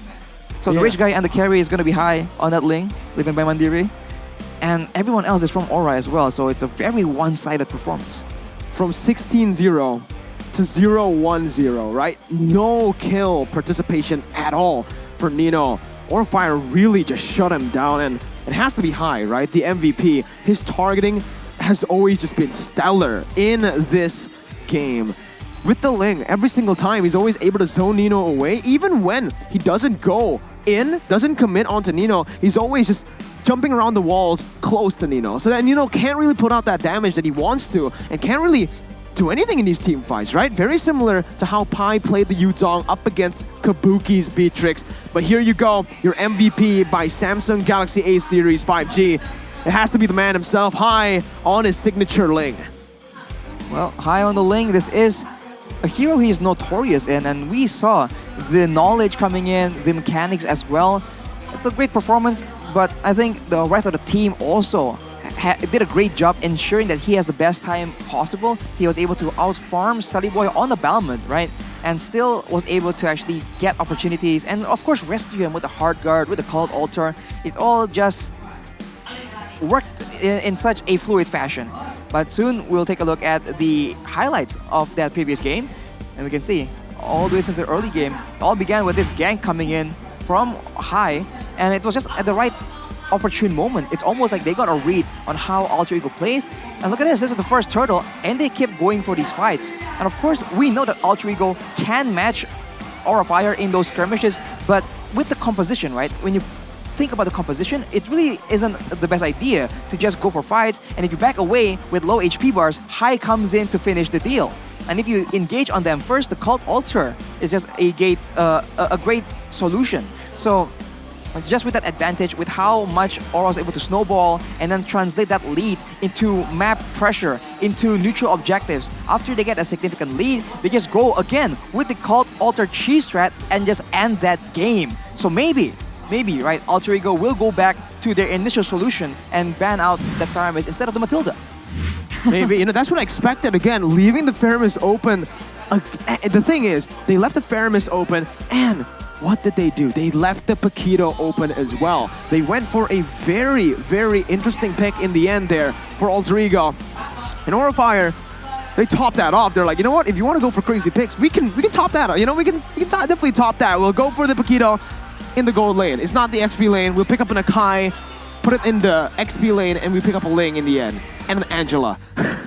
You're It's right. such a good draft in the end because it worked out, right? It wasn't a good draft when we initially saw it because one-dimensional, but if you were able to pull that off, I'll say it's a good draft. I think it was all about getting the towers in that stage, right? Like they were so good at playing the macro game, they were so good at doing the split pushes and actually utilize that to their benefit, split up the map, not allowing Alter Ego to find their tempo. That eventually made them able to just secure that early game lead, especially if we saw that post-game stats, we saw how much damage in total was done. That was such a low damage game. It was less amount of damage than Nino dealt in game number 3. Well, okay, you can't compare it to that. He just, but speaking of the highlights, all right, we have a full best of 5 going 5 games, and there's been a lot of highlights, and you guys can check it all out on TikTok. While you're doing that, you guys can upload your excitement watching MPL Indonesia Season 10 and use the hashtag MPL Celebrations with a 10 instead of an IO. You guys can get attractive prizes like the Secret Lab chair. What else can you get? You can get so many things. You can get everything that's on our table, actually. God, The the JBL JBL Quantum, the Samsung Galaxy A series. Can you get Arashi? We should ask him. Arashi, if they win the challenge, can they get you? No.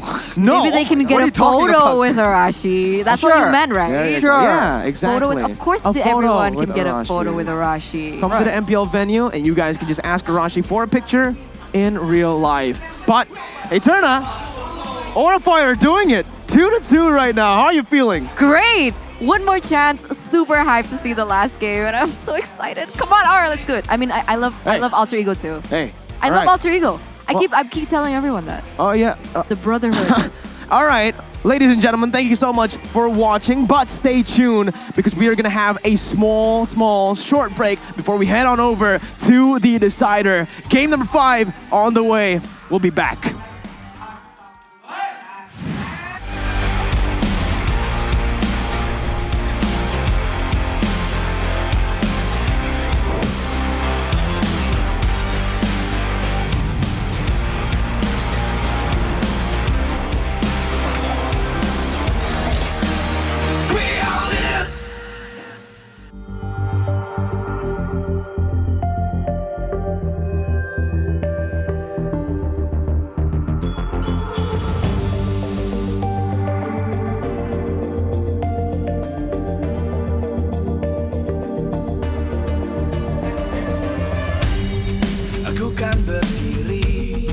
Dan terus berlari, terus ke arah puncak tertinggi. Ku takkan berhenti, hanya sampai di sini. Kemenangan abadi menanti. You know we won't miss if we unite our focus. And if you haven't noticed, we all live. Nyalakan apimu, hadapi semua tantangan, hadang semua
dan terus berlari, terus ke arah puncak tertinggi. Ku takkan berhenti, hanya sampai di sini. Kemenangan abadi menanti. You know we won't miss if we unite our focus. And if you haven't noticed, we all live. Nyalakan apimu, hadapi semua tantangan, hadang semua serangan, jatuh bukan halangan. Bakar semangatmu, janganlah engkau menyerah. Kita akan buat sejarah. We all this, we won't miss. We all this, we won't miss. Saatnya beraksi, jalani ambisi. Aku kan menyawakan hari ini. You know we won't miss if we unite our focus. And if you haven't noticed, we all live. Nyalakan apimu, hadapi semua tantangan, hadang semua serangan, jatuh bukan halangan. Bakar semangatmu, janganlah engkau menyerah. Kita akan buat sejarah. We all this, we won't miss. We all this, we won't miss. We all this.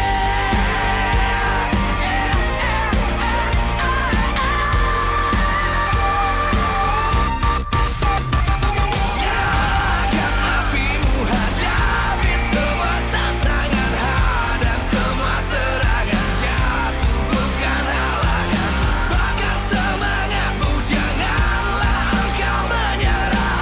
Kita akan buat sejarah. We all this.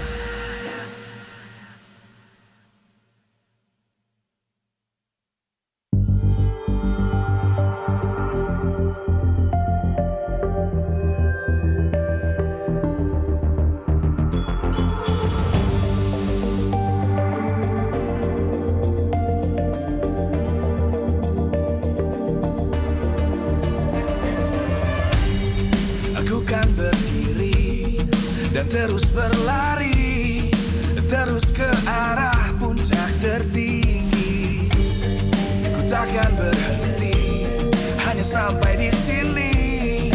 Kemenangan abadi menanti. You know we won't miss if we unite our focus. And if you haven't noticed, we all live. Nyalakan apimu, hadapi semua tantangan, hadang semua serangan, jatuh bukan halangan.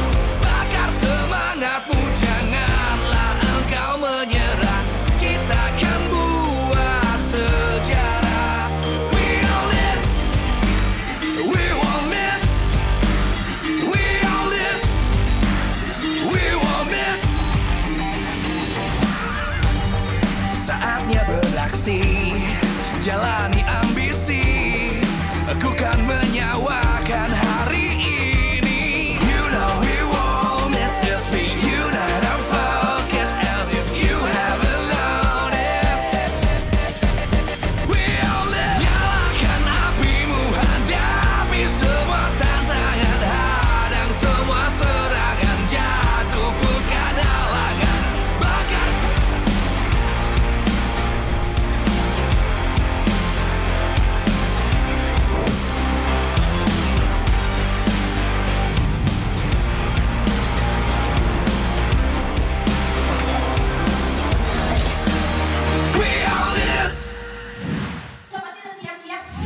Are you ready, ladies and gentlemen, for game number 5? First match of the playoffs for season 10, and it is completely unpredictable. 2-2-2. Aura Fire able to go against all odds. 81% of people predicted Alter Ego to win. It's 2-2, so it's not as dominant as you'd think. And even on the caster desk, so many predictions are actually against Aura Fire. I mean, in that previous game, it was only Omwawa who opted for Aura, but they managed to win it with a really great macro type of gameplay against someone like Aura Fire who likes to go in for those team fights. So in our first game already of the playoffs, we're getting a full 5 game. And this just shows how close it is this season in MPL ID Season 10. Honestly, it's pretty ridiculous. It is. Like, it's only the first day and it's already, we're seeing insane strats, insane executions, and of course, the match is just so close. And right now, it's back to a best of 1.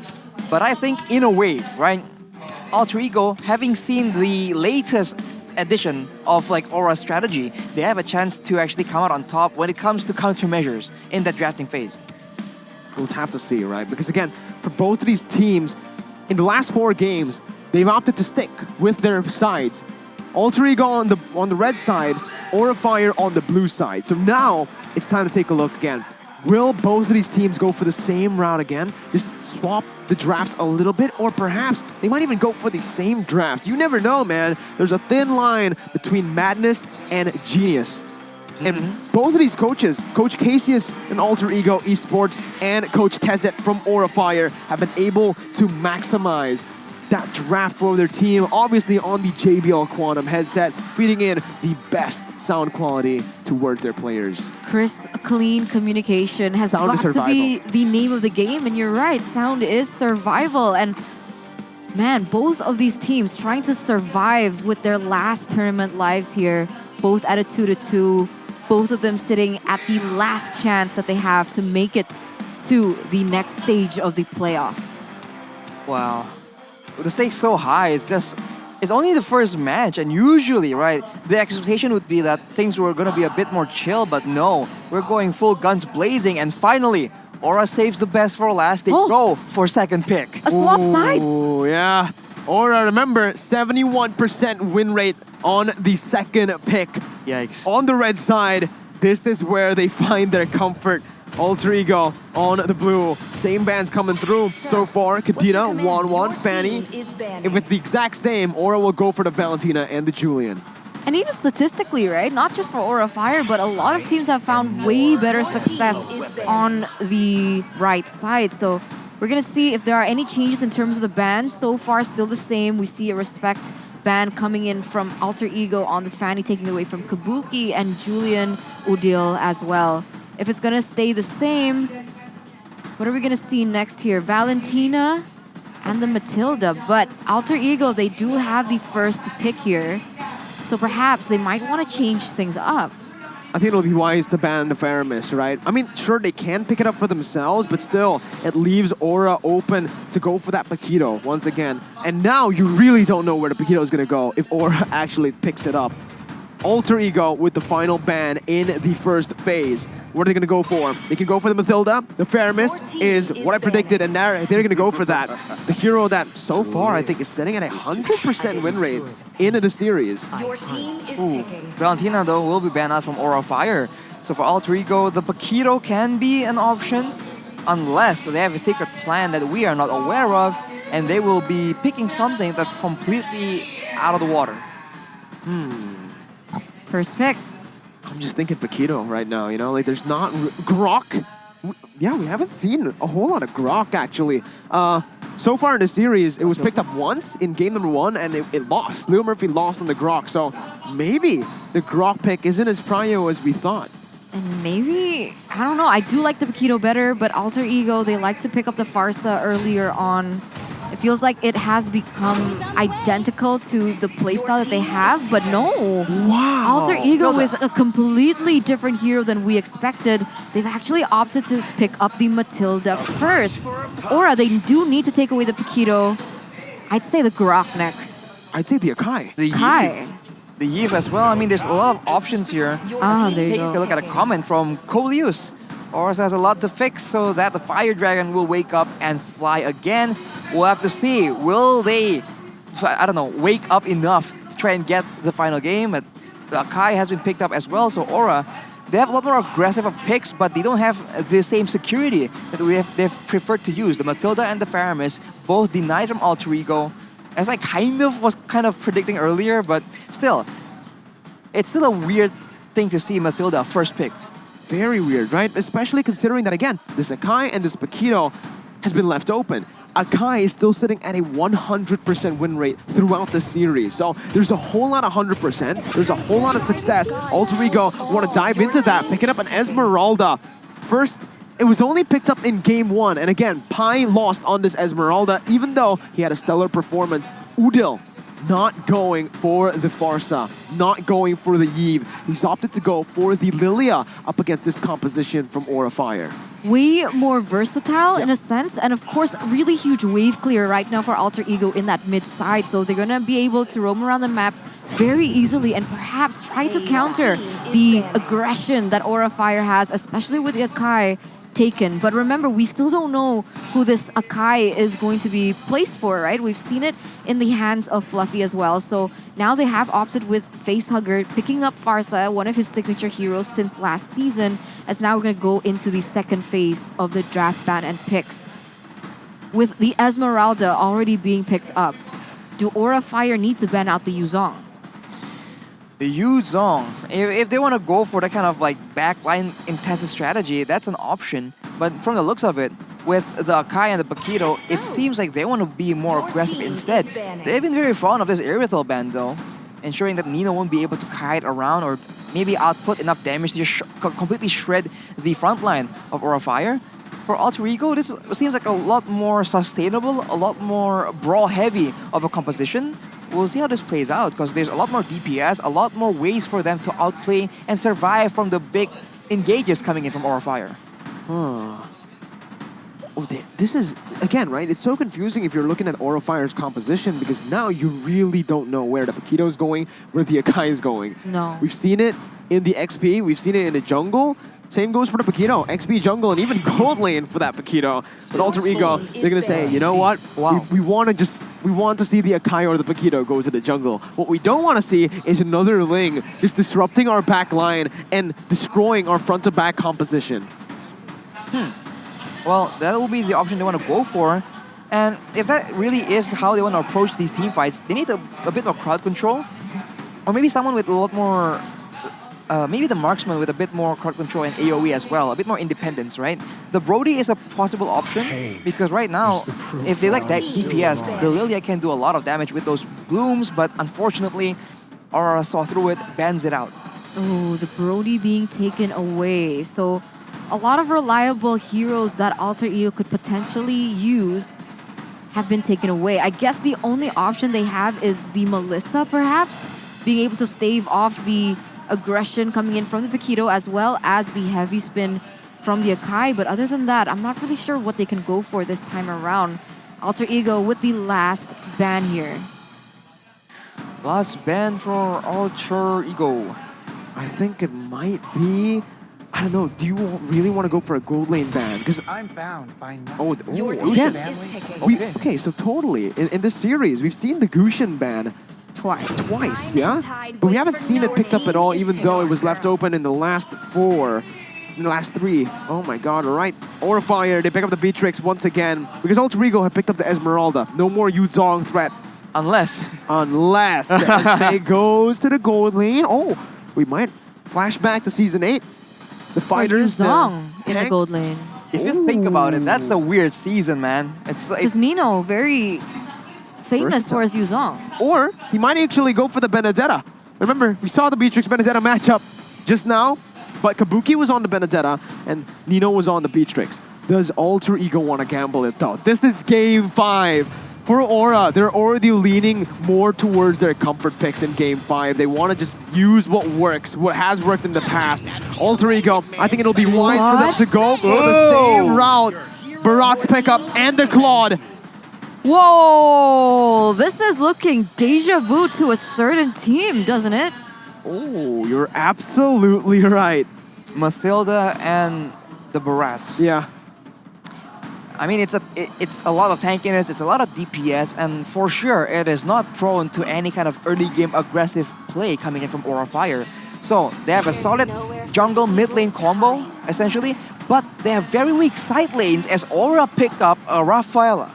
Man, what is going on? Yeah, I mean, Aura Fire at this point, right, they already have such a good frontliner, they have a pretty solid backline, and I think they're just missing a little bit of that mobility, that sustain coming in with the Rafaela.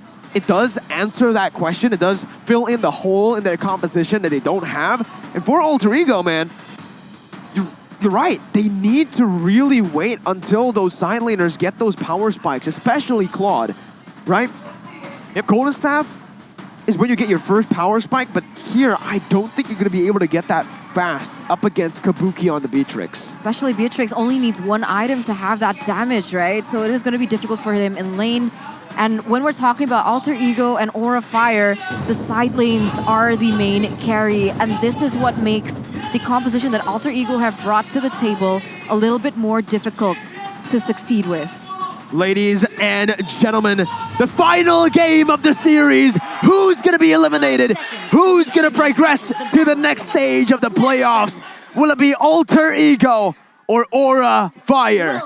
As we dive into the Land of Dawn, you guys can comment now in the live chat. Hashtag AlterChamps for Alter Ego or hashtag Aura Fire for Aura. Mid-game control is going to be also something that we need to look out for, because Alter Ego with Matilda as well as Lilia, they're going to be able to clear really fast. But in this particular case, Aura Fire with Rafaela as well as Facehugger on the Farsa, they're actually leading in that regard here in the earlier seconds of the game. Look at the side lane though. Fluffy already leveraging that power in the side lane. Sunny Boy is stuck there. He can't really have a lot of options here. He needs to secure both these jungle camps as Fluffy is just waiting to try and deny that. It will be denied for now as a scramble is breaking out in the riverside. Pi here getting jumped on. Needs to be careful. Guiding Wind bringing him to safety, as that's actually going to be Silly Boy who secures his own jungle. So this invade by Aura Fire, not too successful, but it was able to actually pressure Alter Ego early on. You're right. Now we can see here in the bottom lane, Alter Ego Esports have opted to roam around that bottom lane, putting a lot of emphasis onto Fluffy on the Paquito, and I do think that is a wise move. Fluffy on the Paquito is going to be able to deal out so much damage, especially when he reaches that mid-game power spike, and that is going to be detrimental to the backline of Alter Ego Esports, like the Lilia that is being played by Udil. Well, Nino now being the main target here. Foreman dive engaged by Aura Fire. Heavy spin as well. Nino has placed the BMI. Brilliant escape by Nino, but still, it's a massive, well, not massive, but it's still a win for Aura Fire, as Kabuki is able to get a few hits onto that turret shield. Well, the gold buff was stolen by Udil as well. So far, it's looking pretty good as another scramble opens up in the mid side, and Sally Boy is just focusing on getting that turtle as much as possible, and Hai is looking to try and steal it away. As we take a look at the talent prediction by Axe, it's a bit of a switch up here.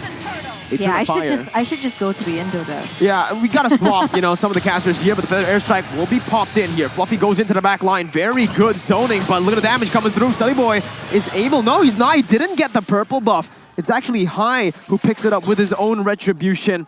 In the fight though, Alter Ego does win in the end. Two members from Aura had to recall, and in that top side, this is where Claude gets a pretty good power spike as well, honestly. When he gets his ult, he can just shove the wave really fast. Oh, but Kabuki here has actually opted for the Hunter Strike, so gonna be able to dish out more damage in terms of that penetration as well as additional movement speed, and perhaps that's exactly what he needs to be able to deny the pressure that Leo Murphy constantly gives him in this top side.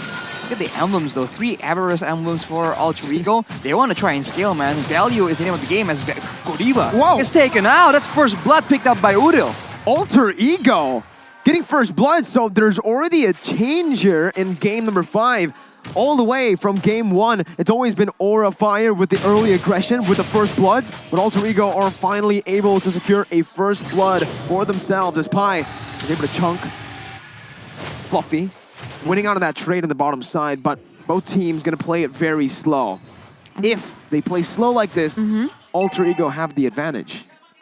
You're right. You're right. Alter Ego Esports, they're going to scale into that late game, really waiting for Nino to reach that power spike, as well as Udil, who is going to be a constant damage dealer with the burst and the slows, the utility coming in from the Lilia. And that's something that Aura Fire needs to be aware of. Right now, there is a little bit of a mix in the mid side, as both teams are trying to get as much information out of each other as possible, as the Lord is only 7 seconds away.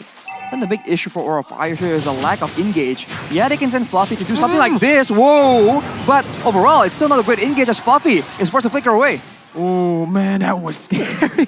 My god, Udo calculated that so well. 1 HP, but oh my god, the fully star move there by Pi. Doesn't matter though, the Feather Airstrike connects fully onto Pi. Face Flicker even flickering out of harm's way. And as you can see right now, everyone's trying to run away. Pi is in the midst of it all. Gonna be able to sustain for a bit, but finally will be taken down. Aura Fire finding a kill in that scrappy team fight. But Alter Ego Esports are going to be able to secure the turtle under the nose of Aura Fire, so a trade is going to happen as Kabuki already starting to get bullied here by Nino in that gold lane. It's going to be very tough, right?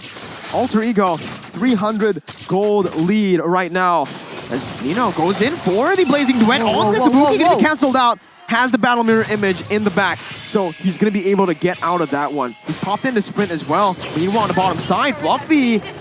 Ooh, very good calculation by him to actually get the turret with 1 HP left, dude. Nearly bad for him if he got taken down, but he was able to get a turret in that bottom side, so that was quite worth it as Alter Ego Esports have opted to rotate towards a different path here. 71 seconds left on the board. Both teams don't look for objectives at the moment, and they are focusing purely on that pickoff.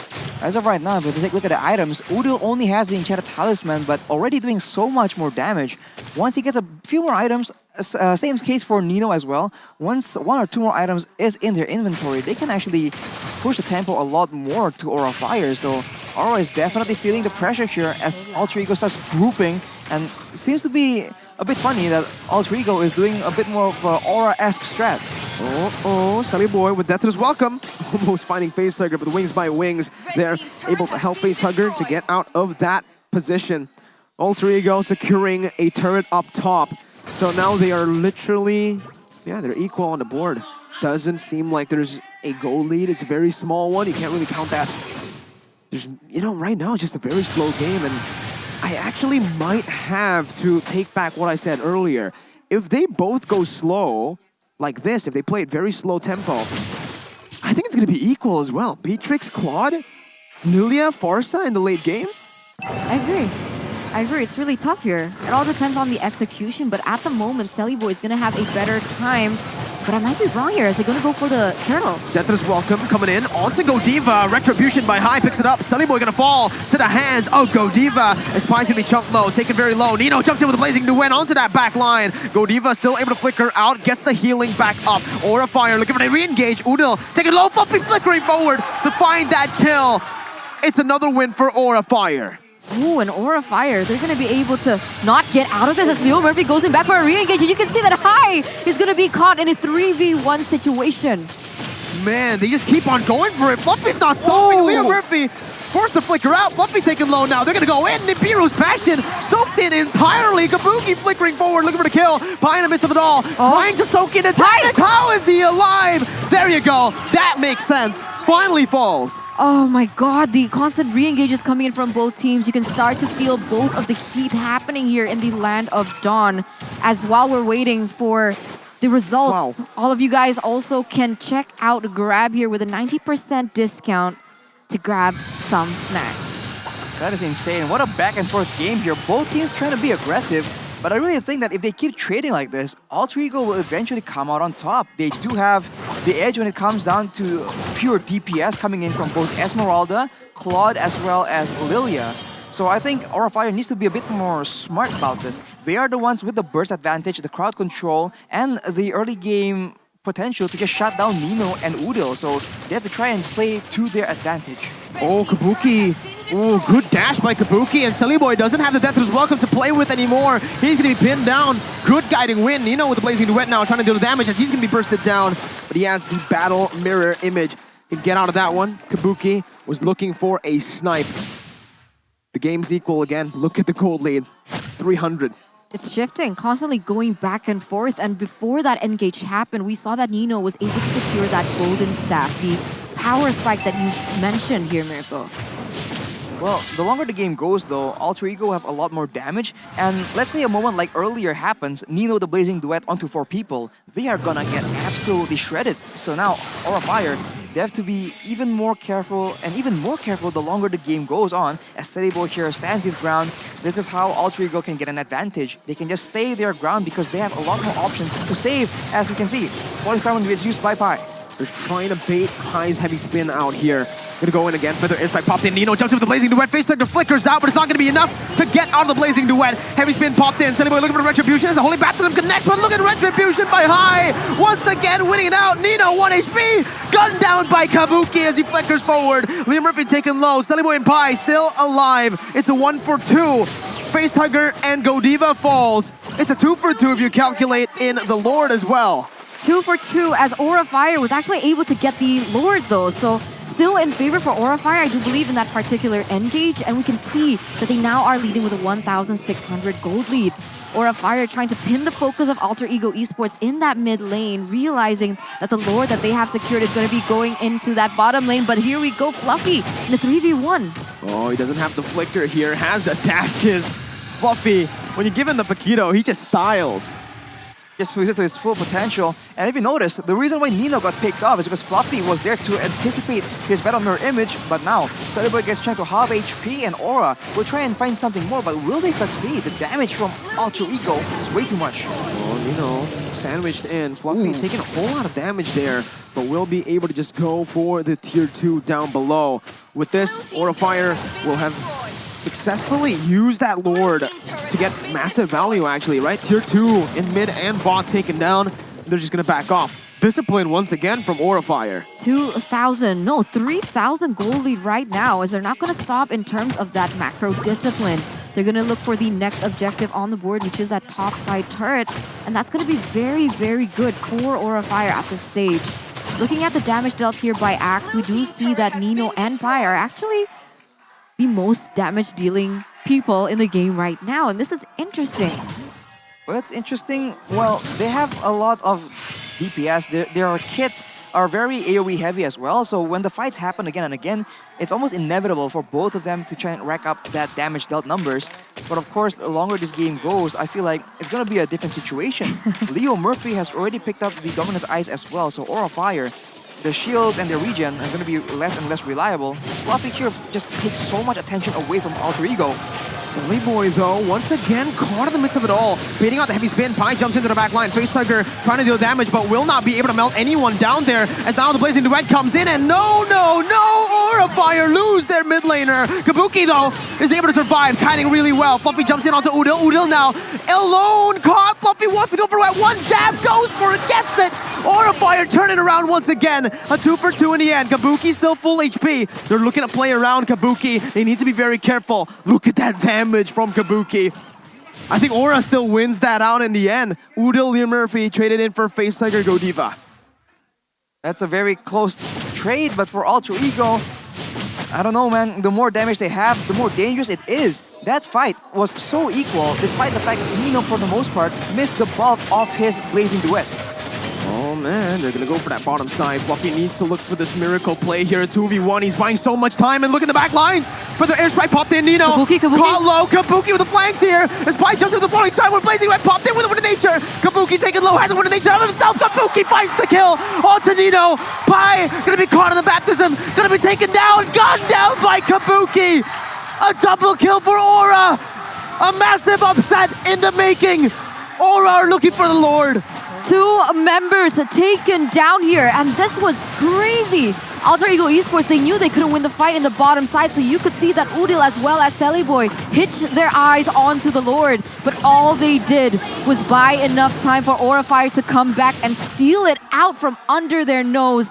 6,000 gold lead here in the 13th minute. But remember, Aura Fire, they need to be careful with those side lanes. They need to clear. They need to keep the discipline, because Alter Ego, it only takes one more moment, as now we're going to take a look at the items here in the 14th minute. With the golden staff and they didn't have the sword, the Wind of Nature will be able to allow Nino to make outplays, but when everyone just comes around you and just encloses your escape route, it's way easier said than done. Right now with the Divine Blade in the hands of Facehugger, that is also yet another source of damage that Alter Ego need to be concerned with. And in comparison, Udil only has an Ice Queen's wand, so the difference in damage magically is just way too different. On the brink of elimination once again, Alter Ego. Gonna have to defend this one. Aura Fire looking for the close. Selly Boy with the death to his welcome.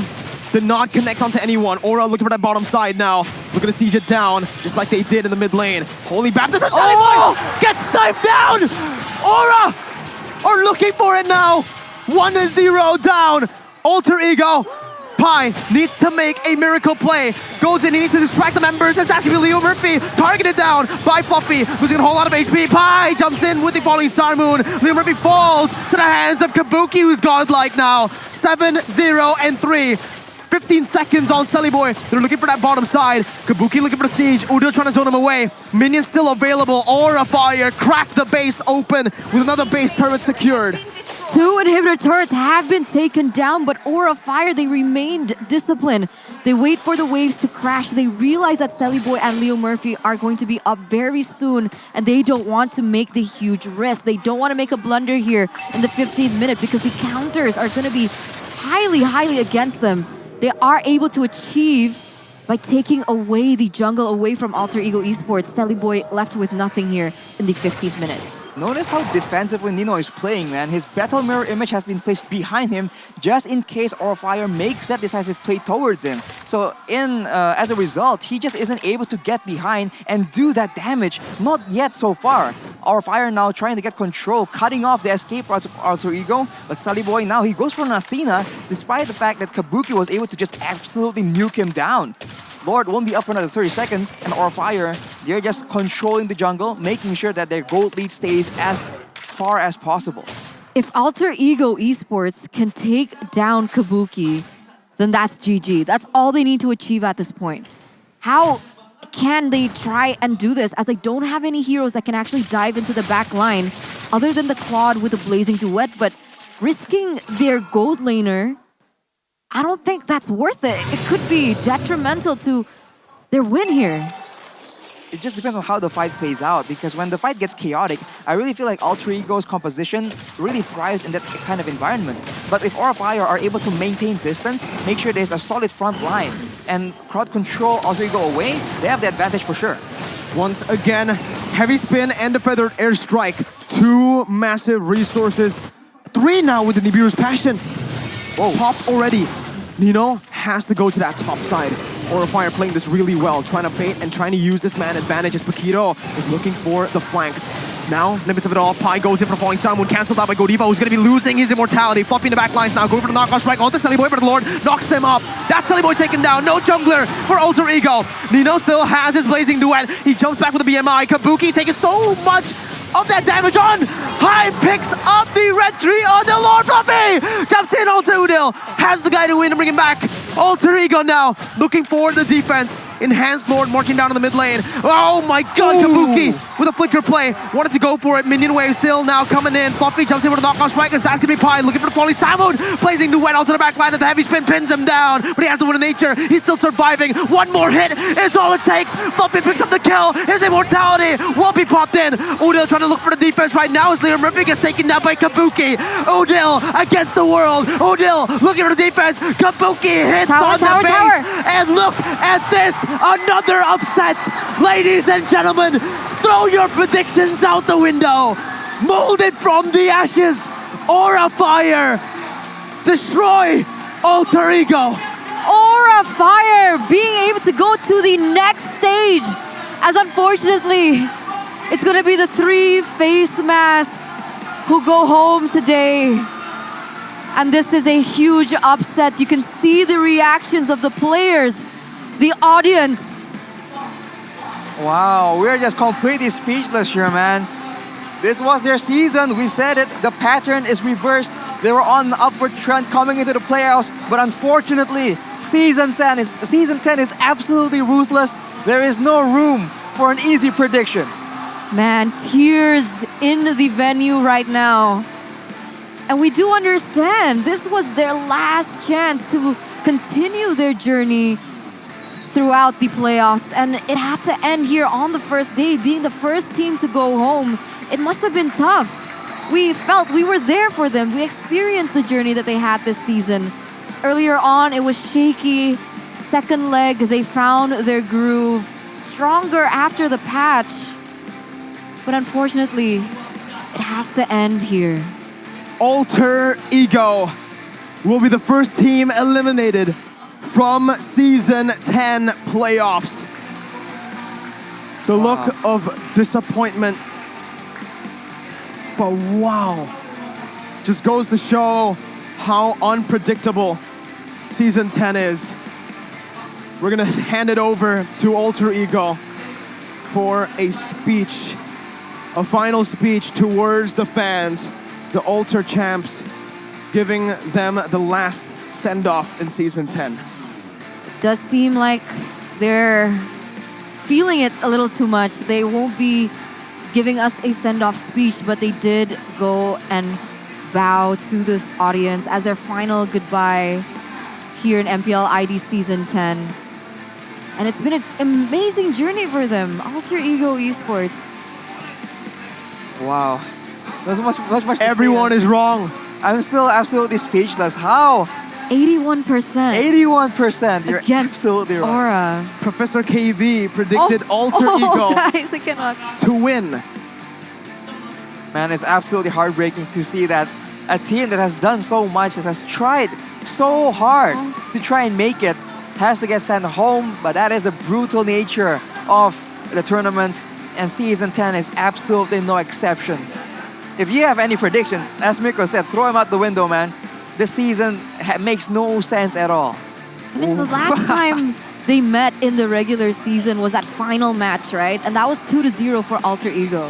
So we get it, right? The audience prediction, 81%, we get it. Because based off their last game, based on their current form, it should have been Alter Ego's game to win.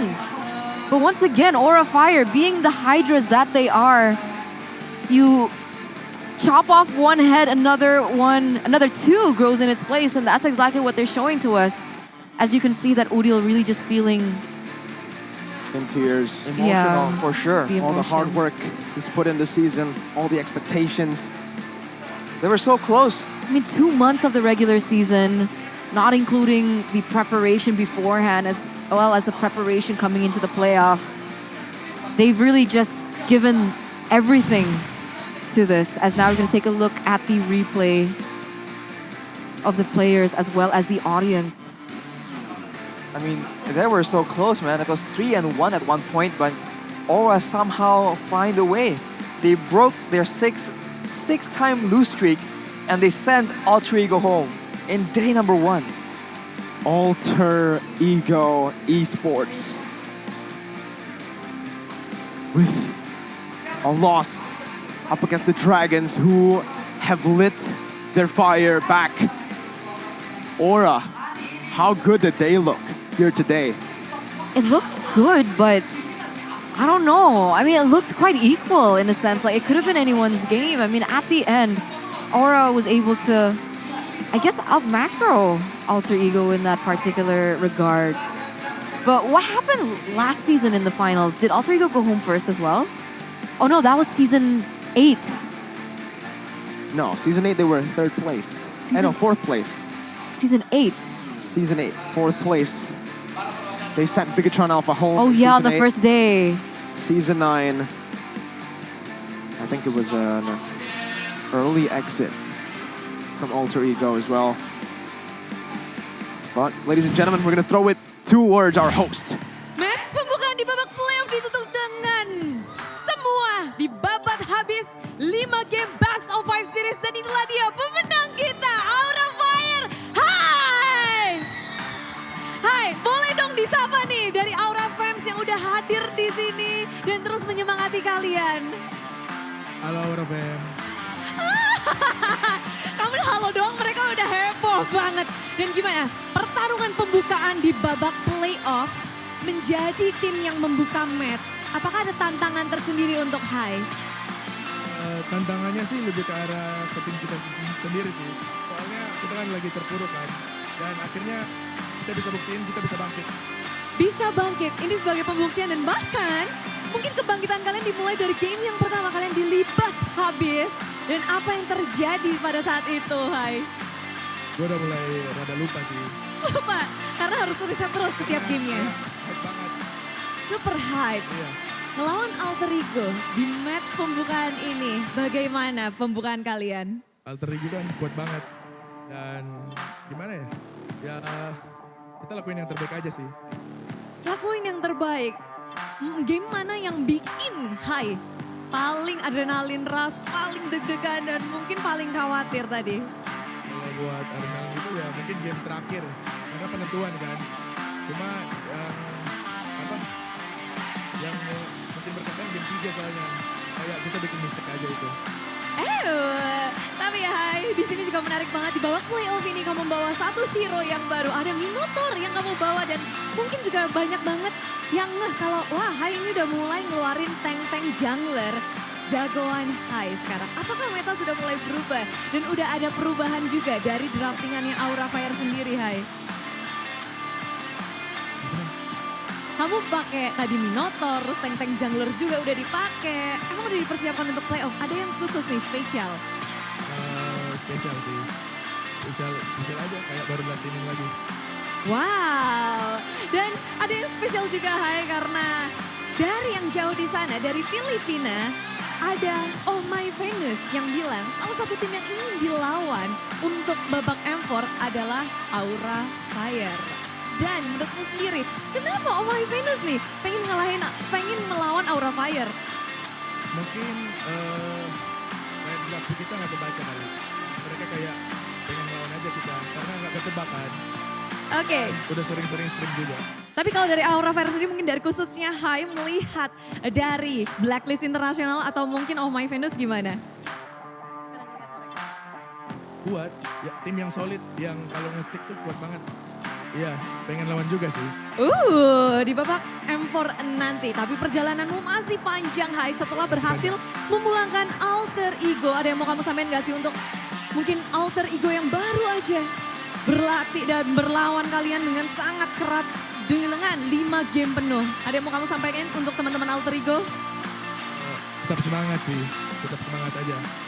Tetap semangat. Yeah. Oke. Good game well played.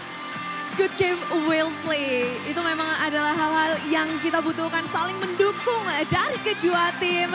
Dan Hai, nextnya kamu akan melawan dan udah ada nyawa tambahan. Mungkin ini babak yang paling bikin deg-degan ya karena nggak ada nyawa tambahan. Tapi esok kamu akan melawan RQ Hoshi. Kira-kira nih, apakah persiapan Aura Fire sudah cukup, sudah siap? Kalau buat dari gue sendiri, udah sangat siap. Apalagi dengan kemenangan ini, kita pasti lebih siap lagi. Lebih siap lagi. Oke, kalau gitu ada yang mau kamu sampaikan untuk RQ Hoshi esok hari? Ya, see you besok. See you besok. Dan oke kalau gitu dari Bude dan juga Hai sudah dulu. Kita bakal langsung lemparkan kepada para caster yang bertugas untuk membreakdown game terakhir. Silakan caster.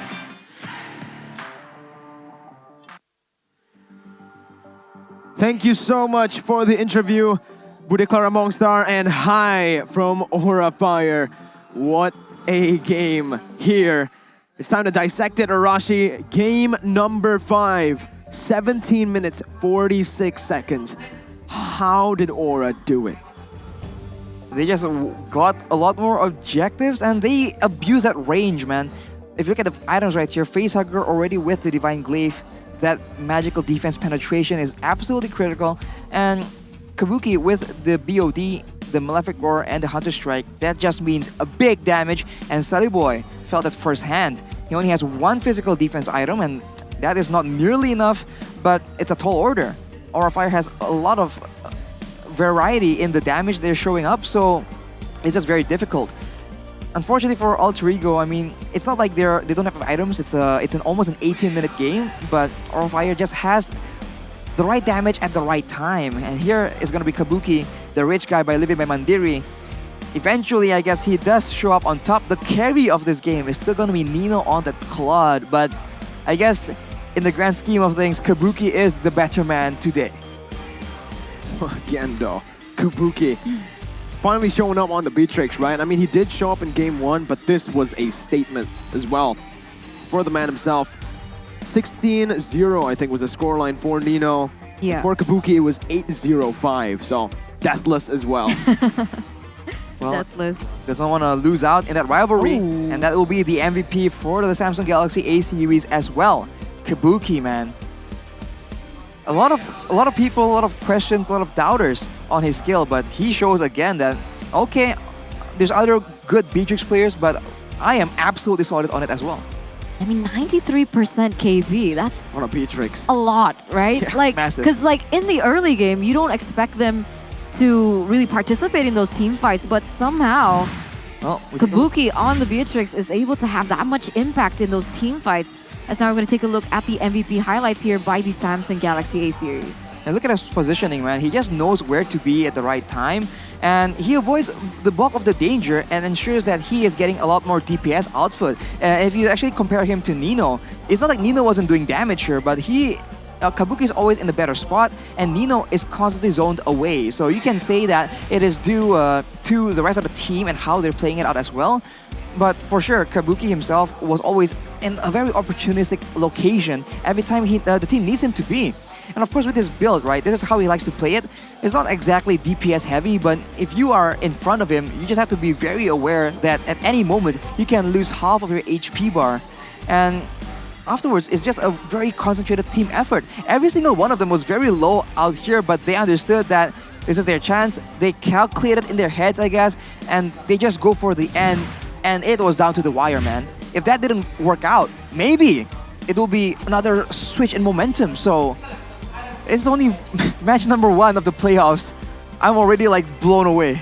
We still have match number 2 later on today, and we're already in for just a crazy show already. 3-2, but we are going to take a look at the mic checks. We'll take a hear at the mic checks first before we head on over to match 2. Gak bisa, woy! Lu atas dulu, handball.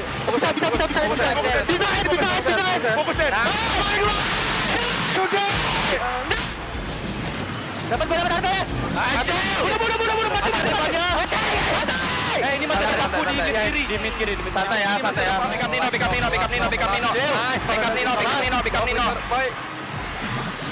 Bisain ya. Bisain. Ratain aja dulu. Nice, yo. Masih dia masih ada wave gitu. Tor. Tangannya selalu hand mau Winter. Nice guys. Lihat di good ulti. Nice. Di ulti. Bantai. Sebut. Posisi gua depan. Parsenya burung. Masih banditnya. Orang lagi. Bledet kok. Nice. Bisa tower. Parsenya, nice. Masih ada wave. Kalem guys, kita menang guys. Nice. Ini dapat nih gua. Lihat gua. Gas. Gua masukin buki. Atas di atas. Mati dia. Ulti. Pelan-pelan. Ada apa harus skill 2 detik. Lihat gua. Lihat lagi. Kalem. Gas. Atas ulti gua. Gua masuk. Gua ultiin. Gas. Rata ini gua. Rata. No damage. Bisa. Ada orang. Pelan-pelan.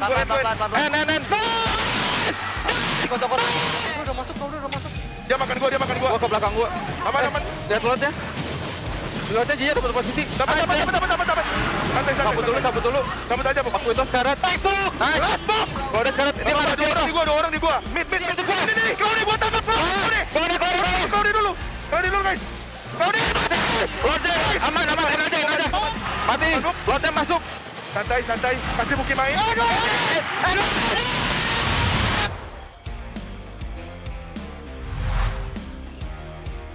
Oh my goodness! Oh my, there's just a lot of yells, but you can hear the passion from the players. Every single one of them, Alter Ego, and especially Aurafire in that final push. All the headsets went flying. Yeah. The desk, man. Really nice. You have to praise the durability of the desk because they were going ham. Luckily, we got good desks here in That's MPL. true. So it did Very it did not break. But man, I think any other desk would have done. Oh my god, that was respect, man. Again, almost everyone expected them to lose here, to get knocked out in the first day. They showed the world, they showed us that no, they're going to progress. They're going to be knocking out Alter Ego, and they will meet up against RRQ Hoshi tomorrow in the upper brackets. But let's take a look at the keys to success here, Arashi, for Aurafire. Well, Aura's hero pool, there were so many questions about how flexible they can do, what other options do they have aside from the usual, right? And today, in the playoffs, they showed that, okay, we've had several things up our sleeves, we've just been hiding it from you, and it's great. I mean, it's cool to see all these questions answered, and of course, knowing when to snowball and how to maintain that control. I think Aura has shown that they are so good at it, because Alter Ego is a team that absolutely understands how to get advantages and how to get a winning team fight when you're behind, when you're on the back foot. So the fact that like Aura is able to maintain that advantage and actually play discipline all the way to the late game again and again, right? All the way down to the wire to game 5 against Alter Ego. I think that's the main win condition that they are able to use to gain success in today's match. I think that's the beauty of a best of 5, right? It is. Because it's not luck, it's definitely endurance and just like the brains coming in from the coaches to outmaneuver one another. And at the end, we saw a flip in the order of the picks as well, but even that wasn't too much of a factor, I guess. But Alter Ego, unfortunately, had to go home. I like how you mentioned that last swap, right? Because they definitely stayed fresh with the last swap, just like you guys can stay fresh with Garnier Men, the #1 men's facial care brand in Indonesia. A lot of people ask me, Mirko, what's your facial routine? What do you do? What's your skincare routine?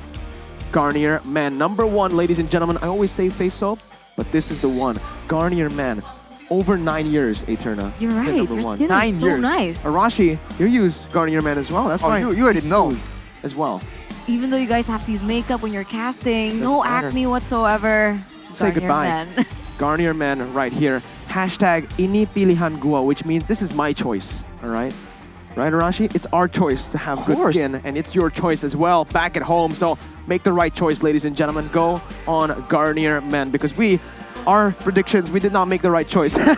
Unfortunately, that's unfair. She did not upload her prediction. So I did. Did you I actually? did. Aura. Aura. Alright. Eterna. Caster curse no longer. No more Eterna curse. Wow, she broke the curse in the playoffs. And that's how Aura broke the curse as well Aura in the broke playoffs. curse, you broke the curse as well. Wow. But, ladies and gentlemen, with that, we are going to send you guys over to a break. Don't miss the second match of the day, because today we'll have 2 matches in total. Bigetron Alpha versus Rebellion Zion at 6:30 p.m. Note it down and stay tuned. It's been Mirko, Eterna, and Rashi. We'll see you after this break.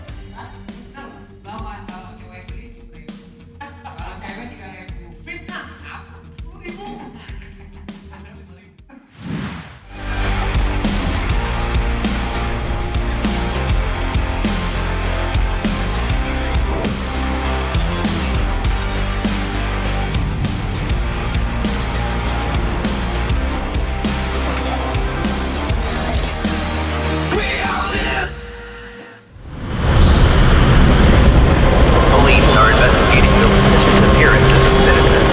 We advise all citizens to exercise caution and alert the authorities for any suspicious acts of harm.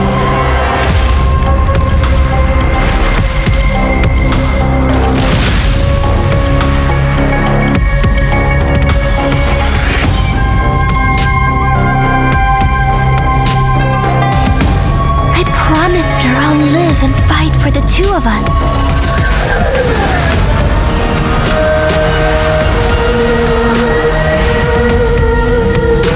I won't fall before killing you, Key.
kayak nggak pernah nyuruh lu jadi ini. Orang tua gue tuh selalu kayak yang lu mau ya udahlah, tapi lu harus tunjukin lah.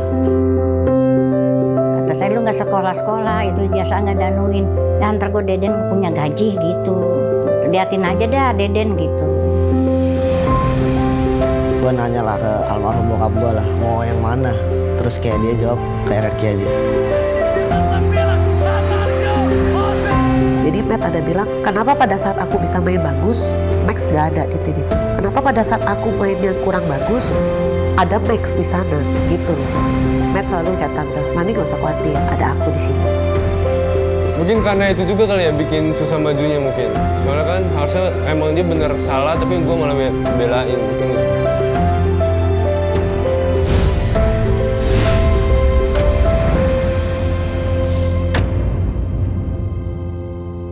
Get Galaxy A33 5G. Why? Because this is awesome! Galaxy A33 5G with awesome processor. Buy now. Get Galaxy A33 5G. Why?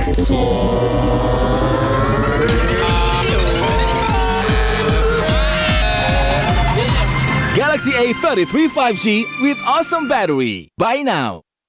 Get Galaxy A53 5G. Why? Because this is smooth. Galaxy A53 5G with awesome smooth display. Buy now. Get Galaxy A73 5G. Why? Because this is awesome.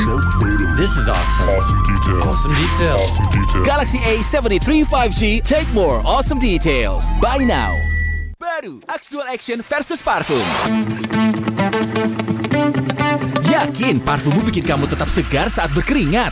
Coba Axe baru. Kini lawan bau badan dan wangi segar bahkan saat kamu berkeringat. Axe Dual Action baru. Inilah perjuangan para legenda rasa. Jangan kasih kendor, Besti. Bersama GrabFood Resto legendaris, koparkan pesananmu.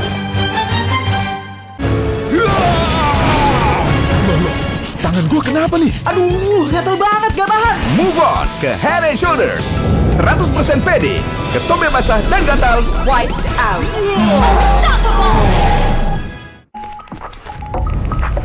Beli beli hihi. Beli beli beli beli. Beli beli pasti ori. Beli beli Pasti ori. Beli beli. Download sekarang. Pasti puas, pasti beli. Beli-beli, beli-beli. Gratis ongkir, beli-beli. Gratis ongkir. Beli-beli. Download sekarang. Pasti puas, pasti beli. Cowok pasti tahu alat yang pas. Habis aktivitas, muka jadi kotor dan berminyak. Terjerawatan loh. Mana sabun? Bro, buat muka, pilih yang pas juga. Guardian Man Acno 5 dengan salicylic acid dan herba repair. Lawan 99% kuman penyebab jerawat dalam 10 detik. Ini cara gue lawan jerawat. Buktiin sendiri. Garnier Man Acno 5 dari Garnier Man.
for the two of us.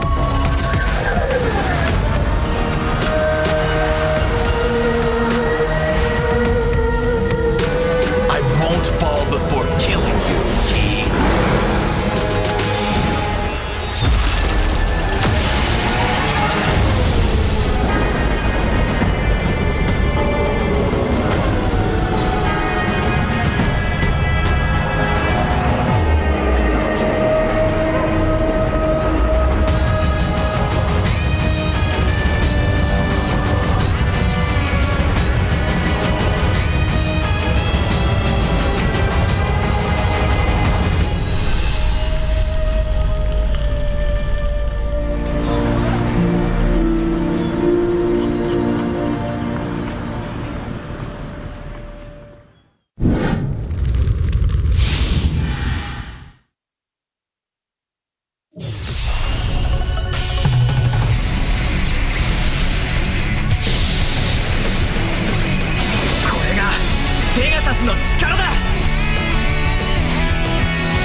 Sekolah-sekolah itu biasa nggak danuin, dan ntar gue Deden punya gaji gitu, liatin aja dah Deden gitu.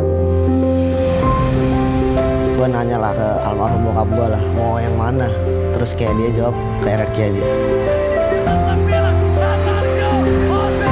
Jadi Matt ada bilang, kenapa pada saat aku bisa main bagus, Max nggak ada di tim itu? Kenapa pada saat aku main yang kurang bagus, ada Max di sana gitu loh. Matt selalu ucap tante, Mami gak usah khawatir, ada aku di sini. Mungkin karena itu juga kali ya bikin susah majunya mungkin. Soalnya kan harusnya emang dia bener salah tapi gue malah belain mungkin.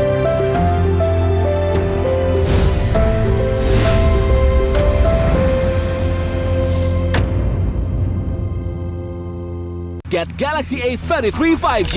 Why? Because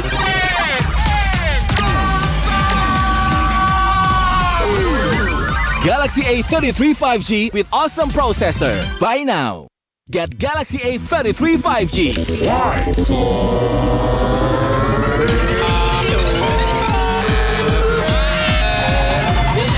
Galaxy A33 5G with awesome battery. Buy now. Get Galaxy A53 5G. Why? Because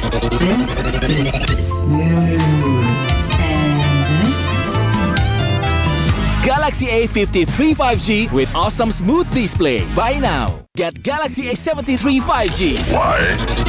Because this is awesome. This is awesome. Awesome detail. Awesome detail. Awesome detail. Galaxy A73 5G. Take more awesome details. Buy now.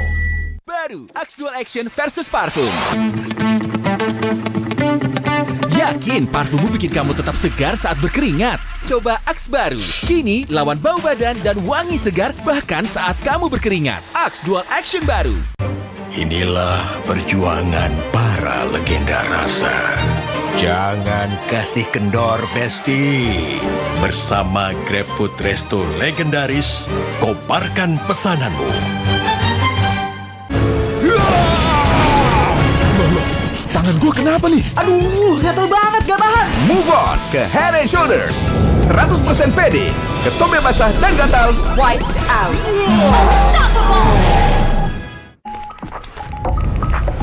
Beli beli hihi. Beli beli beli beli.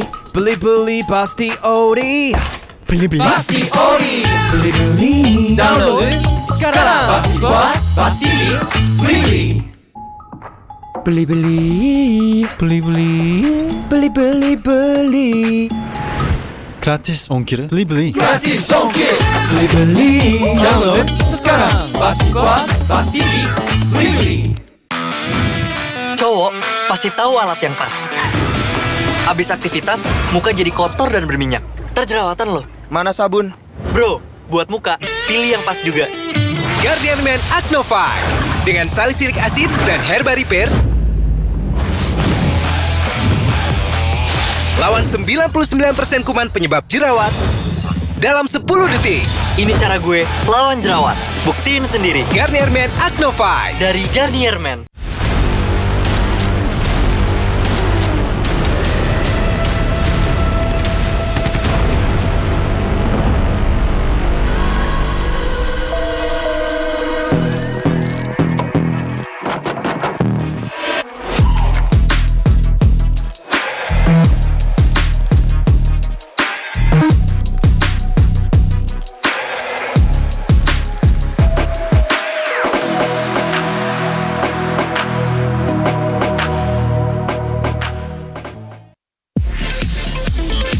Tinggal selfie tabungan jadi. Hidup lebih asik pakai Livin. Hidup lebih asik pakai Livin. Pakai token ambil uang tanpa kartu di Livin. Hidup lebih asik pakai Livin. Hidup lebih asik pakai Livin.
Police are investigating the disappearance of the citizens. We advise all citizens to exercise caution and alert the authorities for any suspicious acts of harm.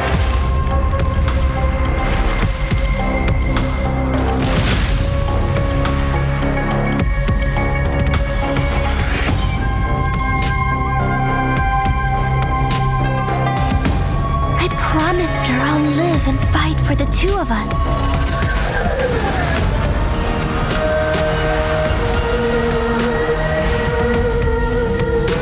I won't fall before killing you, Key.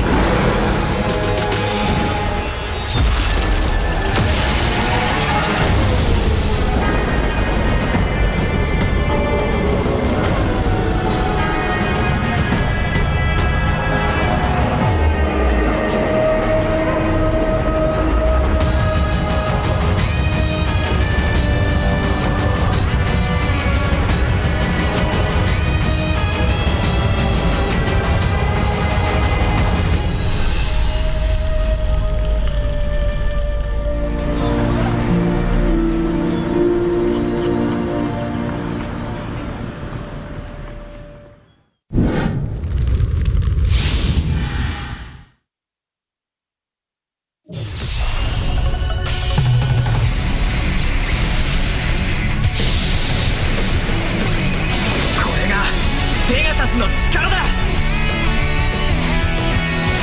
セイントみんな行くぞ。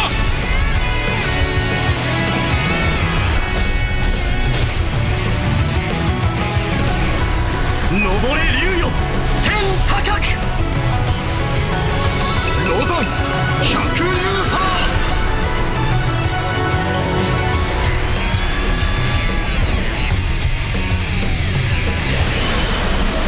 俺は不死身のフェニックス一輝。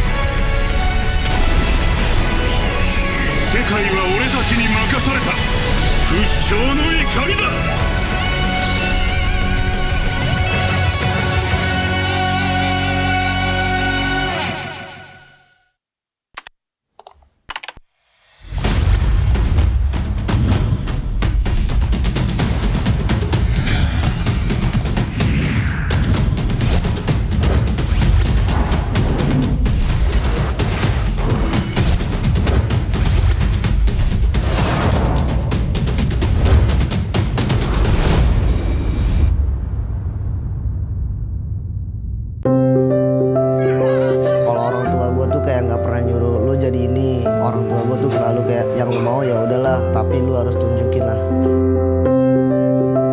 Sekolah-sekolah itu biasa nggak danuin, dan ntar gue Deden punya gaji gitu, liatin aja dah Deden gitu.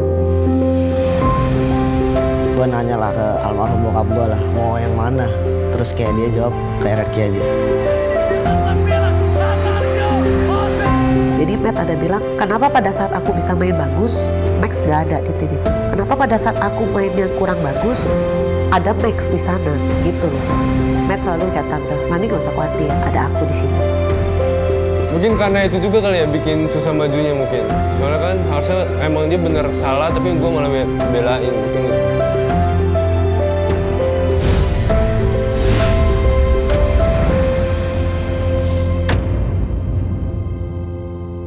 Get Galaxy A33 5G. Why? Because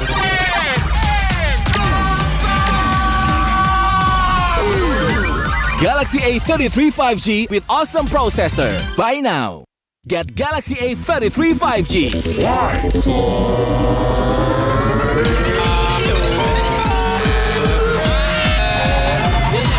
Galaxy A33 5G with awesome battery. Buy now. Get Galaxy A53 5G. Why? Because this.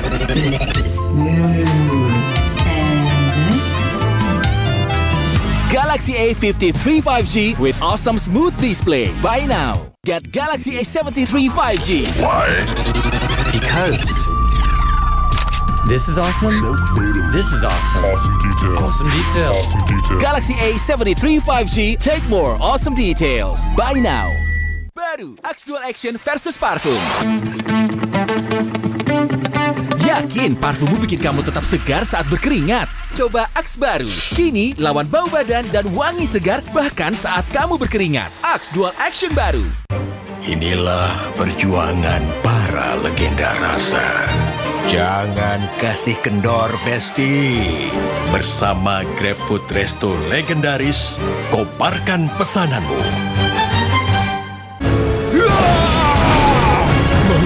Tangan gue kenapa nih? Aduh, gatel banget, gak tahan. Move on ke Head and Shoulders.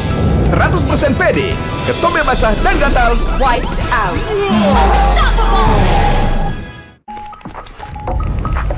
Beli pasti ori. Pasti ori. Download sekarang. Pasti puas, pasti beli. Beli. Gratis ongkir. Beli. Gratis ongkir.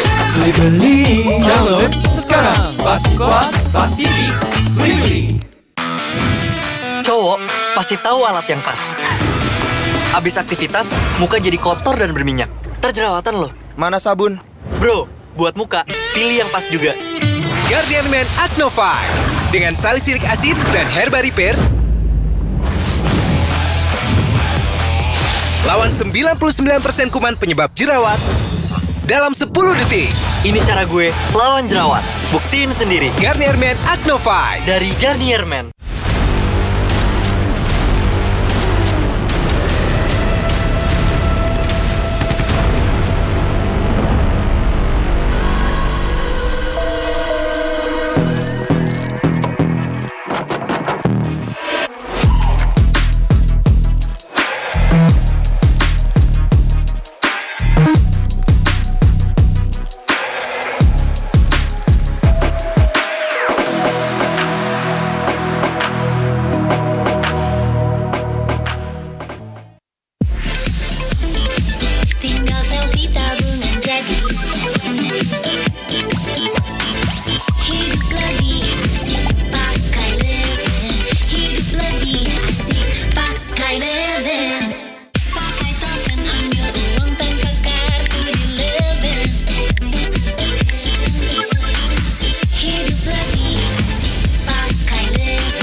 two of us.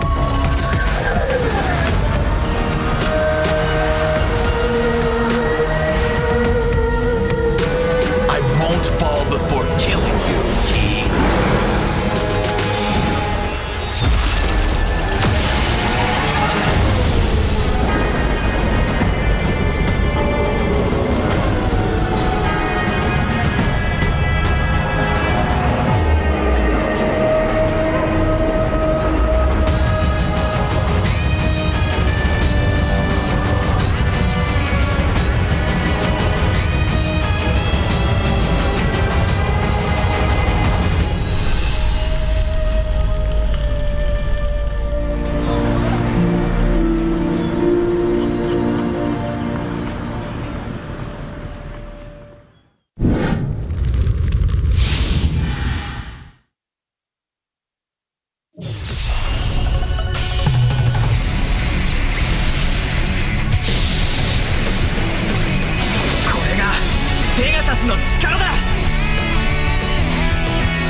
Sekolah-sekolah itu biasa nggak danuin.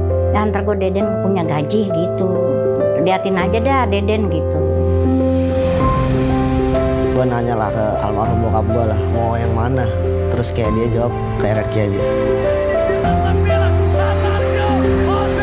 Jadi Matt ada bilang, kenapa pada saat aku bisa main bagus, Max nggak ada di tim itu? Kenapa pada saat aku main yang kurang bagus, ada Max di sana gitu loh. Matt selalu ucap tante, Mami gak usah khawatir, ada aku di sini. Mungkin karena itu juga kali ya bikin susah majunya mungkin. Soalnya kan harusnya emang dia bener salah tapi gue malah belain mungkin.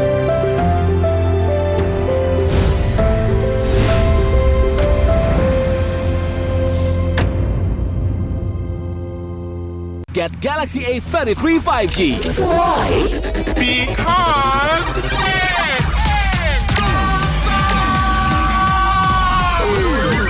Galaxy A33 5G with awesome processor. Buy now. Get Galaxy A33 5G.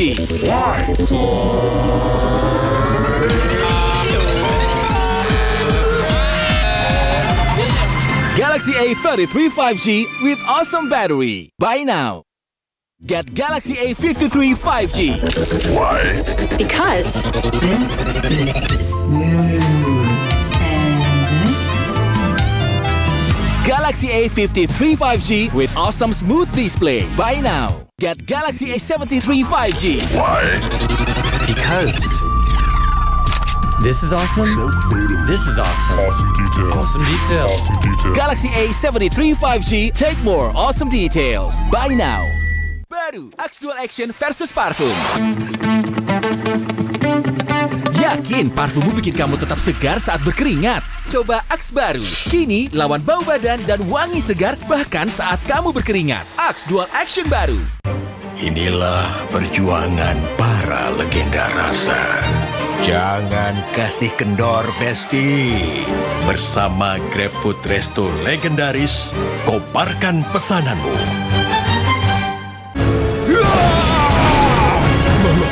Tangan gue kenapa nih? Aduh, gatel banget, gak tahan. Move on ke Head and Shoulders. 100% pede, ketombe basah dan gatal. Wiped out. Unstoppable. Beli beli Beli beli beli beli. beli beli pasti ori. Beli beli. Pasti ori. Beli beli. Download sekarang. Pasti puas, pasti beli beli. Beli beli. Beli beli. Beli beli beli. Gratis ongkir. Beli beli. Gratis ongkir. Beli beli. Download sekarang. Pasti puas, pasti beli beli. Cowok pasti tahu alat yang pas. Habis aktivitas, muka jadi kotor dan berminyak. Terjerawatan loh. Mana sabun? Bro, buat muka, pilih yang pas juga. Guardian Man Acno 5 dengan salisilik asid dan herba repair. Lawan 99% kuman penyebab jerawat dalam 10 detik. Ini cara gue lawan jerawat. Buktiin sendiri. Guardian Man Acno 5 Dari Garnier Man.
れ竜よ天高くロザン百竜派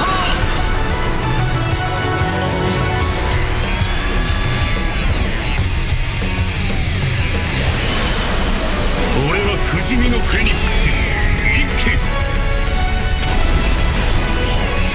世界は俺たちに任された不死鳥の怒りだ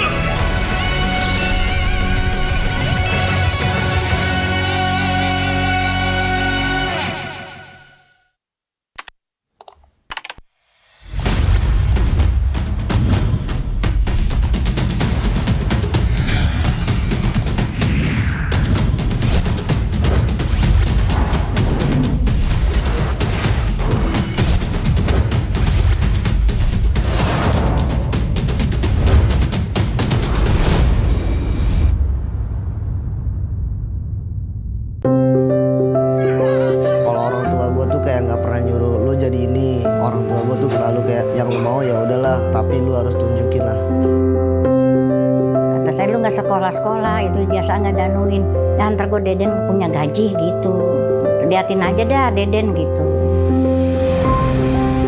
Gue nanya lah ke almarhum bokap gue lah mau yang mana, terus kayak dia jawab ke RRQ aja. Jadi Matt ada bilang, kenapa pada saat aku bisa main bagus, Max gak ada di tim itu? Kenapa pada saat aku main yang kurang bagus, ada Max di sana gitu loh. Matt selalu ucap tante, Mami gak usah khawatir, ada aku di sini. Mungkin karena itu juga kali ya bikin susah majunya mungkin. Soalnya kan harusnya emang dia bener salah tapi gue malah belain mungkin.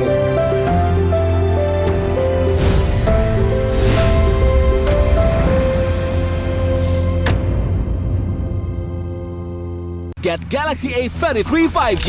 Why? Because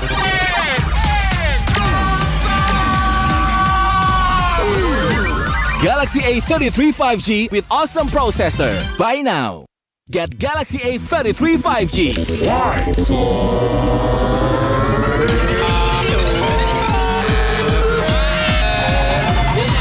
Galaxy A33 5G with awesome battery. Buy now. Get Galaxy A53 5G. Why? Because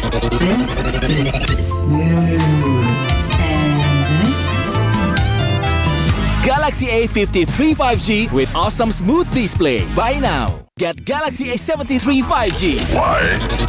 Because this is awesome. This is awesome. Awesome detail. Awesome detail. Awesome detail. Galaxy A73 5G. Take more awesome details. Buy now. Baru Axe Dual Action versus Parfum. Yakin parfummu bikin kamu tetap segar saat berkeringat? Coba Axe baru. Kini lawan bau badan dan wangi segar bahkan saat kamu berkeringat. Axe Dual Action baru. Inilah perjuangan para legenda rasa. Jangan kasih kendor, Besti. Bersama GrabFood Resto legendaris, koparkan pesananmu. Tangan gue kenapa nih? Aduh, gatel banget, gak tahan. Move on ke Head and Shoulders. 100% pede, ketombe basah dan gatal. wiped out.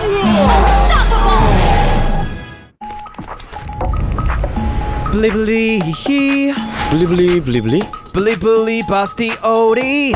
Beli beli. Pasti ori. Beli beli. Download sekarang. Pasti puas, pasti beli beli. Beli beli. Beli beli. Beli beli beli. Gratis ongkir. Beli beli. Gratis ongkir. Beli beli. Download sekarang. Pasti puas, pasti beli beli. Cowok pasti tahu alat yang pas. Habis aktivitas, muka jadi kotor dan berminyak. Terjerawatan loh. Mana sabun? Bro, buat muka, pilih yang pas juga.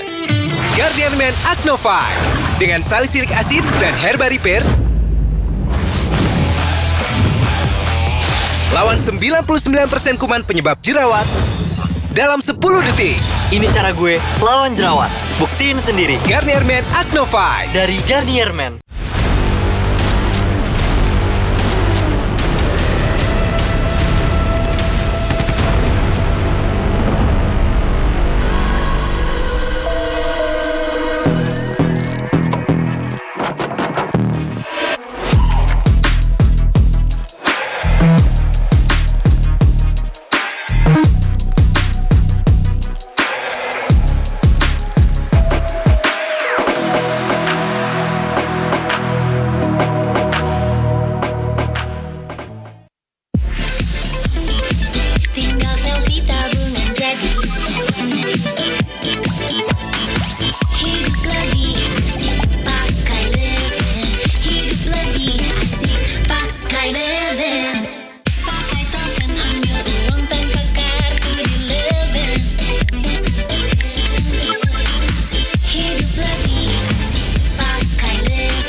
two of us.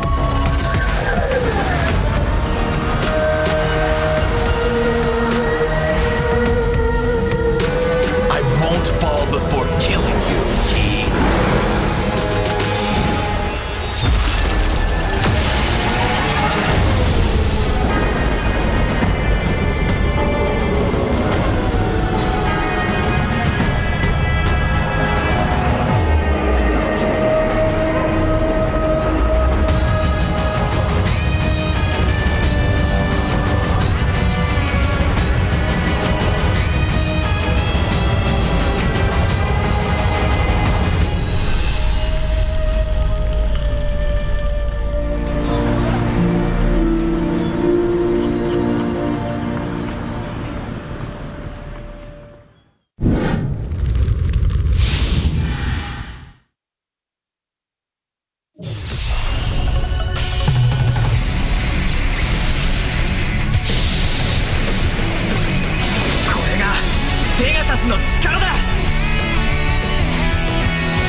Sekolah-sekolah itu biasa nggak danuin.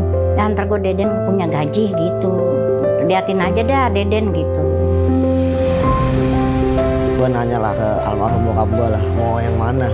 Terus kayak dia jawab kayak Redki aja. Jadi Matt ada bilang, kenapa pada saat aku bisa main bagus, Max nggak ada di tim itu? Kenapa pada saat aku main yang kurang bagus, ada Max di sana gitu loh. Matt selalu ucap tante, Mami gak usah khawatir, ada aku di sini. Mungkin karena itu juga kali ya bikin susah majunya mungkin. Soalnya kan harusnya emang dia bener salah tapi gue malah belain mungkin.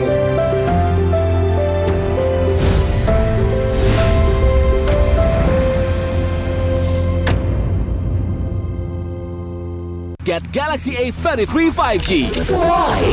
Because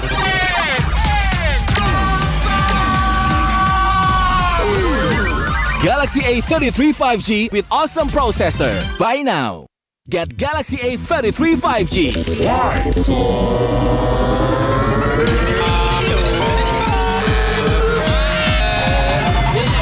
Galaxy A33 5G with awesome battery. Buy now. Get Galaxy A53 5G. Why? Because This is smooth. Galaxy A53 5G with awesome smooth display. Buy now. Get Galaxy A73 5G. Why? Because this is awesome. This is awesome. Awesome detail. Awesome detail. Awesome detail. Galaxy A73 5G. Take more awesome details. Buy now. Baru Axe Dual Action versus parfum. Yakin parfummu bikin kamu tetap segar saat berkeringat? Coba Axe baru. Kini lawan bau badan dan wangi segar bahkan saat kamu berkeringat. Axe Dual Action baru. Inilah perjuangan para legenda rasa. Jangan kasih kendor, Besti. Bersama GrabFood Resto legendaris, koparkan pesananmu.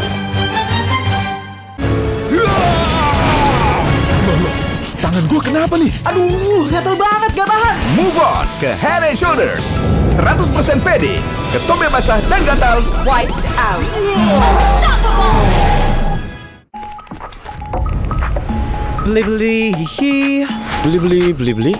Beli pasti ori. Pasti ori. Download sekarang. Pasti puas, pasti beli.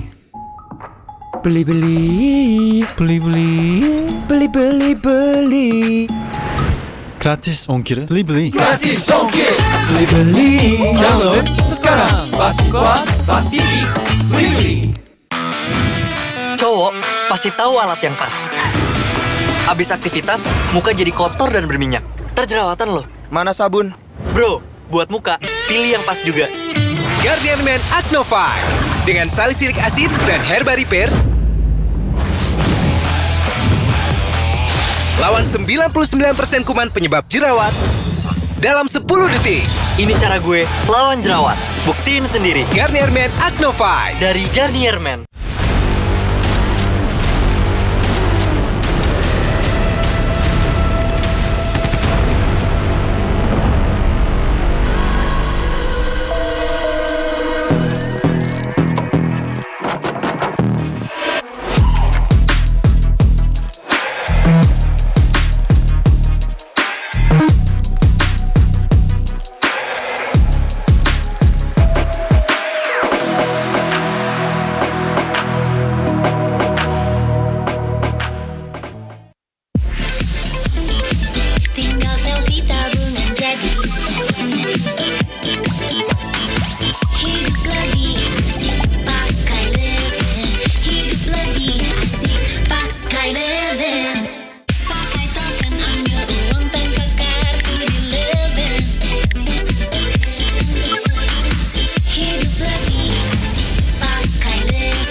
スの力だ。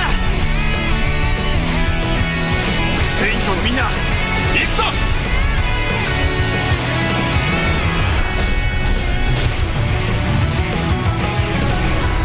登れ竜よ、天高く。ロザン百竜派。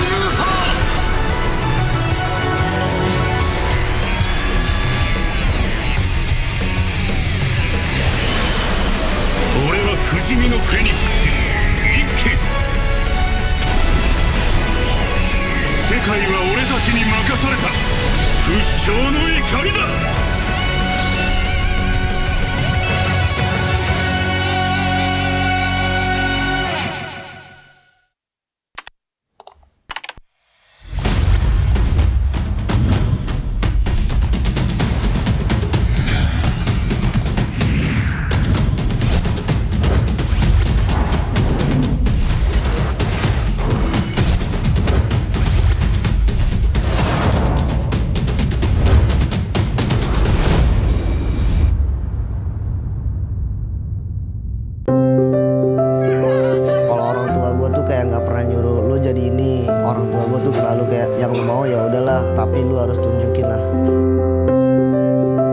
Sekolah-sekolah itu biasa nggak danuin. Dan ntar gue Deden punya gaji gitu. Liatin aja dah Deden gitu. Gue nanya lah ke almarhum bokap gue lah, mau yang mana? Terus kayak dia jawab ke RRQ aja. Jadi Matt ada bilang, kenapa pada saat aku bisa main bagus, Max nggak ada di tim itu? Kenapa pada saat aku main yang kurang bagus, ada Max di sana gitu loh. Matt selalu ucap tante, Mami gak usah khawatir, ada aku di sini. Mungkin karena itu juga kali ya bikin susah majunya mungkin. Soalnya kan harusnya emang dia bener salah tapi gue malah belain mungkin.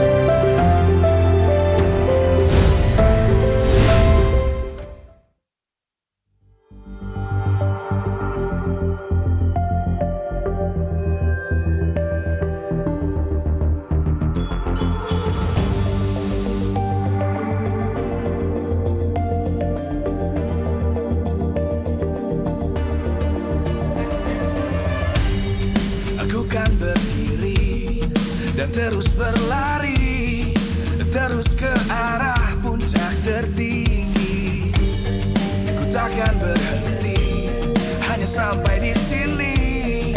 Kemenangan abadi menanti. You know we won't miss if we unite our focus. And if you haven't noticed, we all live. Nyalakan apimu, hadapi semua tantangan.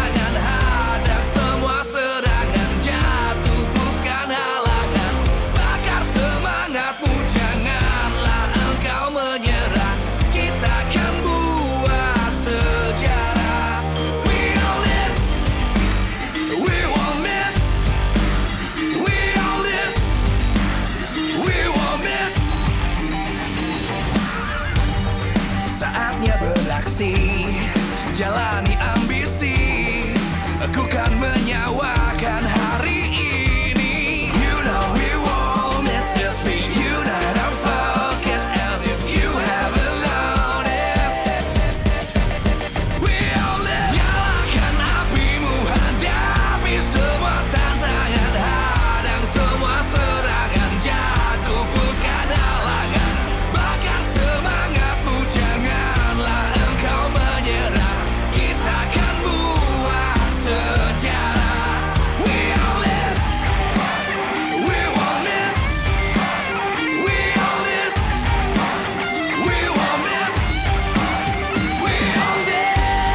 dan terus berlari, terus ke arah puncak tertinggi. Ku takkan berhenti, hanya sampai di sini. Kemenangan abadi menanti. You know we won't miss if we unite our focus. And if you haven't noticed, we all live. Nyalakan apimu, hadapi semua tantangan, hadang semua serangan, jatuh bukan halangan. Bakar semangatmu, janganlah engkau menyerah. Kita akan buat sejarah. We all this, we won't miss. We all this, we won't miss. Saatnya beraksi, jalani ambisi. Aku kan menyawakan hari ini. You know we won't miss if we unite our focus. And if you haven't noticed, we all live. Nyalakan apimu, hadapi semua tantangan, hadang semua serangan, jatuh bukan halangan. Bakar semangatmu, janganlah engkau menyerah. Kita akan buat sejarah. We all this, we won't miss. We all this, we won't miss. We all this.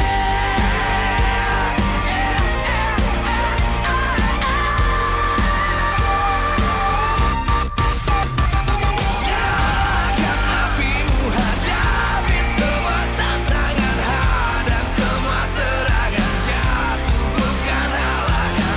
Bakar semangatmu, janganlah engkau menyerah. Kita akan buat sejarah. We all this.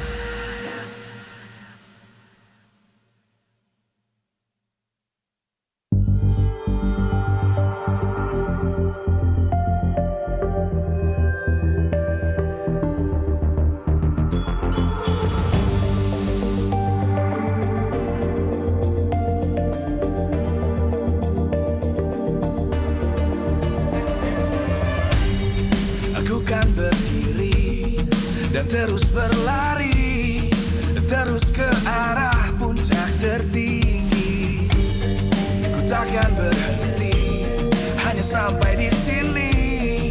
Kemenangan abadi menanti. You know we won't miss if we unite our focus. And if you haven't noticed, we all live. Nyalakan apimu, hadapi semua tantangan, hadang semua serangan, jatuh bukan halangan. Bakar semangatmu, janganlah engkau menyerah. Kita akan buat sejarah. We all this, we won't miss. We all this, we won't miss. Saatnya beraksi, jalani ambisi.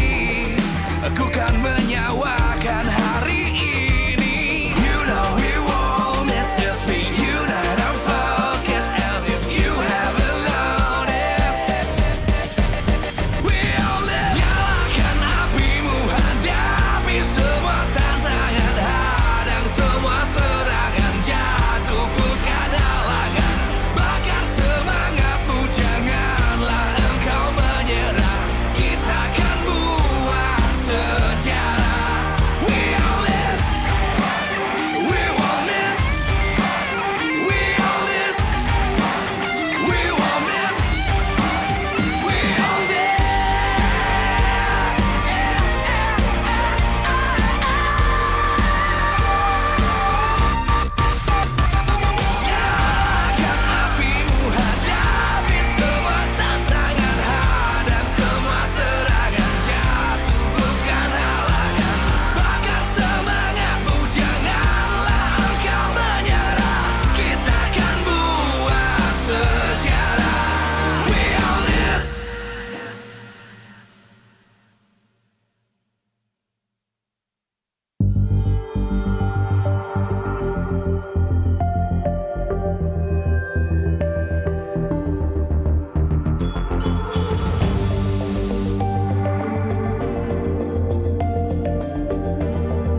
dan terus berlari, terus ke arah puncak tertinggi. Ku takkan berhenti, hanya sampai di sini. Kemenangan abadi menanti. You know we won't miss if we unite our focus. And if you haven't noticed, we all live. Nyalakan apimu, hadapi semua tantangan, hadang semua serangan, jatuh bukan halangan. Bakar semangatmu, janganlah engkau menyerah. Kita akan buat sejarah.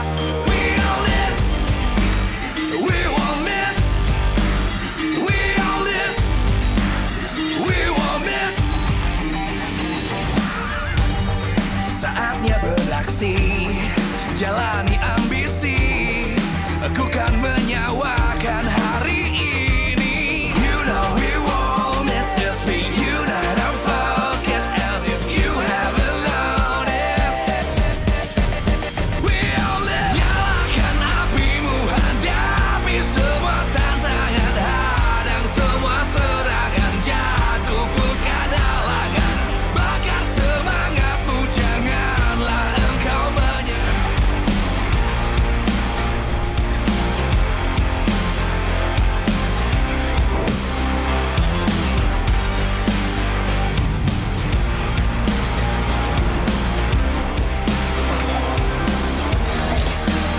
We all this. Live from Live MPL from Arena, G-Expo Theater, MPL Kemayoran, Season 10, Jakarta. presented by MPL Samsung Season Galaxy 10, A Series. presented by Official Samsung sponsor, Galaxy A Series. Head and Shoulders, and Official sponsor, Axe, Head and Shoulders, and super app partner, Grab. 6 teams, 5 days of matches, 1 champion. Who will be the next king of the galaxy? Let's see together. who will be the next king of the galaxy. Ladies and gentlemen, welcome back here to day number 1 of playoffs. Match number 2 currently for Bigetron Alpha versus Rebellion Zion. Still on the English caster desk with Miracle, Eterna, and Arashi. You know, I noticed something from the first match was the fact that last season during the playoff stage, it represented what we saw in the regular season in terms of standings. But what I realized in that particular match, Alter Ego against Aura Fire, that's the 3rd place on the standings, falling to the number 6 in the standings. So already so many things that are different here this season, just really shows how unpredictable these matches are, especially in this upcoming match. Bigetron Alpha and Rebellion Zion, 5th and 4th place respectively. At this point, I want to be surprised, but are you really surprised that another upset just happened? All right? And now we're taking a look at what possibly can be another upset. 2 upsets in a day is possible because right now it's Rebellion Zion walking up onto the player rooms. Arashi, let's talk a little bit about this team. This team is just insane, and they are so good at playing aggressively, but of course when it calls for it, they can play slow as well. On the other hand though, it is Bigetron Alpha here. Ooh, okay, there you go, yeah. Bigetron Alpha are here as well in the building, ladies and gentlemen, with the full lineup, I believe, coming in with Analyst Mozia and Coach Brendini as well. We actually met the Rebellion boys while we were eating backstage, and they're looking confident. They are, and I see a similarity between both of these teams, right? They were struggling in the early stages of the season, but as it progressed, they became stronger and stronger, found their footing, found their identity, and this is going to be really difficult to predict. But when we're talking about predictions, we're also going to take a look at the team lineup, as it seems like it will be Sorizo, Max, Moreno, Key, and Marky for Bigetron Alpha. It's going to be Heist, Vijanarco, Fearless, Suelo, and Dyron for Rebellion Zion. So both their starting lineup, essentially, no big changes. But of course, the improvements from both these teams, I think we're going to see something very special in today's match. Absolutely. A lot of highlights for Vijanarco here. the one leading the pack as they are going to be walking onto the stage. And he has been such an insane impact on Rebellion Zion. I agree, and he's the man we're going to be focusing on here in the pre-match teaser. The Rebel Sandbag, Ouija Narco. Coming into the MPL, there were a lot of doubts. Even me, I said he can only play the supports, but man, was I wrong. On the Ruby, on the Franco, any playmaking hero, any supportive roamer as well, he performs out of his mind. As you can see here, he is absolutely lethal on the Ruby. I think this is definitely his standout amongst all of his crazy picks, with his remarkable hero being that Ruby. 6 times picked up, 83% win rate, with taking a whole lot of damage as well. 4,767 damage per minute. He can be that normal tank, but with that total assist, he works like a bull. He's active on the map everywhere across the board. And for Repo, taunt on the stage, don't taunt backstage. Welcome the Blue Bulls, Rebellion Zion. The Giant Slayers are, as they are walking through the tunnel cam here, by head and shoulders. And man, they're Giant Slayers for a reason. During the regular season, they were able to defeat these really huge, developed and established teams like EVOS, Aura, Alter Ego, and even RRQ. And they're looking to get another one in the mix as they are looking to take down Bigetron Alpha. They are most definitely the dark horse of the tournament. It's their first time in the playoffs, and you can't help but want to root for them, man. You want to see it happen, a new face, a new storyline for MPL ID. But, of course, they're up against a very tough challenge.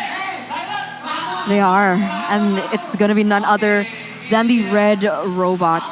So much doubt surrounded them earlier on in the season, but we have seen how amazing they have become as a team, as Key has stepped up in that roaming position, as Marky as well has stepped up in that gold lane position. Without Repo though, it seems like they're bringing in their best 5. Bigetron Alpha. There's one man that comes to mind this season, the standout. Should be Key, could be Key, but it's Max, the Red Terminator, the man that has been progressing like an absolute monster.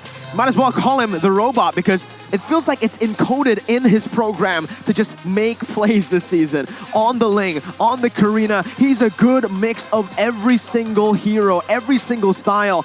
His retributions are on point, and this is just the beginning for this young player. He's absolutely lethal. He makes the right decisions, and we'll see how he performs on his remarkable hero perhaps today. The Ling, 6 times picked up, 66% win rate with a solid 659 GPM despite playing a whole lot of utility jungle. 3.1 average kills. He's very active on the map, and he has a few words to say right here for everybody. Be careful, I might steal the turtle and the Lord. Welcome the Red Robots up on the stage, Bigetron Alpha. Welcome as they walk through the tunnel cam here by head and shoulders. Programmed to win is their slogan. Let's see if they are able to win it against the Blue Bulls today. Yeah, an uncanny improvement since the first leg of the tournament. And right now, some people are even saying they might be representing Indonesia in M4. Bold words for sure, but Bigetron, this is going to be their first match in the playoff stage. And already, so what a tough challenge. Season 10, as we mentioned, it really isn't generous to anyone involved. It feels like all of these members have actually really stepped up. I agree with you, Mirko. I mean, I think last season there were so many doubts about his retribution. Max, like he wasn't able to land a single retribution at all, but coming into the season, he's really progressed as an individual, and you can feel him finally falling into place with the rest of the team as well. And other than Max, we also can talk about Key with a wide hero pool. And that's also got to be thanks to the drafting from both of these coaches as they make their way to their respective teams. Coach Chico and Coach Brandini, both, again, just having a bit of a lackluster performance in the beginning of the tournament, but somehow, some way, just stepping it absolutely down, pedal to the metal at the later stage of the tournament. And right now, they will be having a chess match, a showdown, a battle of wits to decide who will get the more advantageous team composition. And what's interesting is for both of these teams' coaches, their draft as well, it has been very adaptive, right? They don't have a particular style. They really adapt to their opponents. As now, we are going to take a look at that team head-to-head by Head and Shoulders.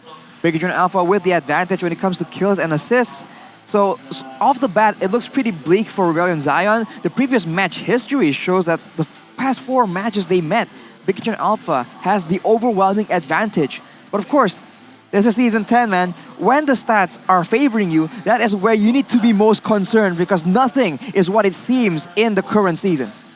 The tempo of the game is solely centered on both of these roamers. They are the pillars of Bigetron Alpha as well as Rebellion Zion. We're going to see a battle between Vidio Narco as well as Key, because if we take a look at the hero pool, 45 for Bigetron Alpha, a little bit more than Rebellion Zion, and Key in particular has the largest hero pool from the regular season of MPL ID Season 10. Well, Key, El Momento as we call him, he just has such flexible playstyles, and that's what's concerning. He is also up against a very flexible, a very adaptive roamer in his own right. So it will be, at least in the early game, a big showdown between Vidio Narco and Key for sure. Because whoever is able to enable his team better, the rest of the team will absolutely have a better time following up on that aggression and playmaking. Speaking of just unique hero pools in general, we have to talk a little bit about Fearless as well, because he's tied with Key at 14 unique heroes picked up. But what's impressive about Fearless is he's a jungler.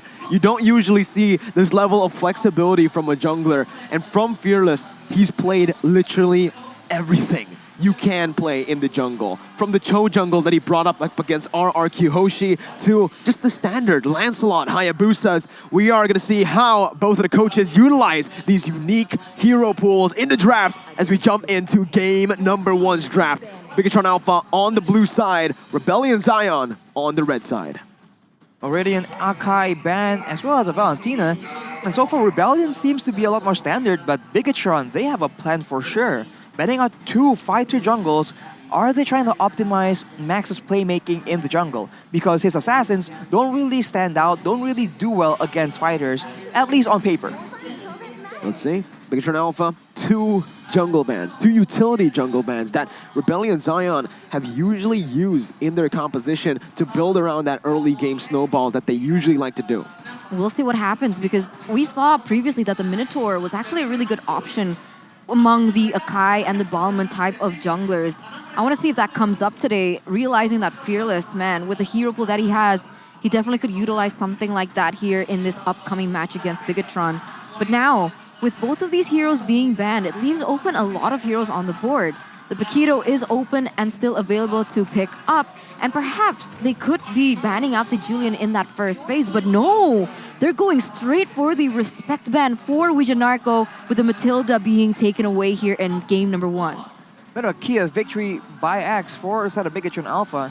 Don't overcommit in teamfights and beware of Rebellion's side lane rotations. Dyron in particular, he is absolutely brutal when he gets an advantage in the lane. So Bigetron, they need to try and shut him down early first, and then later on maybe find other things they can do to try and get an advantage.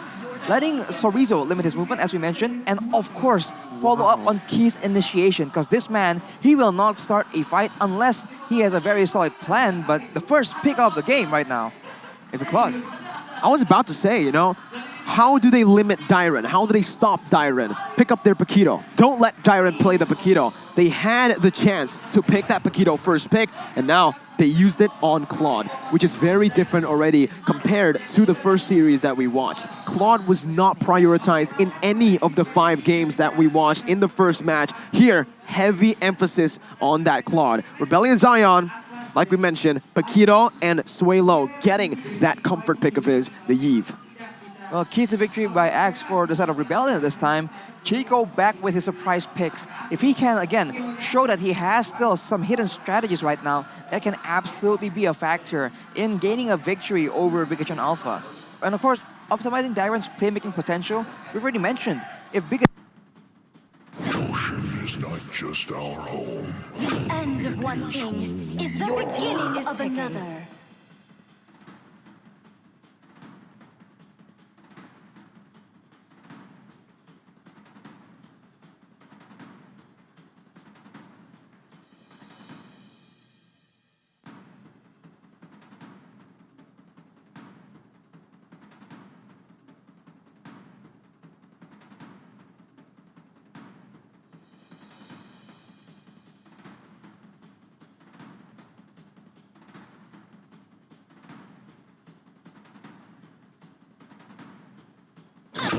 be a lighted man, but Your I do know team my is trade. banning.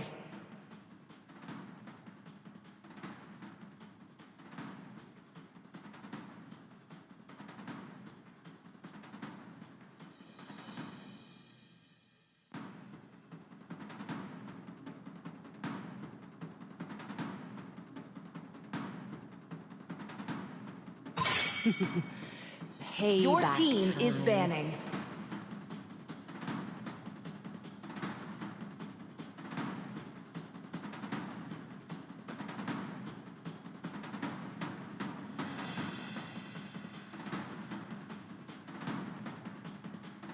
Wherever I go, pink, Your team please. is banning.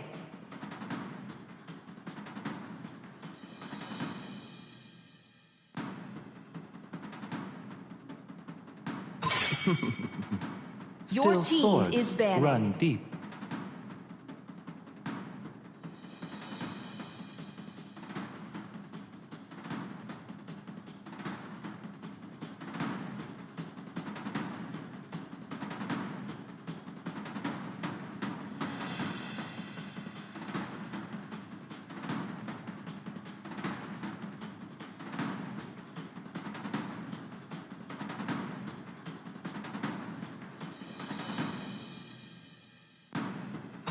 Time and tide wait for no Your man, team is picking. nor girl.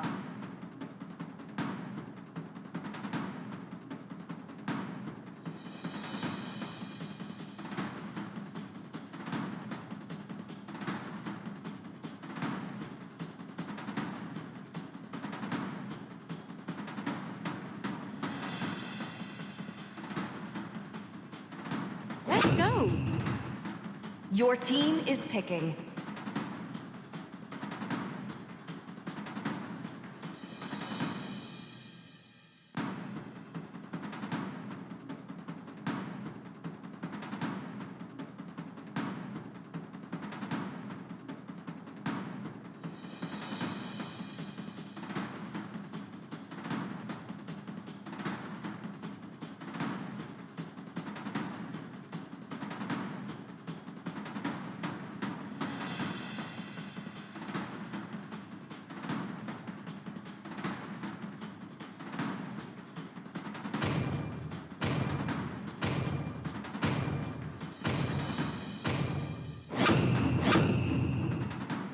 Your team is picking.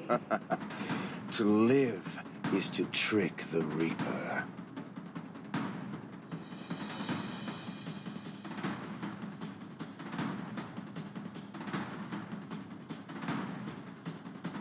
Hoot hoot! Horology is my craft. Diggy is my name.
Welcome to Mobile Legends!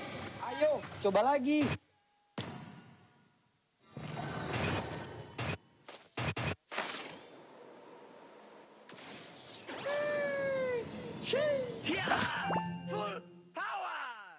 Sorry. Ooh.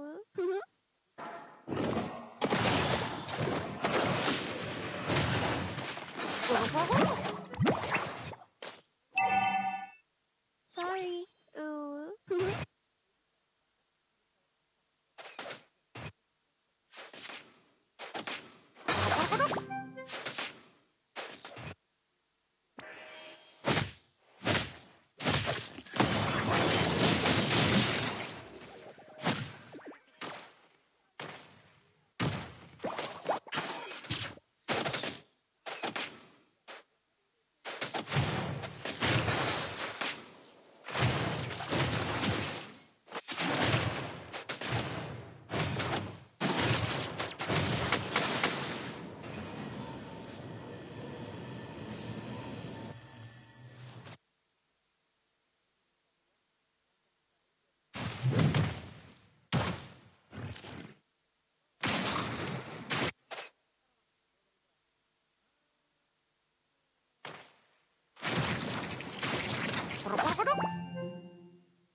sorry. We here at MPL are very sorry. There was a technical issue here.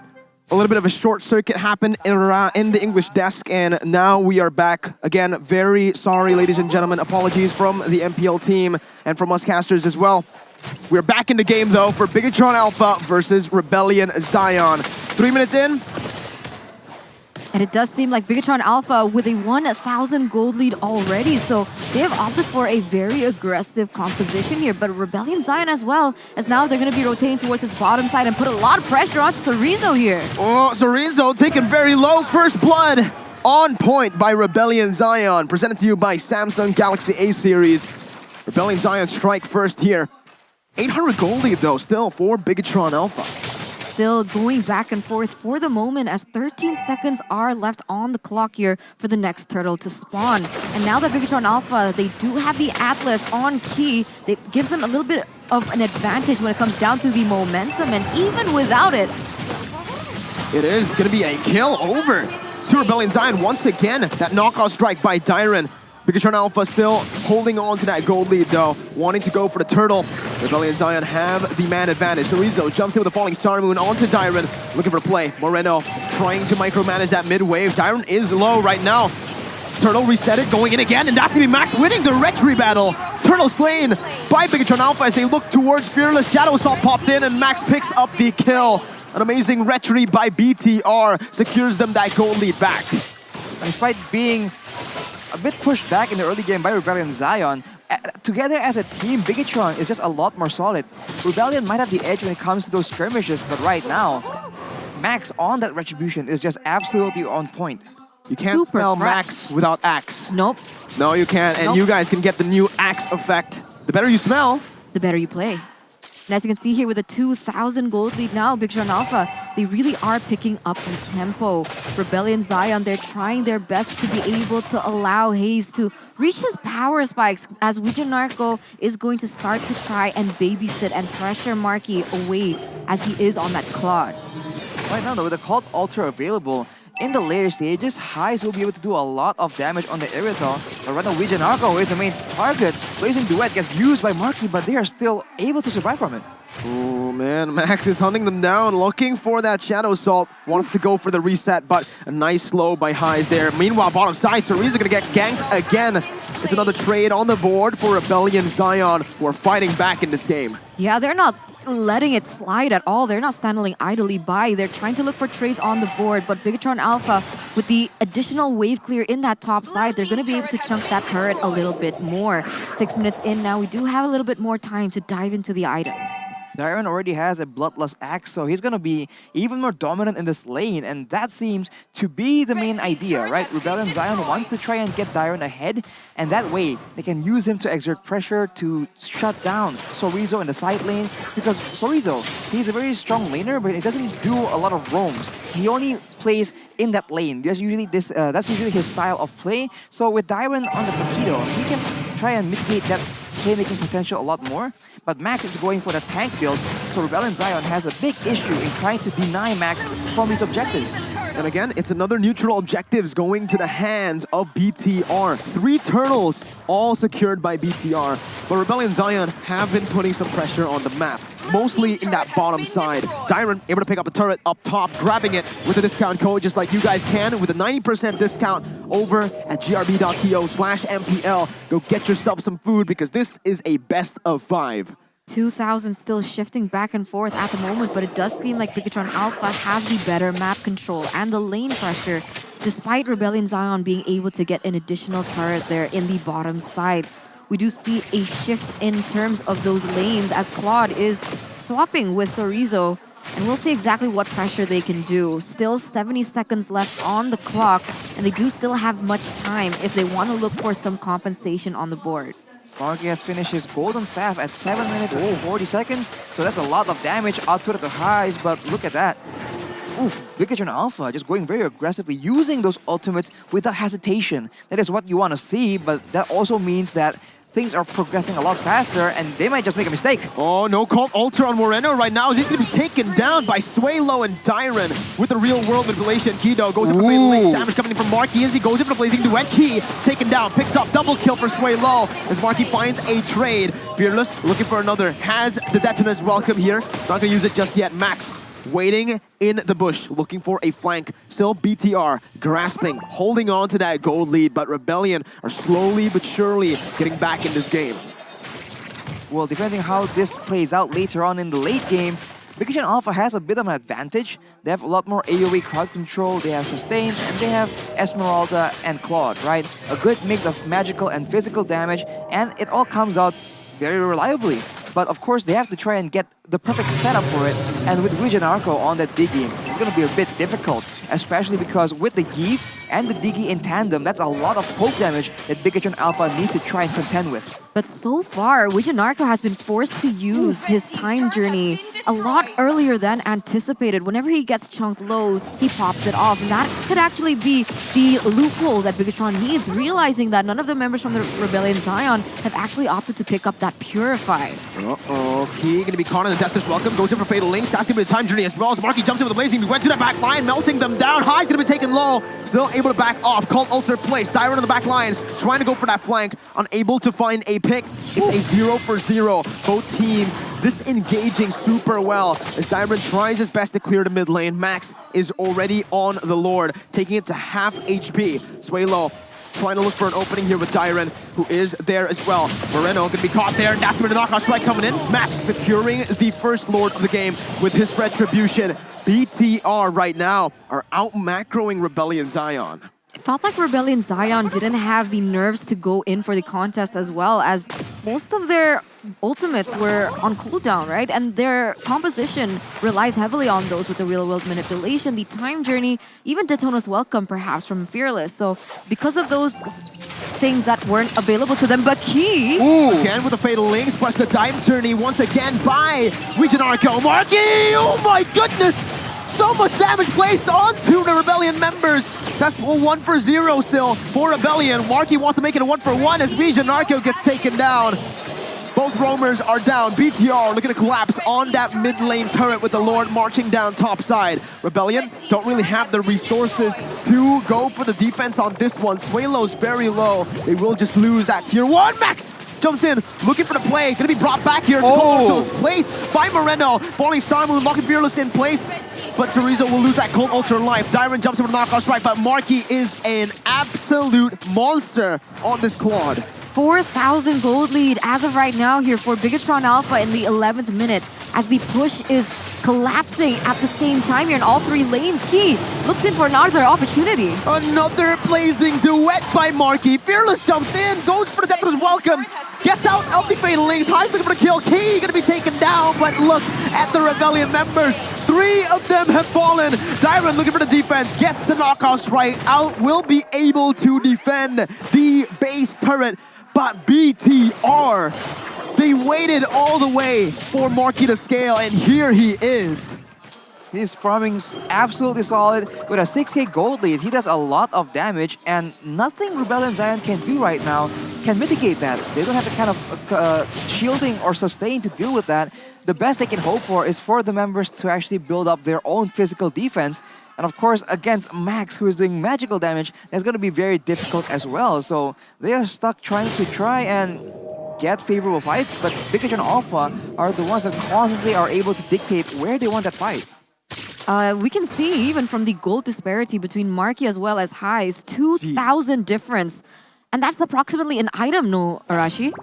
It's more or less about an item. We take a look at it right now, and Marky, he only has 1 more item left to complete.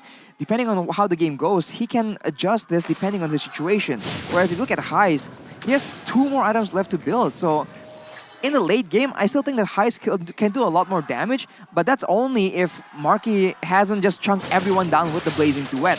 You need to try and find a way to survive from that. And right now, it's a bit of a tall order.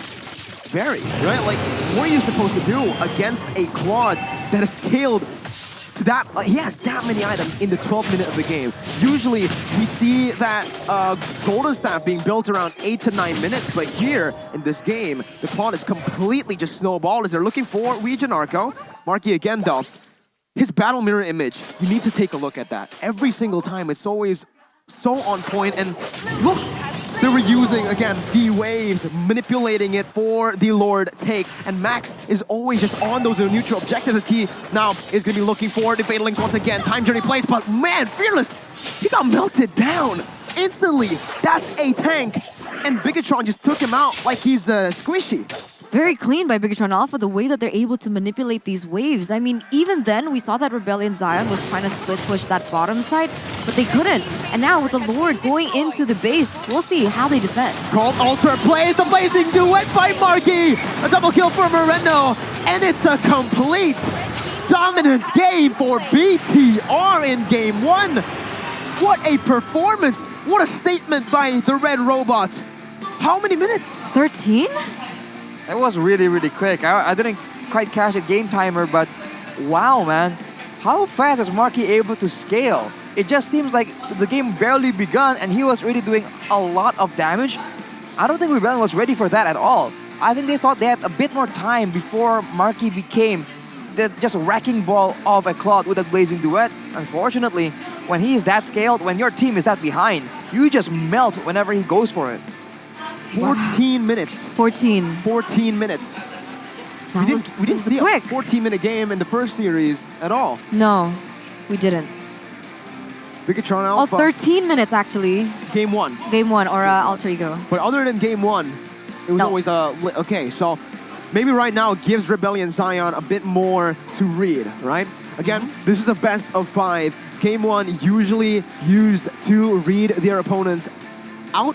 Rebellion Zion definitely need to go for that adaptation in the player room right now with Coach Chico, because BTR are looking scary. They're looking absolutely on point, man. We talked about this already. They just seem to have a solid game plan and a solid execution. It's just a great combination. And here's a statement from the manager. This is Audi. This is not co-ed. This is not the CEO. Maybe they look similar, but he's not the CEO, all right, ladies and gentlemen. But again, just what happened in game 1? Marky. I think right now, banking all your hopes on the gold laner is just such a solid strategy. We've seen it again and again. Kabuki, Nino, whenever the gold lane gets ahead, that your team just instantly has a lot more of an advantage. So when Rebellion puts all their eggs onto Dyron, on that Paquito, I think it just allows Marky to have a lot more free reign, and that is not what you want to have happening, even though you put him up against an Irithel. It's difficult. Oh, such a stomp by Bigetron in that first game. So uncharacteristic of Rebellion Zion as well. I mean, what do you think? Was it based on the drafts? As now we're also going to have a peek into the player reactions as well as the reactions from the audience. As wow, that was such a dominant game. What do you think about Diggy for Vidio though? I honestly think it's just more of an execution diff, right? For Bigetron Alpha. The fact that it was, again, it was a Claude up against an Irithel. Not really a lane that the Claude should be winning that much. Irithel should have a little bit more pressure, actually, early on with the poke, and obviously with the Diggy. That should be around that bottom side. But I guess we just didn't see much of that from Rebellion Zion. Exactly.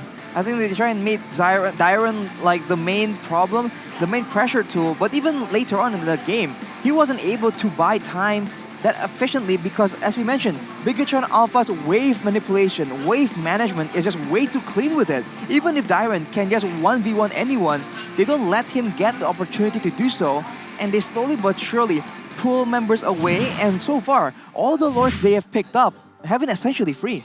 You're right.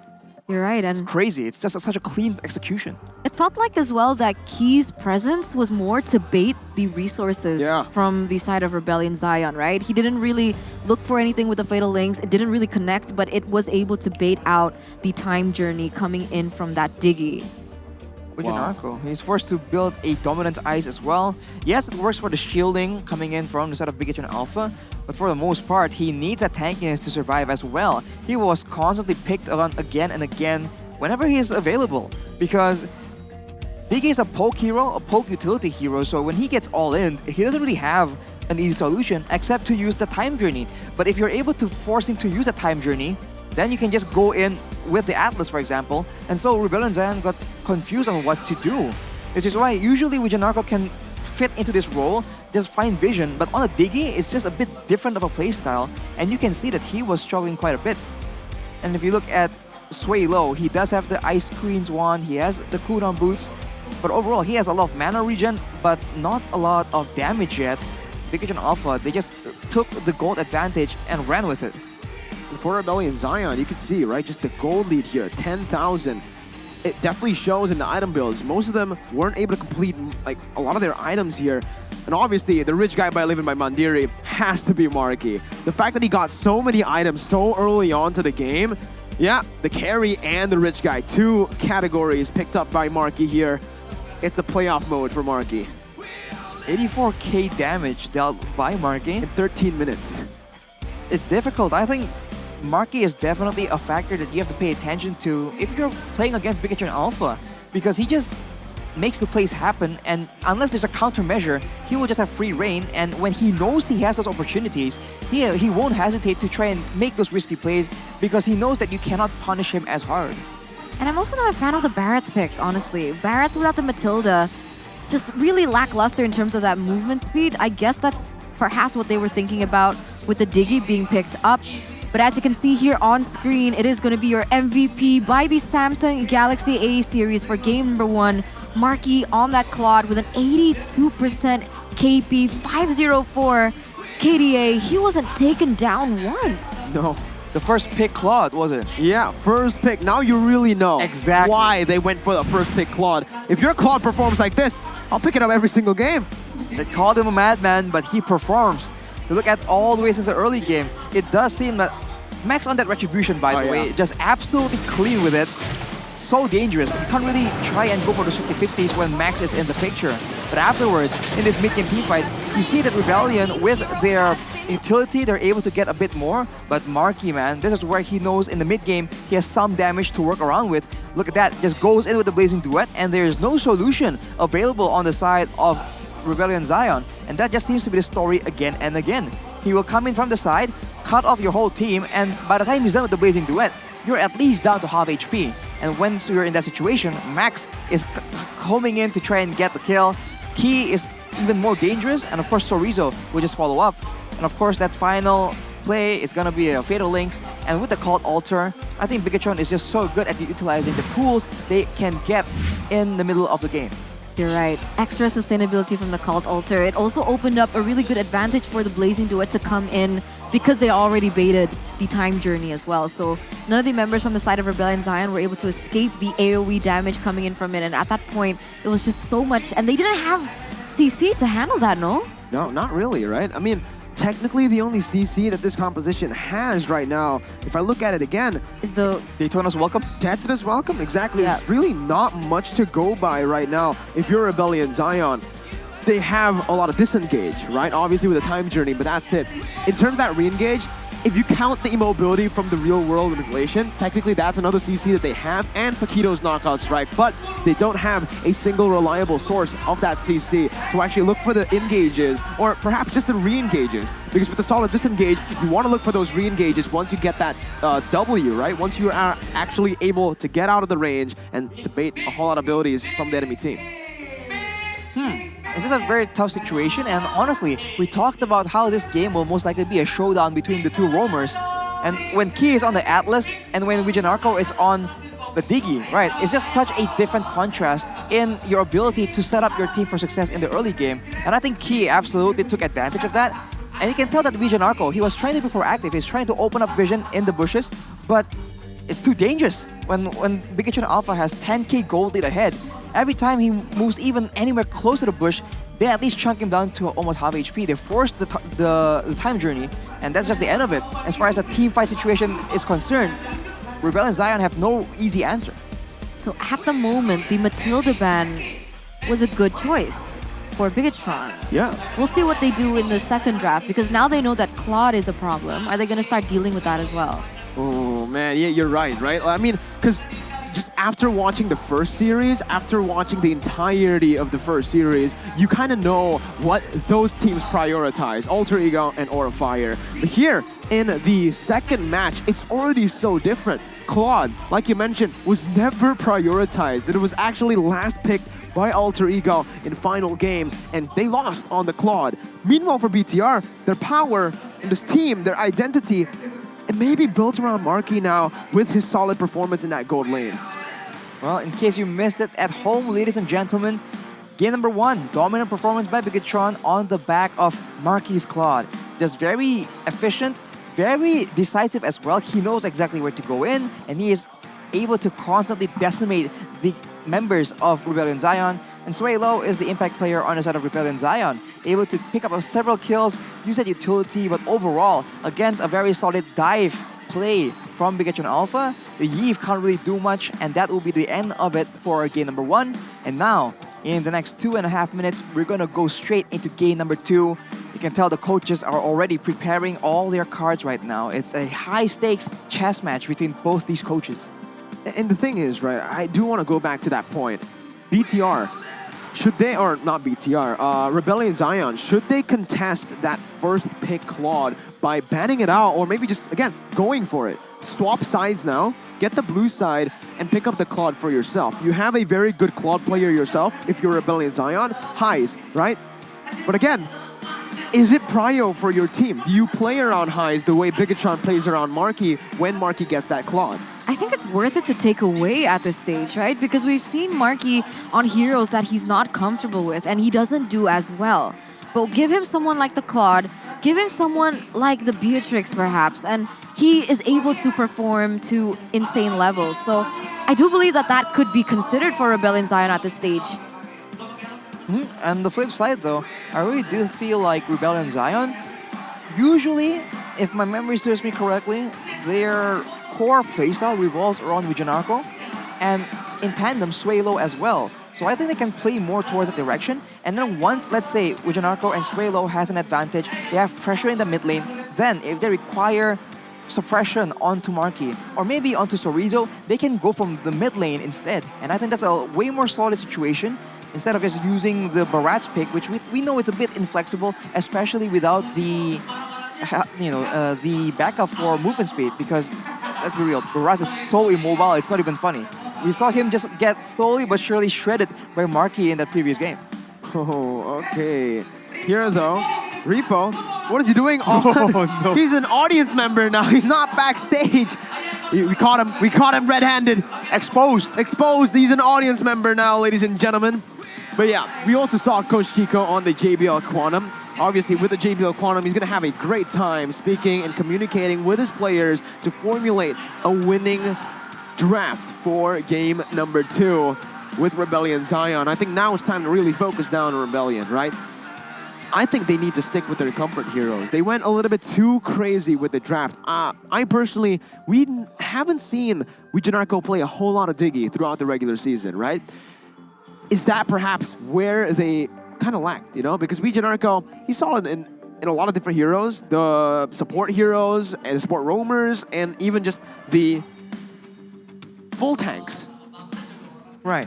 You're right, and that's exactly why I mentioned it. How do we feel about Wijanarko being placed on a hero like Diggy, right? Because most of the time, if you see Highs pop off, if you see Suelo pop off, that's on the back of the playmaking potential that Wijanarko was already able to set up, either with the Matilda or with the Ruby, but it all came down to his initiation. Now, being put onto a hero like Diggy, full cover, no possibility of initiation whatsoever, it seemed like their impact, their team fight, and their execution was a little bit lackluster, but so much pressure on Rebellion Zion right now, because if history serves, even though Rebellion Zion were able to win against all these giants here in MPL ID Season 10, they have yet to be able to win a match against Bigetron, as now we're going into the drafting phase of game number 2. And as predicted, Rebellion Zion have swapped sides with Bigetron Alpha. Rebellion now on the blue, BTR on the red. Ooh. I mean, now they have a chance to try and do things differently, but they ban out that Atlas from Key. And on the note of Wijanarko on the Diggy, I really do feel like when he is on that utility, well, the hard poke and utility support like a Diggy, no one else was taking over in his job for opening vision, for being the main frontline. So I think as a team, that flexible attempt was still a bit too far-fetched for the whole team of Rebellion to try and apply, especially against a team as, I don't know, as solid as Bigetron Alpha. But now they are the ones who ban out that claw. That's insane, right? The respect given as well to the Atlas in the first phase. We rarely see that because of how easily the Atlas is usually countered by the Diggy. But because Bigetron Alpha have the last pick in the first phase, they're saying basically, you know what? We do not want to go up against that Atlas anymore. Let's ban it up and let's pick up the Paquito. My question is Bigetron going to leave the Matilda open for Rebellion Zion to take? Or might they actually take it for themselves? If they are going to go for the same pattern as game number 1, they should be securing a hero for Marky here. A hero for Marky in the first phase? I feel like the Claude maybe was that important, but right now, if Rebellion wants to, I don't know, target Marky, I feel like he does have several more options to play around with. The Yves and the Esmeralda will be the first picks for Bigetron Alpha. Now Rebellion, will we see a Matilda? Will we see a gold laner to try and secure one to then start banning out in the second drafting phase? Lunox? Oh, I mean, right now, up against the Yves and Esmeralda, Lunox not bad. Actually is a pretty solid pick here. But for Anti-Mage, we have a comment here from him. For the roamer, in his opinion, Wijanarco is really improving. He's really the rising star, especially if he uses Franco and Ruby. I agree with him, man. These hook heroes, Wijanarco absolutely performs on those heroes, and perhaps we might get to see that here for Rebellion. Up against something like a Yves, the Ruby can also be picked up by Rebellion, but they go for the Lunox first here. A good prediction there by Eterna, a hero that can melt through the shielding from the side of the Yves, and even the sustainability from the Esmeralda, but Rebellion, they pick up the Beatrix here in the first phase. Interesting choice here, but this will allow them to start banning out the gold laners, and then unless Bigetron will pick up their own gold laner now, there's a chance that Marky won't be performing on a comfort pick in game number 2. So now, will they prioritize maybe a jungler instead? Or maybe a good roamer for Key? It will be the Ling for Max. I kind of like the Ling here, honestly, looking at it. So they're trying to just push that gold lane into the last pick. They want to pick up a counter towards this Beatrix, but they're just waiting to see the other heroes that Rebellion are going to pick up before they actually give it over to Marky. And with this Ling, it's another pick that Max has really been able to find a whole lot of success with this season. A lot, yeah. A lot of steals as well. Crazy. So plays. objective pickup, objective potential for Bigetron Alpha right now, extremely high. I mean, he's got to have the most retribution probability at the moment.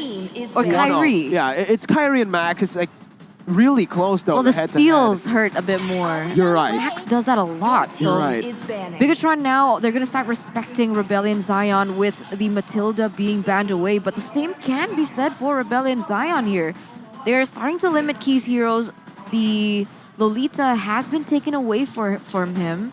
And what hero does he have next? The Grok is going to be taken away, but that leaves a lot of heroes open. The Franco, the Ruby, still up for grabs for both of these roamers to pick up. The Jawhead, ooh. Oh, you're right. I mean, or the Cho even. Yeah. All of those can work. Bigetron has a very aggressive composition. I feel like Rebellion, they might just save their roam pick for last, delay it as much as possible, because Wijanarco is just so flexible, and whatever the team needs, he will most likely be able to supplement. For Bigetron right now, they're forced to show one more pick against Rebellion. It's going to be a Melissa, so a good combination. High ground, DPS, dived with an assassin in the back line. Rebellion, we'll see if they want to go for a more balanced composition of their own. I'm expecting Rebellion Zion to actually go for the Dairoth here and the Ruby. Yeah. Looking at this composition, Ling, Esmeralda, Yves, the Ruby does super well against those melee heroes, and up against that Yves, that's a cancel threat from the Ruby, right?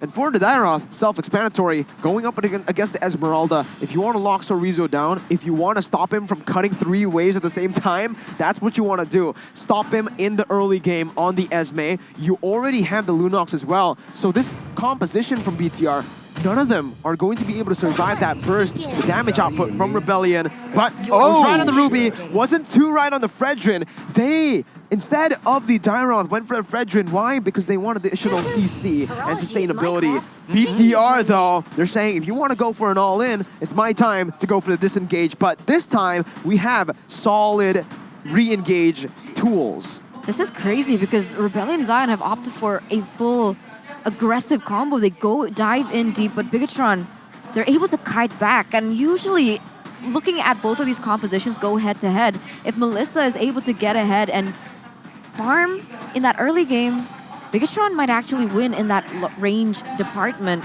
But we do have an audience comment by Jeremy from TikTok. Enjoy every moment, enjoy every game. You can do it, Bulls. You can do it. Bulls, some support. That's a great moment of support. The players will need it, especially now. So if you're a fan of Rebellion or Bigetron, send your support in the comments, man. They will absolutely need it for that morale boost. Right now, it's a bit of a contrasting style in my opinion. Right now, Bigetron, they seem to be using a bit of a similar composition with that Rebellion went with in game number 1. They have a very limited amount of engage, and I don't know how that will play out. Well, ladies and gentlemen, it's time to figure out how it plays out here as we dive into the land of Dawn. Rebellion Zion with their dive composition, BTR with a somewhat front to back.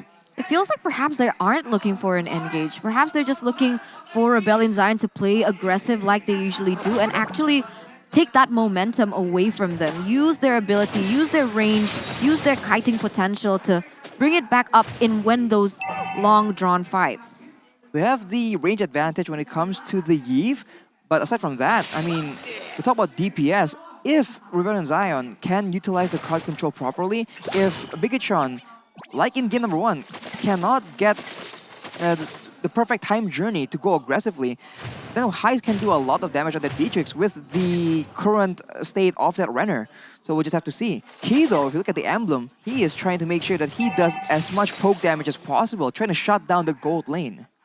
And in the early game, I do believe that Rebellion Zion might be able to have an advantage, but Vidio is reliant on that level 4, has and needs a little bit more time to scale, but so does the Yve with the real-world manipulation, so kind of equal. Whoa! Instant flicker there from Vidio, and this is exactly what we were talking about, that aggression and the killer instinct to actually go for a flicker so early in the game to pick up first blood.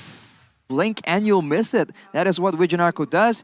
They saw that Key was being an absolute nuisance, was doing a bit too much damage, and they said, enough. Time to shut you down, and Sorizo now will be the next victim. That's a lot of damage coming in, but Sorizo will be able to escape with his life intact. With a high and dry and with Lunox, like I said, Bigetron Alpha's composition, they're not really tanky, right? They can get shredded by everyone here, but in the town prediction by Axe, it seems me and Ranger and Mas were both caught in the middle A rebellion sandwich. Why did you guys go for Rebellion Zion right now? As they are going to be able to secure the turtle here. First turtle of the game. Well, on paper, right? As we said, the roaming situation, it's going to be a Diggy against a Ruby. Just from that, I really feel like Rebellion Zion has a bit of an edge. And now, with the fact that Bigetron Alpha cannot exactly engage, cannot really pick up a fight on their own terms, I think it's going to be very difficult because Rebellion has shown that they are very calm and collected, and they will be able to pick up a kill yet again. 2-0 for Rebellion Zion. Can I just say something real quick? Swalo with the Lunox made it to the top 5 best plays of MPL ID regular season, okay? And that's why I went with Rebellion Zion. Look how adept he is at controlling the Lunox. It's just so insane to see. And face value, this is going to be really tough as Bigetron Alpha, they're relying heavily on the Esmeralda to be able to soak in that damage, but with how much burst and penetration that Lunox has, it's going to be very difficult, but here we go, an endgame. Time journey popped into the plays. Oh, back Fearless. Going to be able to pick up a kill, but it's only onto the roamer as Max is trying his best to deal damage onto Fearless, but in terms of damage output early on, it definitely is going to favor Rebellion Zion. And look where Swalo is going, pathing already up top, looking to use that kill pressure that he has on his kit. Look at the emblems, right? I think Bigetron Alpha's plan is to just go for the poke, and instead of going for engages, they can just keep poking as long as possible, and then later on, I don't know, get a fight when everyone's low on Rebellion. That might be a legitimate strategy. But of course, Rebellion has a chance to just start a fight on their own terms like right now. Oh, Moreno gonna be slain there again. It's Vidio Narco off of an I'm offended by him. Rebellion Zion. When you give Ruby over to Vidio Narco, again, you just expect these things to happen. The killer instinct and the targeting is so precise. It feels like it's muscle memory at this point, right? For both Vidio Narco and Suelo. Their synergy is definitely there. You can see them just being so synchronized in terms of that movement. And with that in mind, with the ability for them to pick off someone in that mid side, Rebellion Zion have instantly turned it over to a next objective in that turtle. And this is perfect neutral objective conversion right now that Rebellion Zion has displayed in game number 2. That's the power of a strong mid side, right? They have a Paquito in the jungle. They have a Lunox and Ruby combo. And on paper, it doesn't seem that strong in the early game, but I'm offended into 2 knockout strikes. That will take care of you real quick. And right now, again, right, they're chaining these objectives so well. Once they get the turtle, they try their best to convert onto another objective. And Bigetron Alpha, so far, with a heavy emphasis on this gold lane, haven't been able to get Marky ahead as they want to. But High's now going to be ganked instantly. 4 members down below to pick up a kill onto Highs. And in the end, it is going to be Max who picks up that kill. Bigetron are finally on the board. 5 minutes in. Is it a bit too late? Meanwhile, though, the top side already got pushed by Rebellion Zion. So even though Bigetron Alpha were able to get a setup onto Highs, Rebellion Zion, meanwhile, able to convert to yet another objective on the board. Skyrim, though, goes for the 3-man taunt. Fearless looking for the play, but the go away actually stopped him in his tracks. And Vidio Narco can't even go for the I'm offended there. Max doesn't pick up the purple. It's actually Cerezo who gets it. So for BTR, not as bad as having the purple buff just stolen completely. Bigetron will take that. And in terms of the gold lead, it was 2,000. It's dropping slowly but surely. Bigetron playing it slow. There's no need for Bigetron to force anything to happen. If the game goes late enough, they do have an Esmeralda, a Yi, as well as Melissa. So the late game situation isn't nearly as bad. It's gonna depend on Highs though, but in the mid side, yet again. The kill pressure is a bit too much for BTR, for the members of BTR. Moreno, if Cerezo can't handle it, there's no way that Moreno can take that damage from the Lunox and this high and dry Paquito. That's what it was picked for, right? And now, in the top side, Cerezo needs to be careful. Rebellion are already roaming towards him. He has the split right now. Diamond goes back in. Fraser's Wrath popped as well. Max is in that bush. He might be looking for a play here onto Suelo, who has the Chaos. Goes in for Brilliance instead, just to get out here. Rebellion don't need to look for unnecessary team fights. They have the turtle secured by Fearless. 3 turtles already, but Unoffended actually connects there. And that's going to be another kill for Rebellion Zion. Just don't give Vidio Narco the Ruby. Vidio Narco is absolutely insane. Goes in for stun again onto Moreno right now. It's going to be chained in with damage coming from Highs. But look at the back line right now. Max looking for the play. Highs able to flicker out. Go away, place down. Dyron taken down. But look at Fearless. He's looking for another kill on the board. It's a 2-for-1 for Rebellion Zion. And it's again! Get him out of here, Vidio Narco! Absolutely nasty on the Ruby. The playmaking potential by Vidio Narco is just unreal at this point, and he doesn't even here we go. Max going in for a kill onto Highs. He actually does get it, so a little bit of compensation happening. Max, oh my god. Goes in for a classy recall there, just a little bit of BM from Max. But again, BTR, they can play it slow. Rebellion Zion with this comp, with the Ruby, they need to just keep on bashing on BTR. They need to look for these plays constantly to end the game. More importantly though, they need to try and get these plays and then translate it to map control. Translate that into structures and objectives, because later on, that will be what they can rely on to trap Bigetron Alpha if they want to play in a calm, calculated, neat manner. If Bigetron Alpha can make sure that they have a lot more structures in the late game, then they have a lot more protection, and Rebellion Zion will be forced into a one-dimensional play. But look at that snipe though from Highs.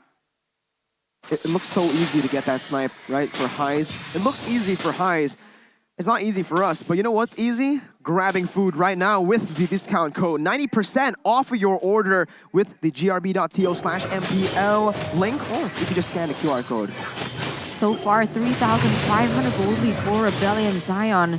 as it is going to start shifting back and forth. Bigetron Alpha, because they do have the link, they do have the option to try and manipulate those side lanes in order to properly set up for the next neutral objective in this Lord. Rebellion Zion, they have the option of just bursting down this Lord as well. They have a Beatrix and Lunox, and those two heroes just shred the Lord absolutely fast, and they go for it right now. That is a free Lord, and Bigetron are caught off guard. Yeah, Bigetron Alpha, Max in the bottom side. They don't even want to go for that contest.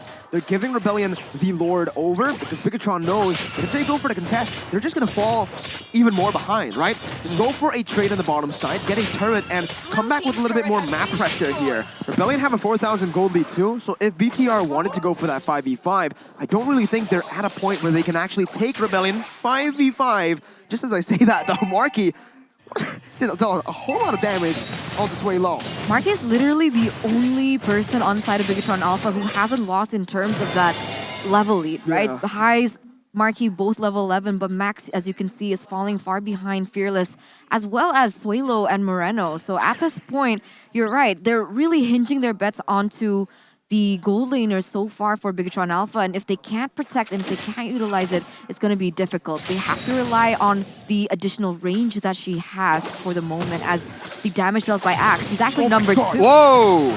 Wijanarko, there you go. Finally, a missed moment from Wijanarko. I was starting to think that this man's a robot, but he does make mistakes too. He's human. Rebellion have confirmed it, but that is obviously not a good play from Rebellion Zion. Because of that, that's a massive resource spent. No flicker, and they're not able to pick up anything here, so Rizzo jumps in with the Polystar Moon onto Highs. Purple buff stolen away. Not that bad! Suelo jumps in! What? The go away by Marky was placed through perfection, blocking the Chaos Order from getting too far, protecting Moreno, as Max now is looking for perhaps a pickoff. BTR, 2 for 0 for them.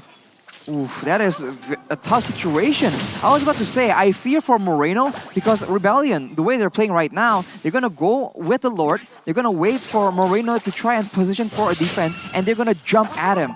But as I was about to say that, Wijanarko goes for the aggressive play, and it did not pay out at all. And not just Wijanarko, what was Suelo doing going in for a 1v3? Like, okay, he succeeded in the past, but at this point, they need to stop making these mistakes. Bigetron Alpha, they're going to be able to catch up and perhaps win it with a comeback if they keep lacking this discipline. It all leans on Wijanarko, right? If Wijanarko is able to get a clean engage, you see that Rebellion Zion, they get so much more advantage, so much more momentum in these fights. But if he gets taken out, if he gets a misplay, Bigetron Alpha, they just completely counter-engage. So it's a very volatile situation, but Rebellion Zion still has the advantage. They still have the burst advantage, and they have usually more general control at the Lord Pit. But look at Max, knocked down to half HP with a single skill coming in from Fearless. That was so much damage, Miracle. Yeah, I mean, I guess that's what the high and dry full damage items does to you if you're on the Vidio. But yeah, that was so much damage. I was definitely not ready for that. Max also doesn't have any defensive items as of right now. And guess what? Ling got nerfed a few patches ago. Base HP taken was nerfed. Base HP from this Ling was nerfed. Wijanarko, though, whoa! He chose a very, very interesting spot to recall there. And he's gonna get caught out. Rebellion are making very uncharacteristic mistakes right now, and BTR are able to capitalize on every single moment, and that's another base! Over Fearless gonna be taken low. Max looking for play. Finch Boy is out. Turn the blaze going on under the turret. Fearless taken low. Max absolutely clean with the blade takes.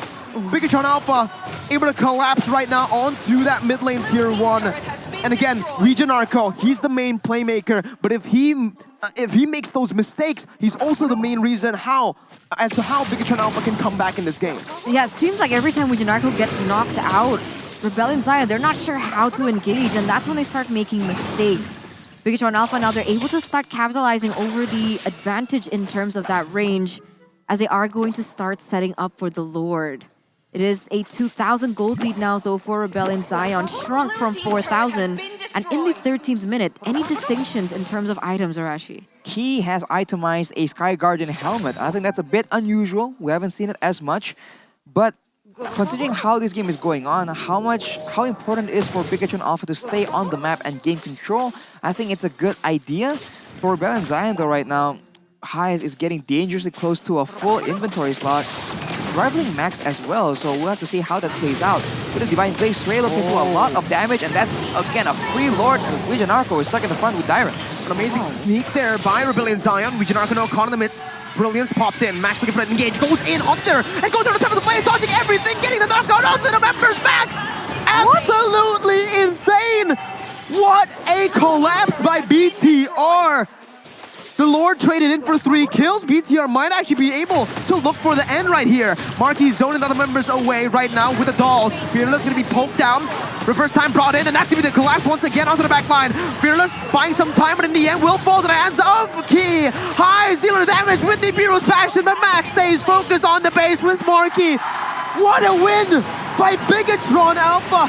Match points 2-0. 2-0 by the Red Robots in such a dominant fashion. It seemed like things were different in game number 2. Rebellion Zion, they were leading, but unfortunately, they made a couple mistakes, and Bigetron Alpha, they were able to capitalize on these.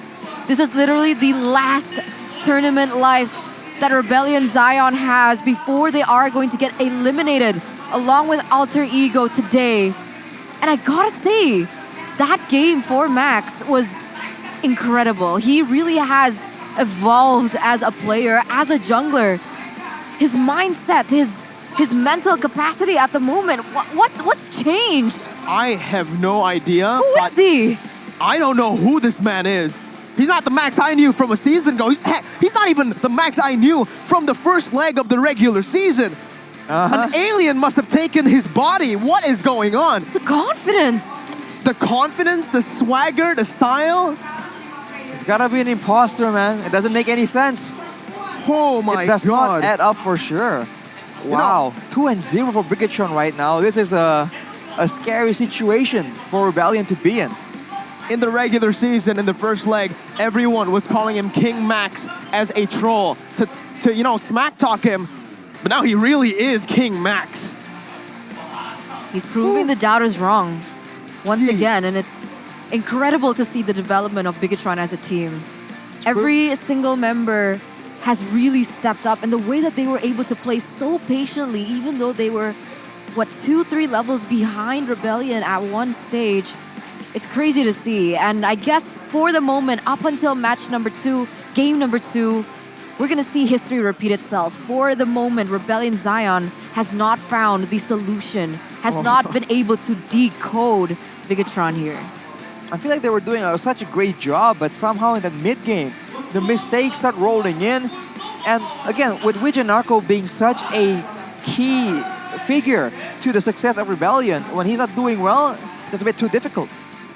Yeah, absolutely here. Man, I'm just still so baffled. You're right. In terms of the match history, they've only ever met in the regular season, so history has repeated itself. 2-0. But this is a best of 5. Rebellion Zion still have a chance to come back.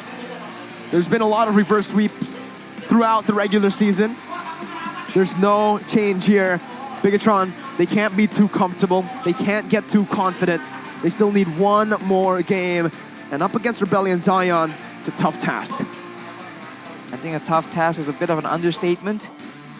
Man, it's such a close game as well. It really feels like a few key moments decides the conclusion of the whole game. So this has to be a lot of pressure. And if you recall, a lot of people are questioning, can Rebellion Zion, as a new team, as a team with less experience, can they match up in such a big venue with so many fans in attendance? Is the pressure getting to them? Could be. Maybe that's exactly what's happening right now. I mean, those mistakes, like we mentioned before, were so uncharacteristic of them. In the second leg of the regular season, you can see the way that they played. They were so disciplined. You can see the chemistry, the synergy happening in the Land of Dawn. But in that particular game, it didn't seem like they were as connected as they were in the regular season. In game 1, it was Marquis. In game 2, it was Max. The M&M of Bigetron Alpha. The M&M? M&M. Oh, M&M. I see. Anyway, we go take a look at the item builds from both these teams. And Moreno on that Eve. This is the item build I personally prefer myself.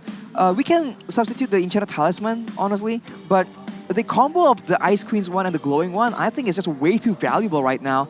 Even against heroes that are not too tanky, without a lot of HP, the fact that your skills are just so spammable, having the Glowing one is just so much better because every single instance of damage gets buffed by just a little bit, but of course throughout the course of the whole game, with how spammable, with how much AoE, with how many people just walks into the AoE of your spells, it's just really valuable on a hero like the Eve. And of course, that's put to great use, and that is part of the reason why Ling, Max on that Ling, has such soft targets to just go and clean up on. The rich guy by Living by Mandiri is going to be fearless on that Paquito, an absolute menace in the early game, but the late game is all about the Eminem, Marky, and Max. He's not in any of these categories. It's actually, yeah, like you mentioned, Fearless, who secures the GPM, highest GPM, rich guy by Living by Mandiri.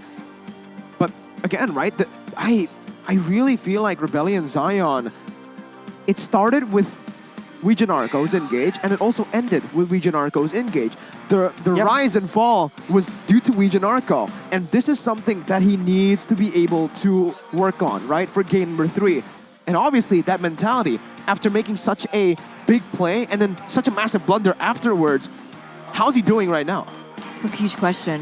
But I also gotta say that Rebellion Zion, they need to be a little bit more dynamic than that. They can't rely entirely on Vidio Narco to make these plays, because if they do, then they're putting too much risk in one person as the MVP by the Samsung Galaxy A series for game number 2 here in match number 2. It's gonna be Max on his signature Ling. 403 KDA, 736 GPM, KP 58%, but it's not reflective of the impact that he had in the game. He got the picks when it mattered, and that final engage was beautiful. It was like 1v4? Technically. All right, I mean, the neutral game is also on point as well, but here we go. MVP highlights, and you can see for the most part, Rebellion was having a lot of success, but in that mid game, especially once Vidio Narco starts faltering, you can see that Max, with the items available, he just goes in, and he is so fast. This is a Ling with the killing spree, not the Demon Slayer, and he puts it to absolutely good use. And I feel like Rebellion was also putting a lot of emphasis on engaging onto T instead. And with all the resources being burnt on that, you do see that afterwards, they have no problem just going in aggressively. And several times, they do get a bit of advantage, but slowly but surely, Bigetron, they hunt down the members of Rebellion during the initial fight. Here we go. All begins here. Max going in. Ooh, chemical blade straight onto the priority targets. It's so quick as well. You really, if you blink, you really will miss it. And despite his best attempts, Heist was unable to save the base, and that will be game number 2 for Bigetron. And who would have thought that it's looking that dominant for Bigetron right now? It's so unfortunate because Rebellion Zion had that early game. Exactly. They dominated that early to mid game, and then we start to see those mistakes happening. We saw it from Vidio Narco, and then we saw it from Quelo, and then Vidio Narco again in the bush before the setup for the Lord. And this is what Rebellion Zion have been struggling with, I think, since they joined MPL in the beginning. Season 8, remember, in the early game, they were always so dominant, right? Yep. But then they lose their grasp in the mid stages. I thought in Season 10, especially after the second leg, they really fixed this, because every single time they get that advantage, they just snowball out of control. Remember, in the regular season, this was a team that beat RRQ, EVOS, and went on to get almost beating Onyx Esports as well, right? So it's definitely not a team that you can just throw out. But Arashi, you are a very rich man. I am envious. I really want to know how you save your money. Well, the secret, ladies and gentlemen, is to download Livin by Mandiri to get that special promos, man. Value is the name of the game. So keep an eye out on MPL ID to get the latest info for Livin by Mandiri users, because when you get value again and again, it adds up, man. The same way Bigetron plays. It's never one huge play. It's bit by bit, small advantages, and they made that comeback happen. They save little by little by going for the trades. Every little gold that they get, they save it for the later stages, ladies and gentlemen. And BTR right now, match point up against Rebellion Zion. I believe we're going to take a break before we head on over to game number 3, where again, Rebellion will need to go for the victory because they are at the edge of elimination. But it's been Miracle, Eterna, and Arashi. We'll be back after this short break.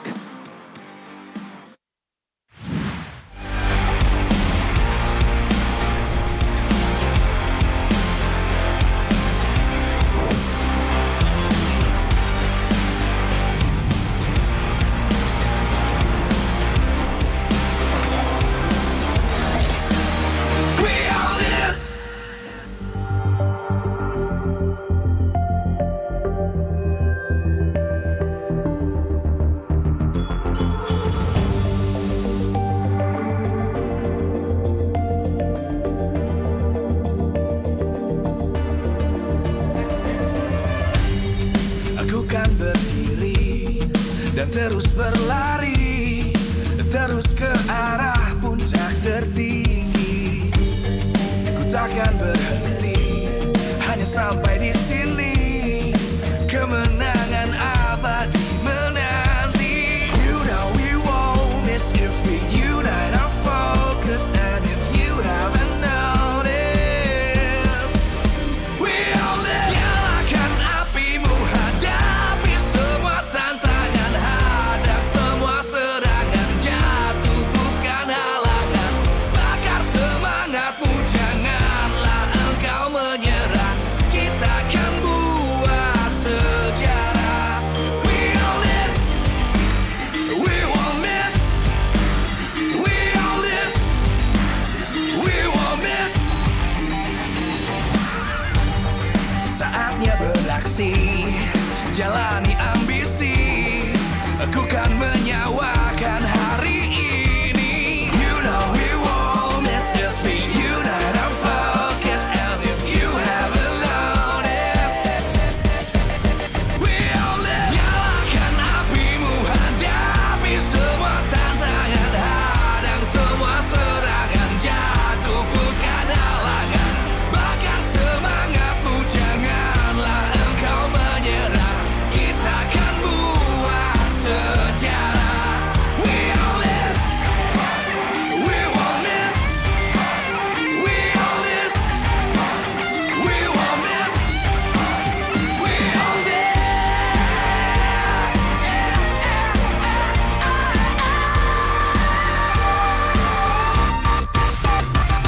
Nyalakan apimu, hadapi semua tantangan, hadang semua serangan, jatuh bukan halangan. Bakar semangatmu, janganlah engkau menyerah. Kita akan buat sejarah. We all this.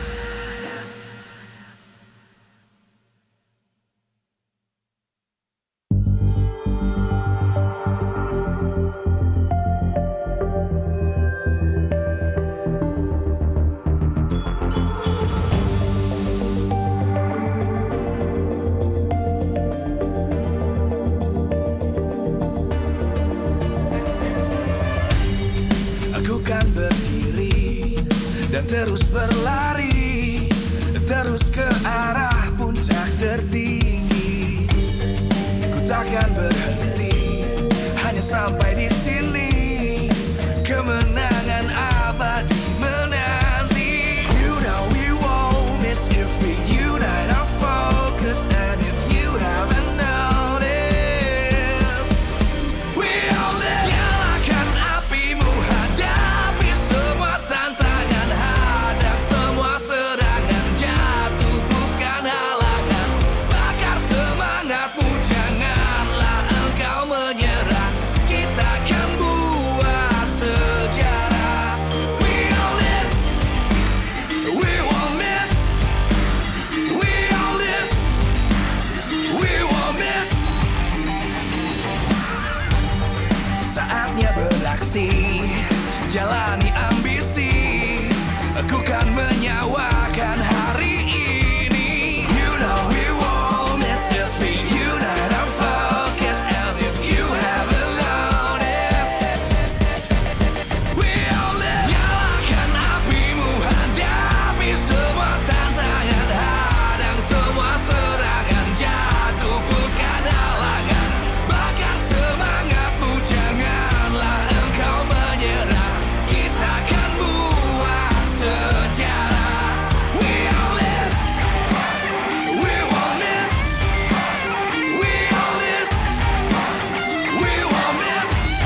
dan terus berlari, terus ke arah puncak tertinggi. Ku takkan berhenti, hanya sampai di sini. Kemenangan abadi menanti. You know we won't miss if we unite.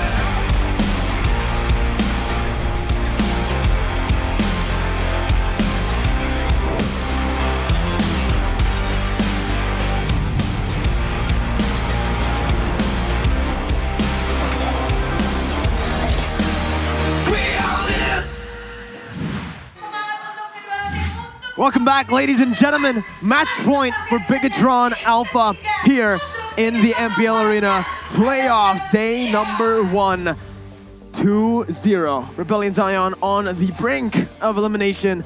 You're gonna have to pull a miracle off right here. A miracle run, a clean sweep, reverse sweep against Bigetron Alpha, who up until this point is looking very in form. They are. Well, I mean, it's hard to argue against the results, right? Solid early game control, solid comeback potential. Every single members have shown that they can absolutely make moments for themselves, right? We've seen it from Marky, we've seen it from Max as well. Eminem. We're just waiting on Key right now. He's about to get a huge, like 10-man crowd control. Or it might be Moreno or Chorizo as well, Could right? be, Because could be at this point. At this point, the whole team looks like, you know, even though they work together as a unit, there's always that one person who stands out in a game, right? Like you mentioned, game 1 it was Marky, game 2 it was Max, and in the regular season, it was mostly Key. And for Rebellion Zion, it usually either is Wijanarko or Dyron. And so far, I haven't really seen Dyron's best performance in this upcoming match against Bigetron. What do you guys think about this? Do you think Dyron isn't comfortable on the Fredrin? Do you think he needs his power picks? I mean, so far we've seen him go to success on the Paquito, on someone like the Khalid, and even the Benedetta. He just seems to be a bit more toned down. But maybe against a team like Bigetron, you need to go big or go home, really. Right now, as we mentioned earlier, Wijanarko seems to be the key to everything. And when there's only one key available, it's very easy for Bigetron to adjust and adapt.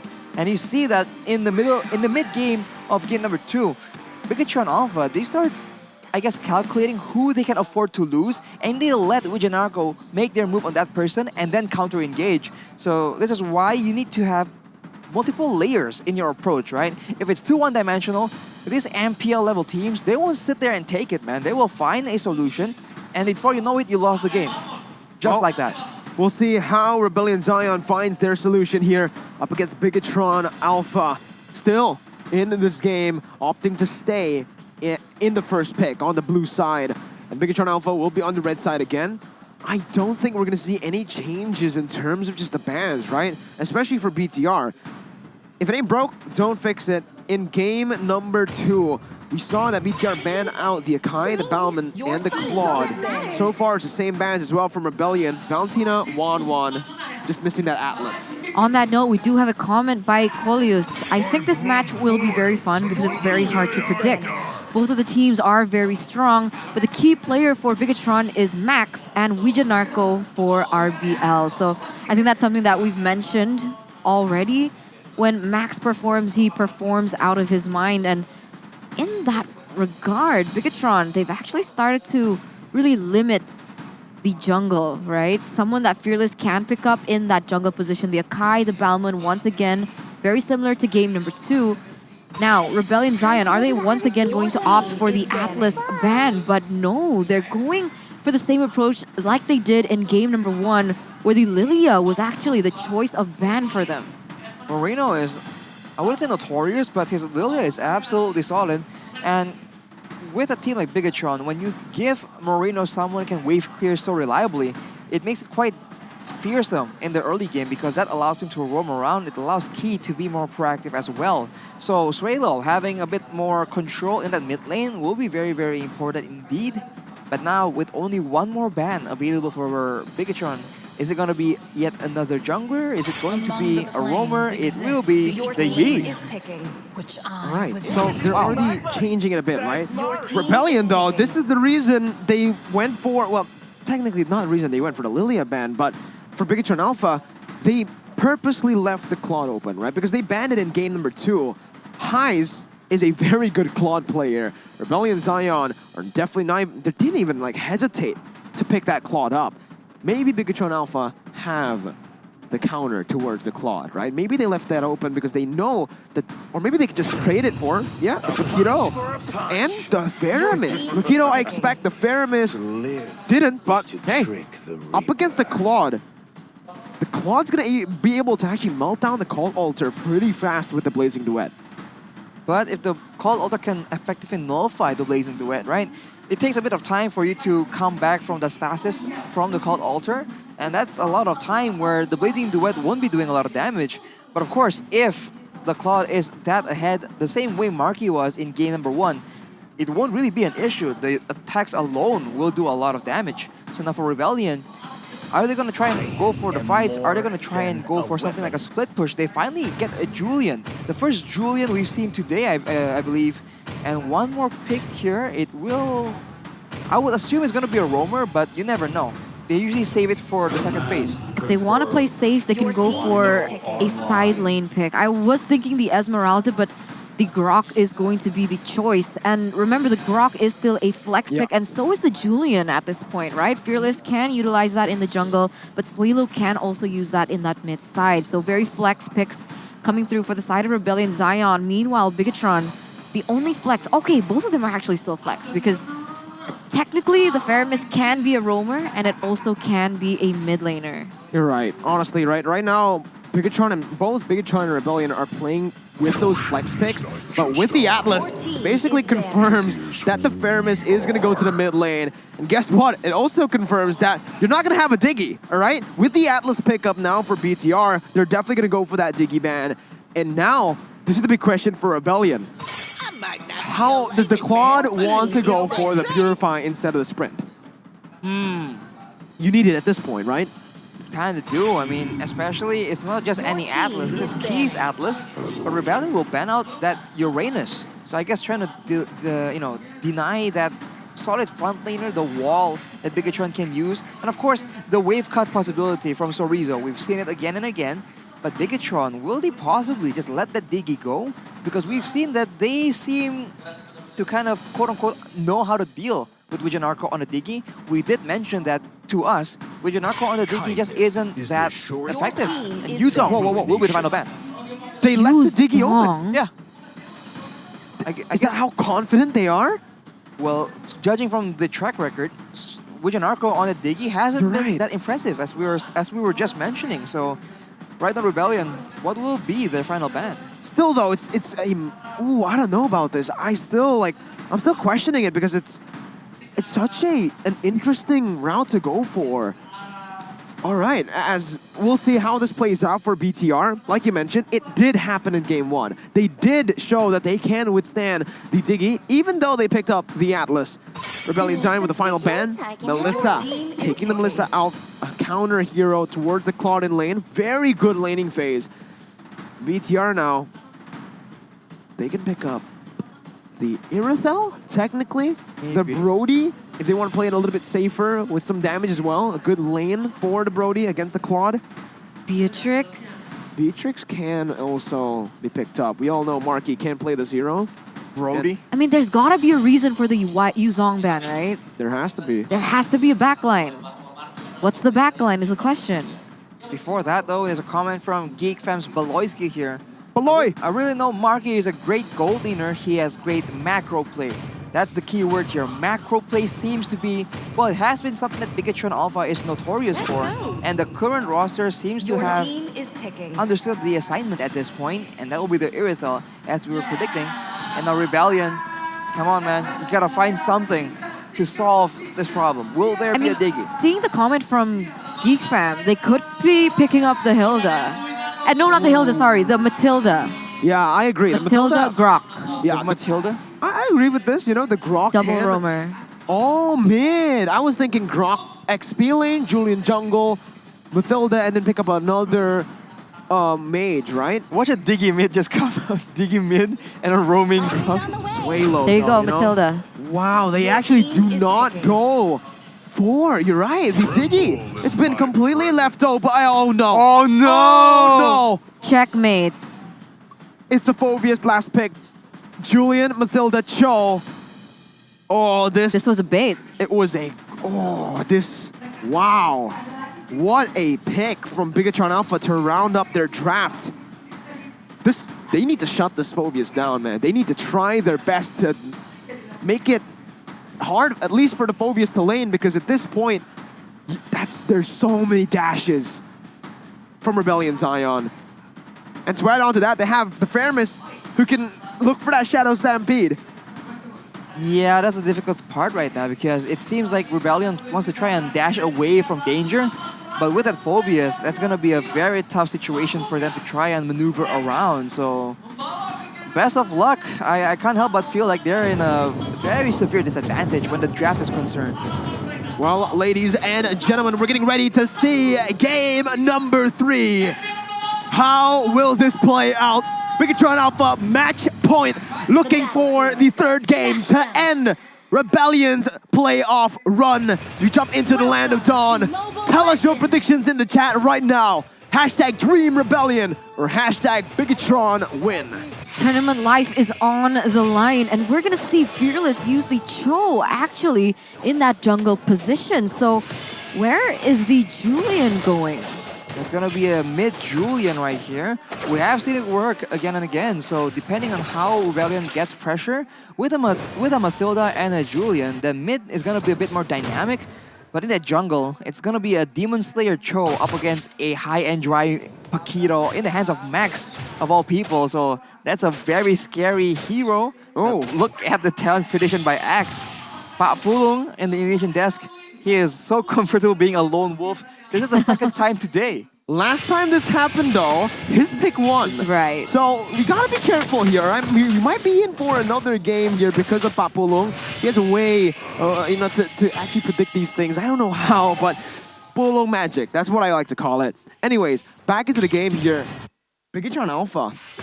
The Grok is actually going to be in the XP lane and is actually doing a lot right now. Marky, though, dodging away, jumps in, the damage comes in. Janarko taken very low. Oof. What a nice dodge and a nice play by Marky there. Fearless trying his best to actually go for it. Picks up the gold buff. That's fortunate for Fearless. He will be at a slight advantage. Rebellion Zion as a whole has about 100 gold lead. Of course, it doesn't mean too much right now. But I think the mid-game is where Bigetron Alpha will start to shine because a lot of their heroes, they have a lot more impact once they hit level 4. And now it's about that time, especially with the turtle spawning.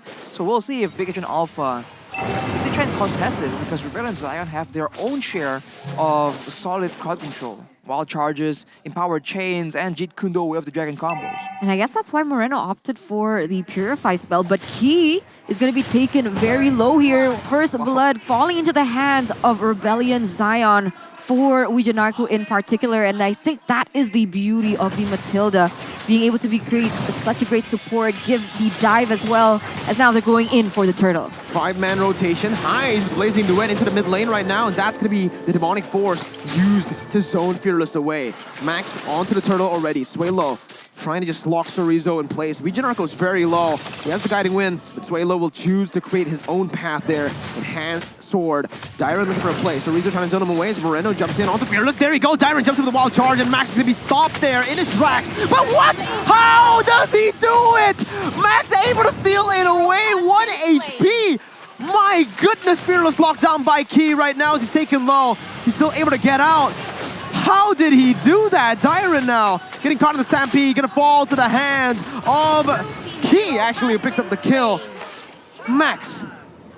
And Chorizo makes it out alive, and I mean, even as his life flashed before him, he was still able to click that retribution on time and being able to secure the turret before he had to fall down. As now, we are going to take a little look into the emblems here in the third game. Well, high and dry for both Dyron as well as Max. Obviously, Max will have a lot more value on that, and it's going to be an Avarice emblem on Chorizo's Phoveus, so they're just going to scale into that late game, and Max, you can't help but be a bit annoyed at this point. It's kind of ridiculous. How was he able to find that moment?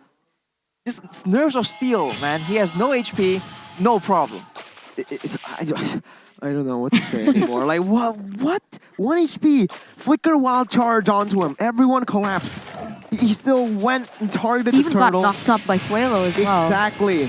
And here, Key, Fatal Link Smack's gonna be there as well. Knockout strike onto Fearless. Coming in with the knockout strike. Fearless still able to dash away, but Marky now comes in with a spin, trying to chase Fearless down. Way the dragon popped in by Fearless, knocking him down for Suelo to come through, but the Cult Alter again by Moreno. Marky losing the Cult Alter life, trying to dash away now as the damage comes through to pick him up. Key with a perfect match, looking for that re-engage. Dyron has the wild charge. Key will fall to the hands of Suelo. And Rebellion Zion are definitely still in it to win it. Bigetron can't get too confident here. 2-for-1 trade here in favor of Rebellion Zion, and Bigetron Alpha unfortunately had to lose their gold lane. But meanwhile here, Suelo getting very aggressive, still able to get away with a guiding win as well as Vidio Narco to save the day. Rebellion Zion now though, 400 gold lead.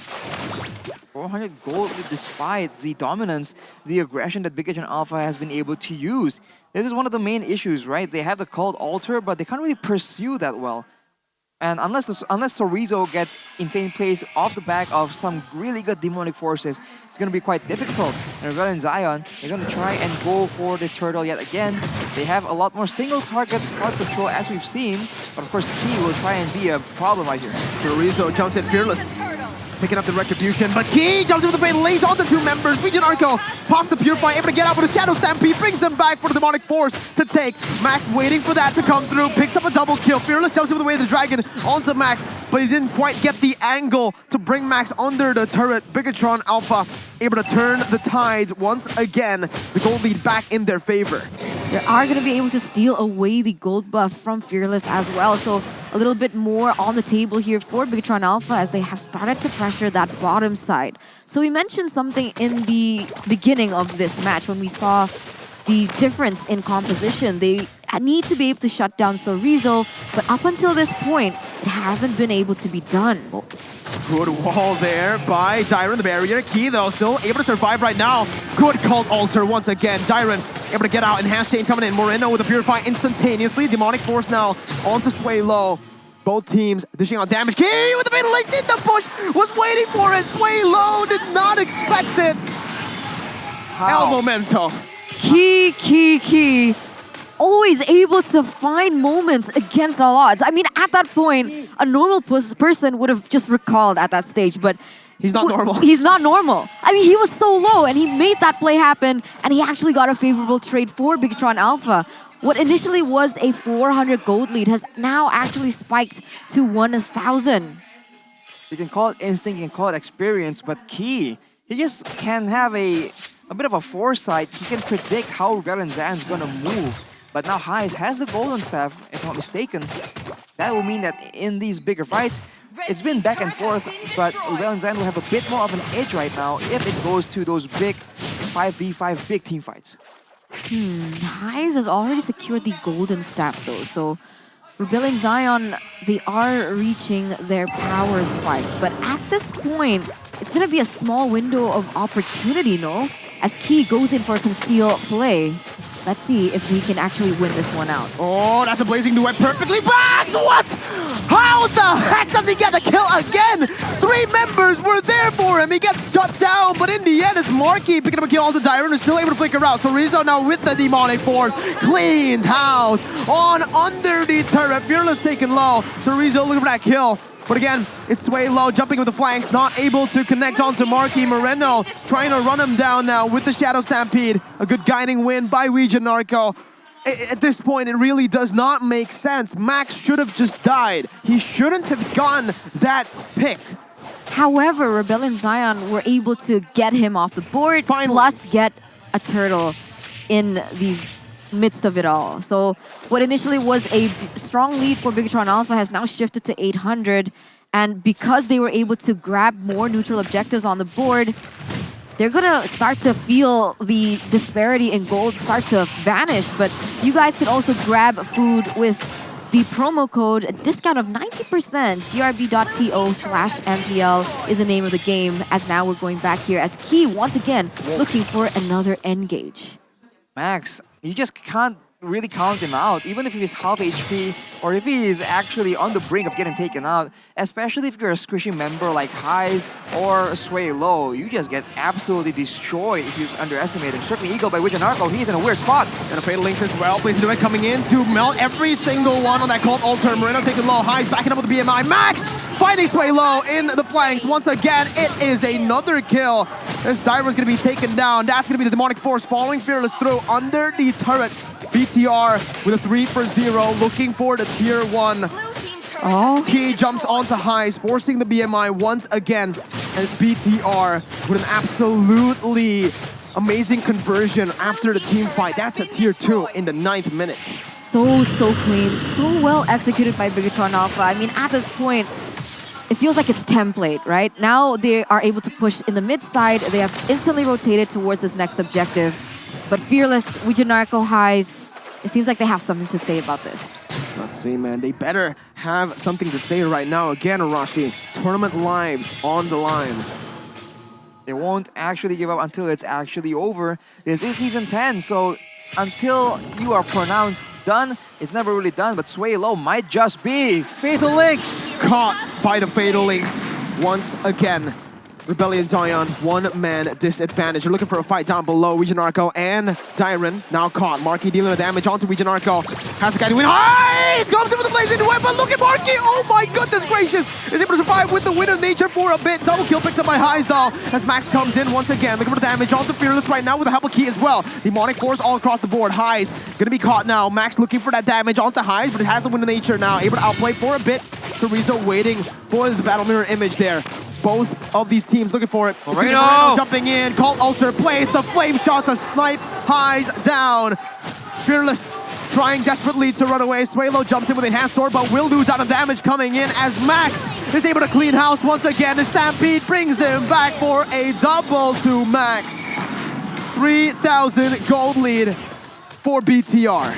3 members taken down from the side of Rebellion Zion, and once again, Bigetron with the better trade. Dyron, though, is going to be able to push that top side, get a little bit of damage onto the tower, but man, I don't know. At this stage, they're going to be able to secure a Lord. 4,000 gold lead here in the 11th minute. Rebellion Zion, what do they need to do? They need to try and make sure that... I mean, in the previous fight, you saw that it was almost successful for Rebellion Zion, but unfortunately afterwards, they kind of overstayed. They tried to make sure that they wanted to try and get a bit more value from that play. And looking at the items, Heis already has a Wind of Nature. He is building for what is most likely a Malefic Roar, so the damage is there, but it's just a bit too difficult because Bigetron Alpha, they're just way too many things right now. Too durable, too mobile, too much burst damage as well. And Rebellion Zion, they can deal with maybe 1 or 2 things, but 3 at the same time. Bigetron Alpha is completely overwhelming them with their flexibility in how they want to play out these team fights. Right now, though, Swaylo in a position to perhaps flank Marky from the backside. It all comes back down to that as, oh my god! Another Fatal Links comes in, Heis with Blazing Duet, able to get the Cult Ultra, but that's a Dyron! Tries to lose wall charge onto 4 members. Gonna lose out on his life though as the Demonic Force picks the kill up. No, it's even Marky. BTR looking to base right now. Heis gonna be taken low, stunned up with a perfect match as that's strictly Eagle to the back lines right now. Marky still able to back off. Swaylo comes in with the Enhanced Chain. Fearless gonna be taken down. Bigetron Alpha with a 3-4-1. Only the Roamer taken down for everybody from the side of Rebellion. Wijanarko trying to defend with the help of Heis, jumping back and forth with the BMI. It's a wipe out for Bigetron Alpha as they progress towards the upper bracket.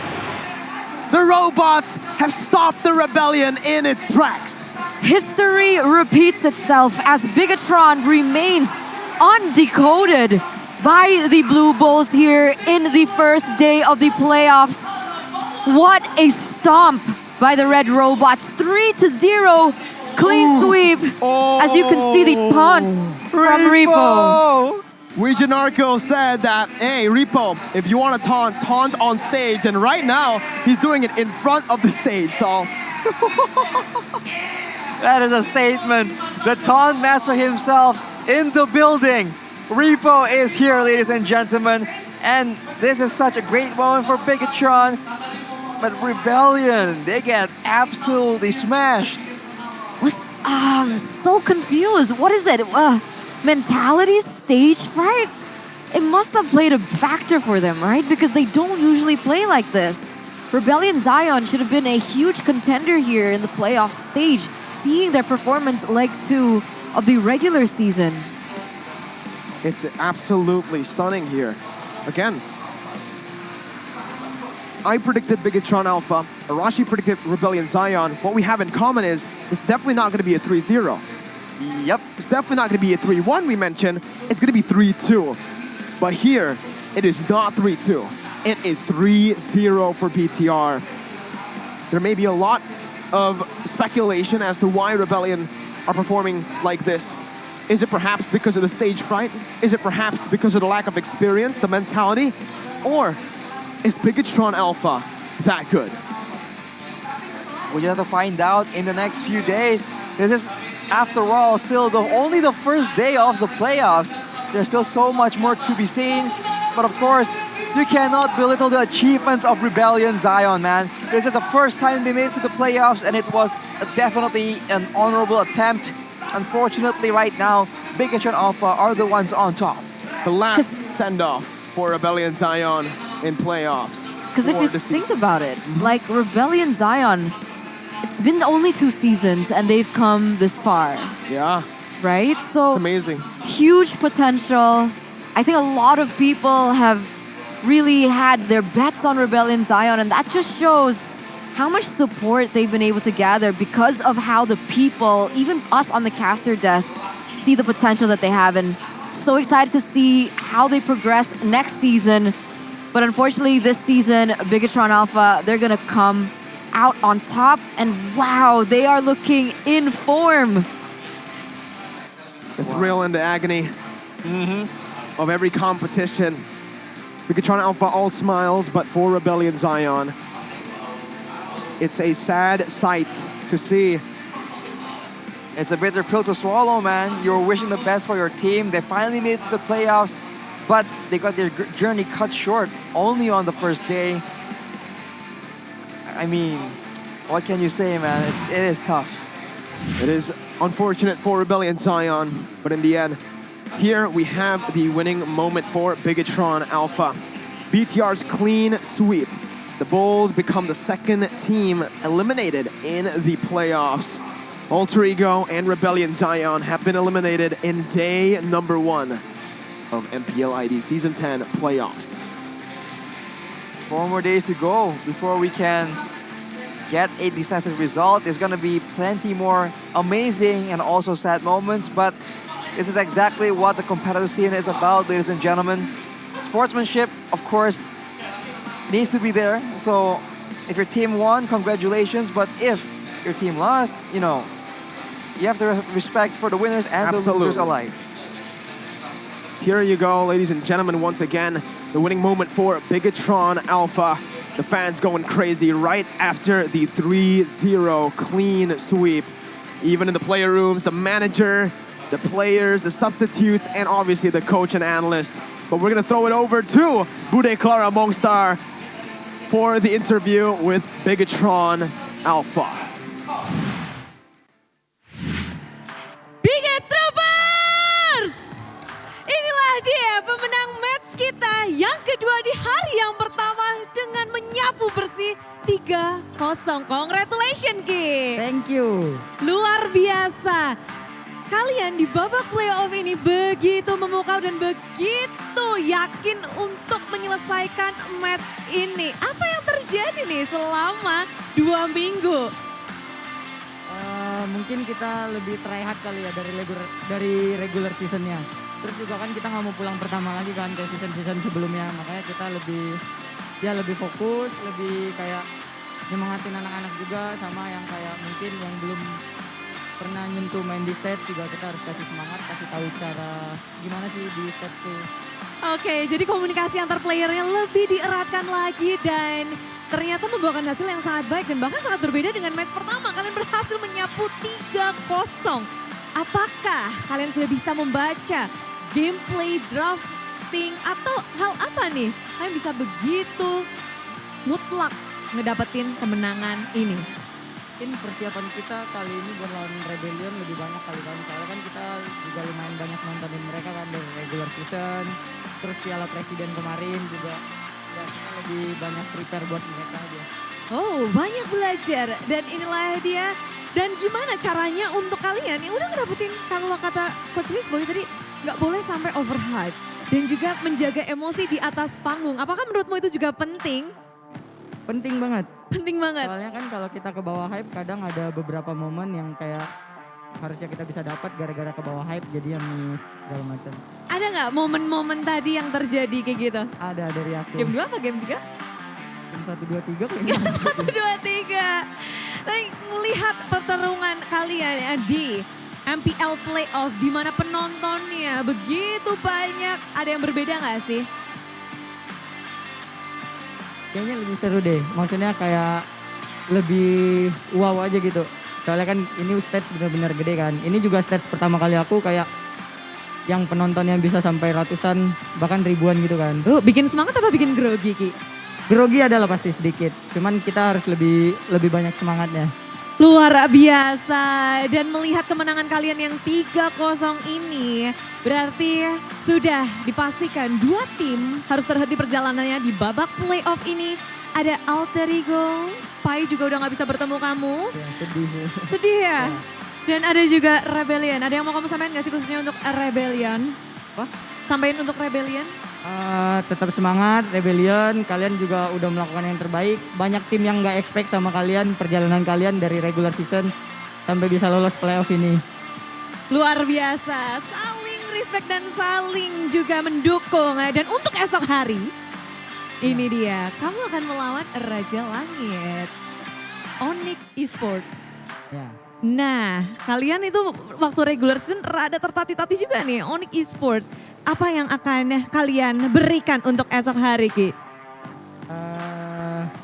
Mungkin kita harus kayak pulang dari ini kita nggak boleh puas sih, lebih ke mungkin kita review kesalahan kita tadi lawan Rebellion sama ya mungkin kita ada nonton beberapa game-game Onyx lah. Oke, persiapan. Nggak boleh lengah, nggak boleh puas dengan kemenangan hari ini. Lah dia, Ki. Bigetron! Bigetron! Oke, sorak-sorai semuanya dan inilah dia kita akan nge-breakdown gamenya lebih lanjut lagi bersama para caster yang bertugas. Silahkan.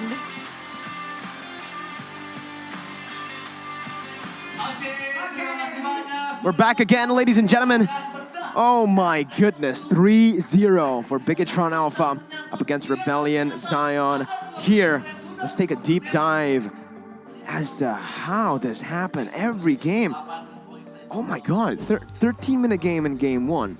How long was game 2? Around 14 minutes, I believe. And this is another 12-minute, 56-second game here for Bigetron Alpha. Definitely a dominant performance all 3 games for Bigetron Alpha. But Max, game 2 he was insane. Game 3 on a Paquito. We've already mentioned it since the beginning once we saw that it's in the hands of Max. But he is absolutely deadly. And even when Rebellion Zion commit so many resources to try and take him out, he is able to at least take 1 or even 2 members down with him. Highest on the cloud, he has a win of nature, but even then he is not safe at all. From Bigetron Alpha, they just have all the right tools, the dive potential, the burst, the chase coming in from Sorizo as well. The rich guy is going to be Marky as Irithel by living by Mandiri, and the carry is going to be Sorizo as that Phobius, as we mentioned since the beginning. 3 members with a lot of dashes, the guiding win as an extra dash source as well. So Sorizo was absolutely dominating there. Actually, only losing in kill participation to Moreno on that Faramis. Just look at it right now, right? I mean, this game was 12 minutes long. Okay, that's the shortest we've had. 13 though. Was it not 12? 12:56. Yeah, I mean, it's below 13 minutes. Which is, yeah. That's the fastest game we've had in the playoffs here in Season 10. And I think even if you compare it over to the games over in the regular season, it's one of the fastest games we've seen because the average game duration is around 17, 18 minutes. 15 to 17. I think the average was like 1650 something, so it's about there, yeah. So insane. Oh man, I mean at this point, it's gotta be something to do with the mentality, right? Rebellion Zion, very different to what we're usually accustomed to seeing in terms of that play style. Wijanarko still, though, with 100% KP, still trying to do as much as he can for his team.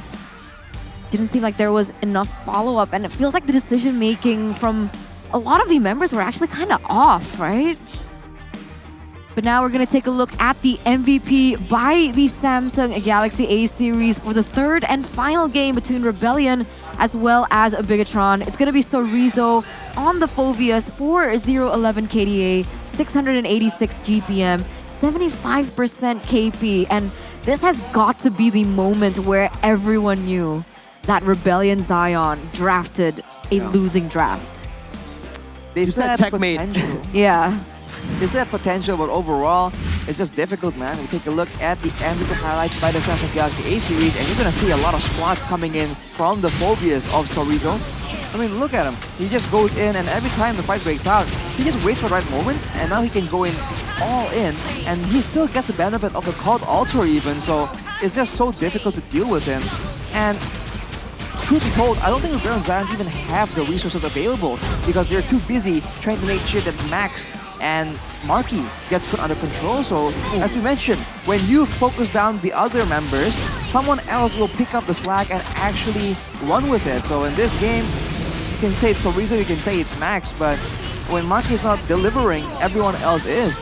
And the decision-making is absolutely clean, I think. They know exactly when to try and take it slow, and when they see a chance to just end the game, they just go for it. So they're also talking about the communications, and I think that must be one of the main factors that allows them to be so synergized. Absolutely, you know, and on that note, Arashi, while we're talking about the communication of Bigetron Alpha here, how were they able to do it? We're gonna get a little here as to how they did it with the highlights by TikTok right here.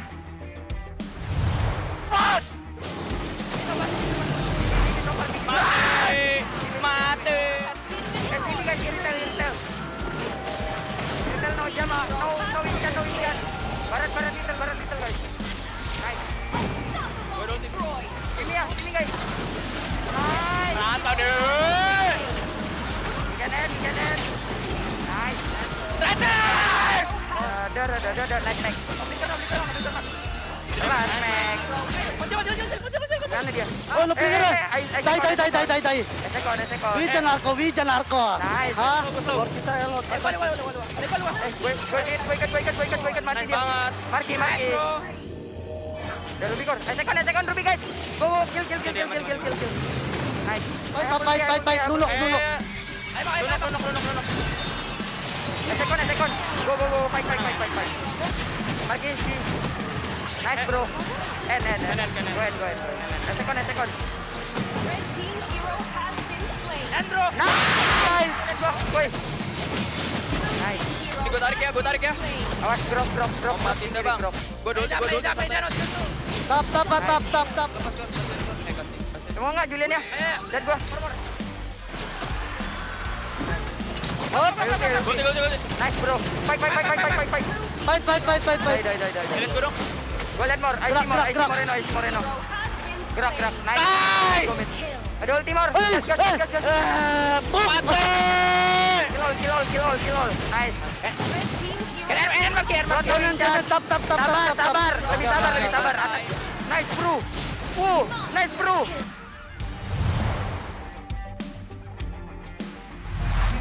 There you go. That's the communication for Bigetron Alpha. I expected a little bit more yells, but in the end, I think because of how they won the last game, it wasn't as crazy as the Aura Fire one in Alter Ego. Because I remember the first match, I remember how crazy, how loudly they were screaming, they were yelling.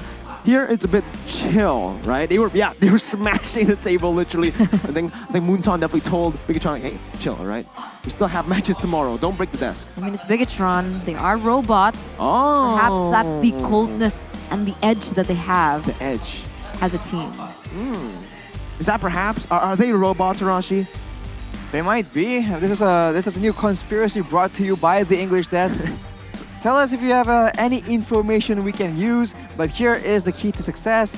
Max is on the card, and of course, being able to snowball, right? We talked about how Max is so solid. as far as kills go, as far as mechanics go, as far as the retribution game is considered as well, it's just so good. And with how neatly they play, with how well they can manage waves and manipulate the control over the map, whenever Rebellion makes a mistake, they are very quick to capitalize and punish every single mistake. So the more they try and compensate for their deficit, the more there are opportunities that Bigetron can use to get ahead. And that's just a vicious cycle, and eventually that is what results in a very dominant 3-0 victory.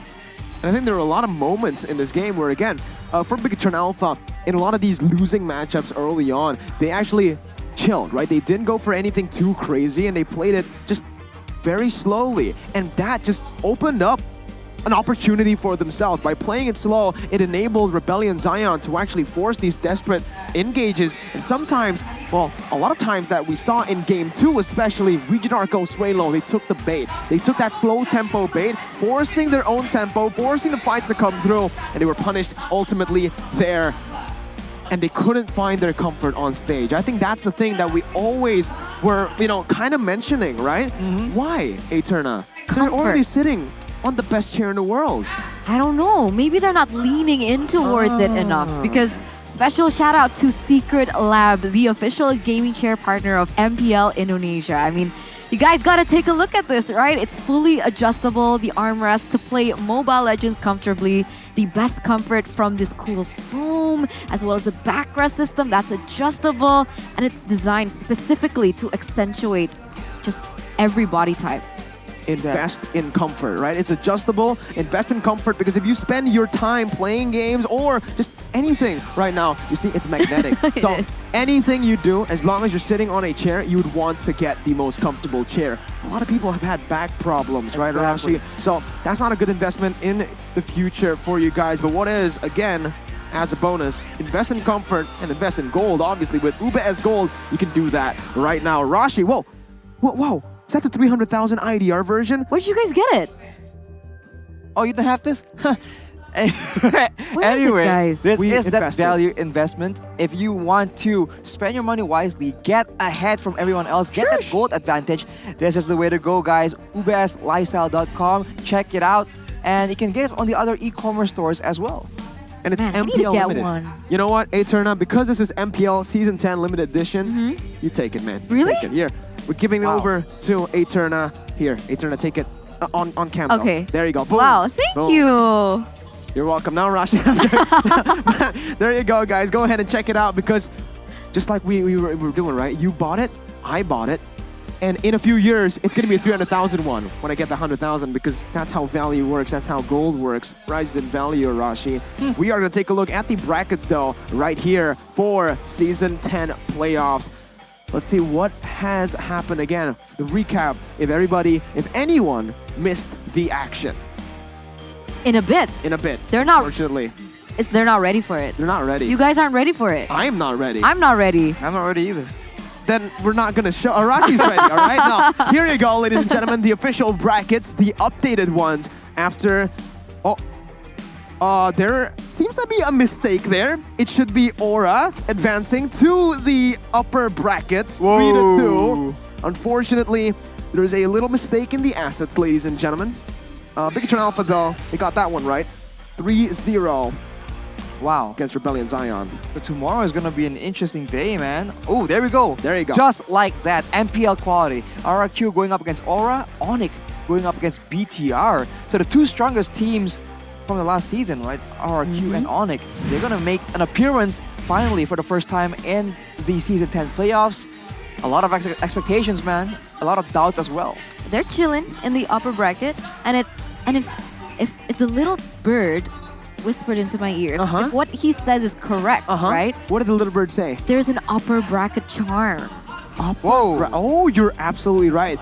There is a bird here in MPL Indonesia that gives us data, gives us the storylines as well. His name is Andika, and he's the little bird that feeds information to all the casters here. And based on statistics, ladies and gentlemen, the upper bracket, the top two of the regular season always seems to become the champions in the end. But for day number 1, it has come to an end as well. It's been Mirko, Eterna, and Arashi. We'll see you tomorrow. MPL ID Season 10. We own this!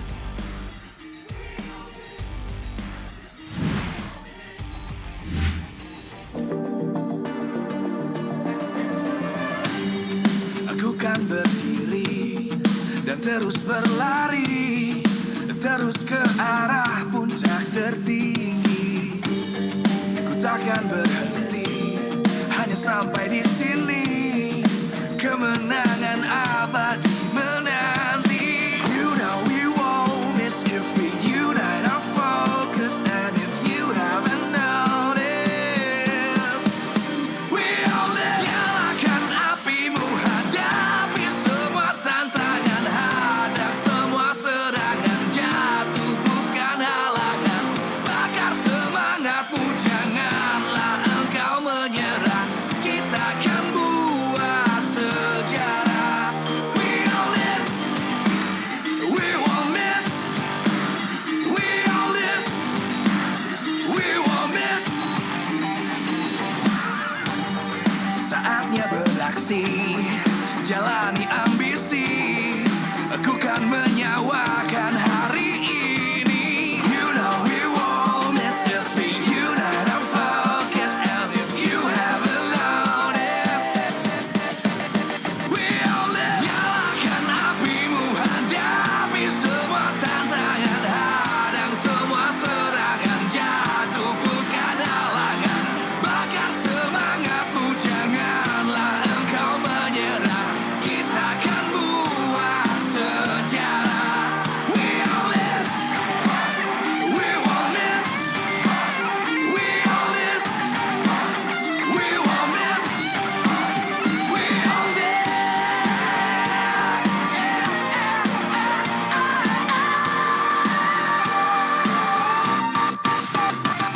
Nyalakan apimu, hadapi semua tantangan, hadang semua serangan, jatuh bukan halangan. Bakar semangatmu, janganlah engkau menyerah. Kita akan buat sejarah. We all this.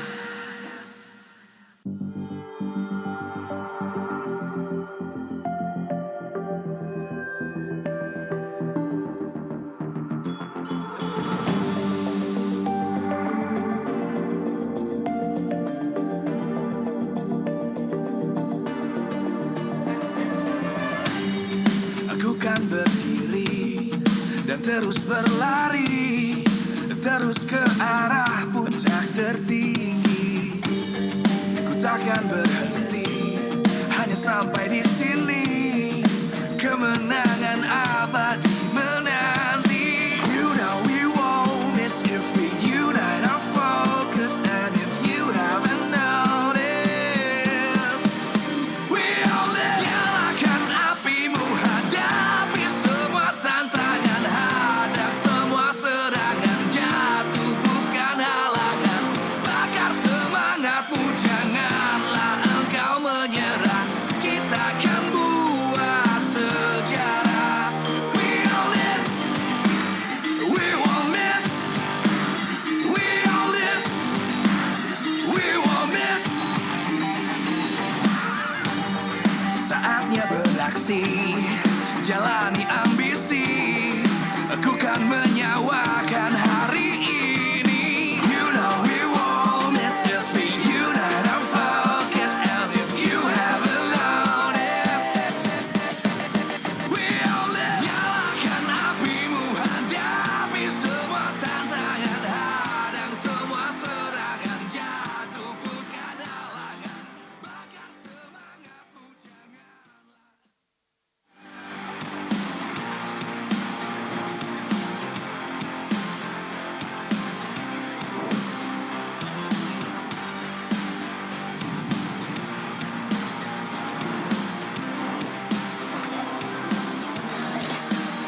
We all this.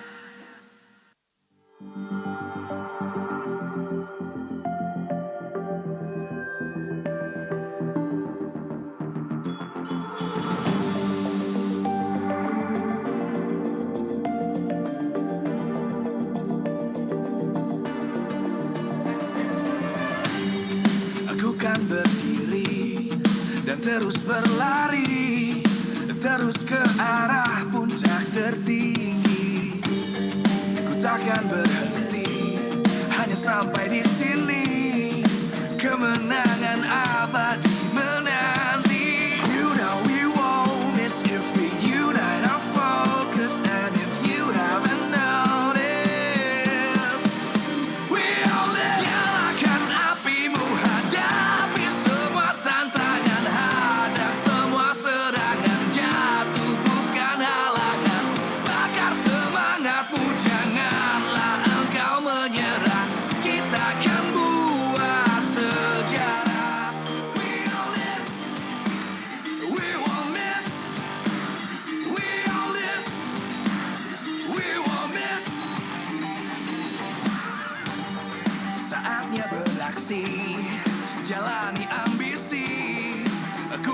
menyawakan hari ini. You know we won't miss if we unite our focus. And if you haven't noticed, we all live. Nyalakan apimu, hadapi semua tantangan, hadang semua serangan, jatuh bukan halangan. Bakar semangatmu, janganlah engkau menyerah. Kita akan buat sejarah. We all this, we won't miss. We all this, we won't miss. We all this.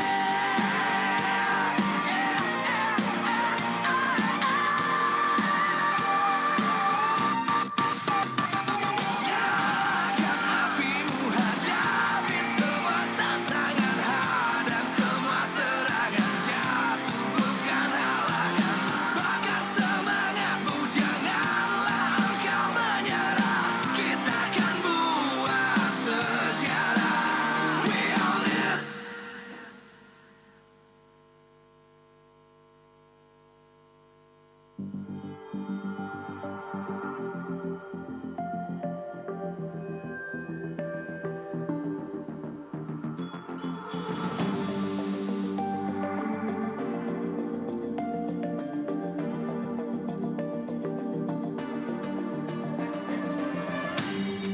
Aku kan berdiri dan terus berlari, terus ke arah puncak tertinggi.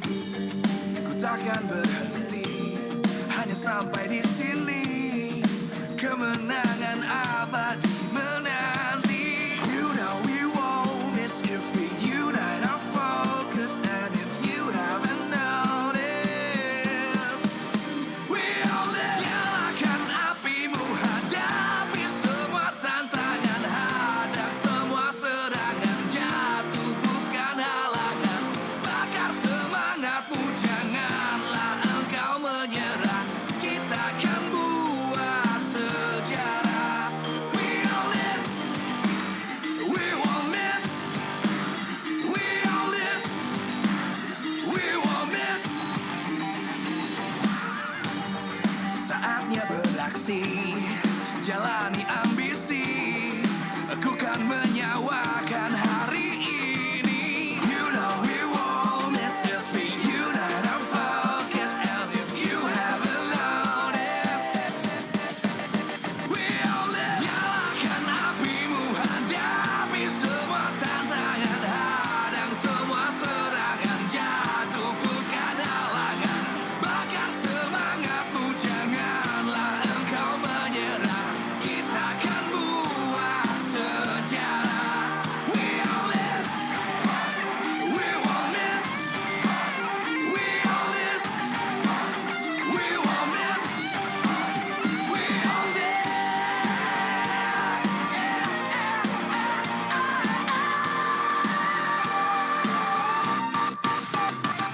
Nyalakan apimu, hadapi semua tantangan, hadang semua serangan, jatuh bukan halangan. Bakar semangatmu, janganlah engkau menyerah. Kita akan buat sejarah. We all this.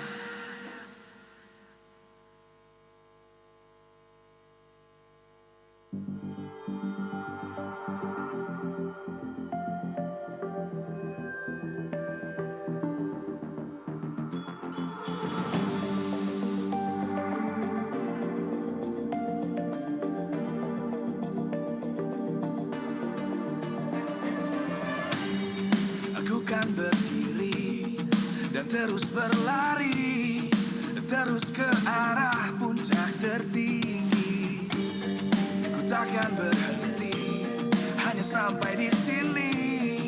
Kemenangan abadi menanti. You know we won't miss if we unite our focus. And if you haven't noticed, we all live. Nyalakan apimu, hadapi semua tantangan, hadang semua serangan, jatuh bukan halangan.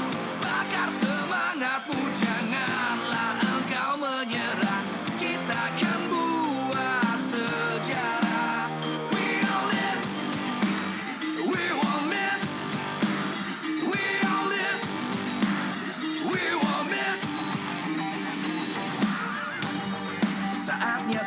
kasih. Jalani ambil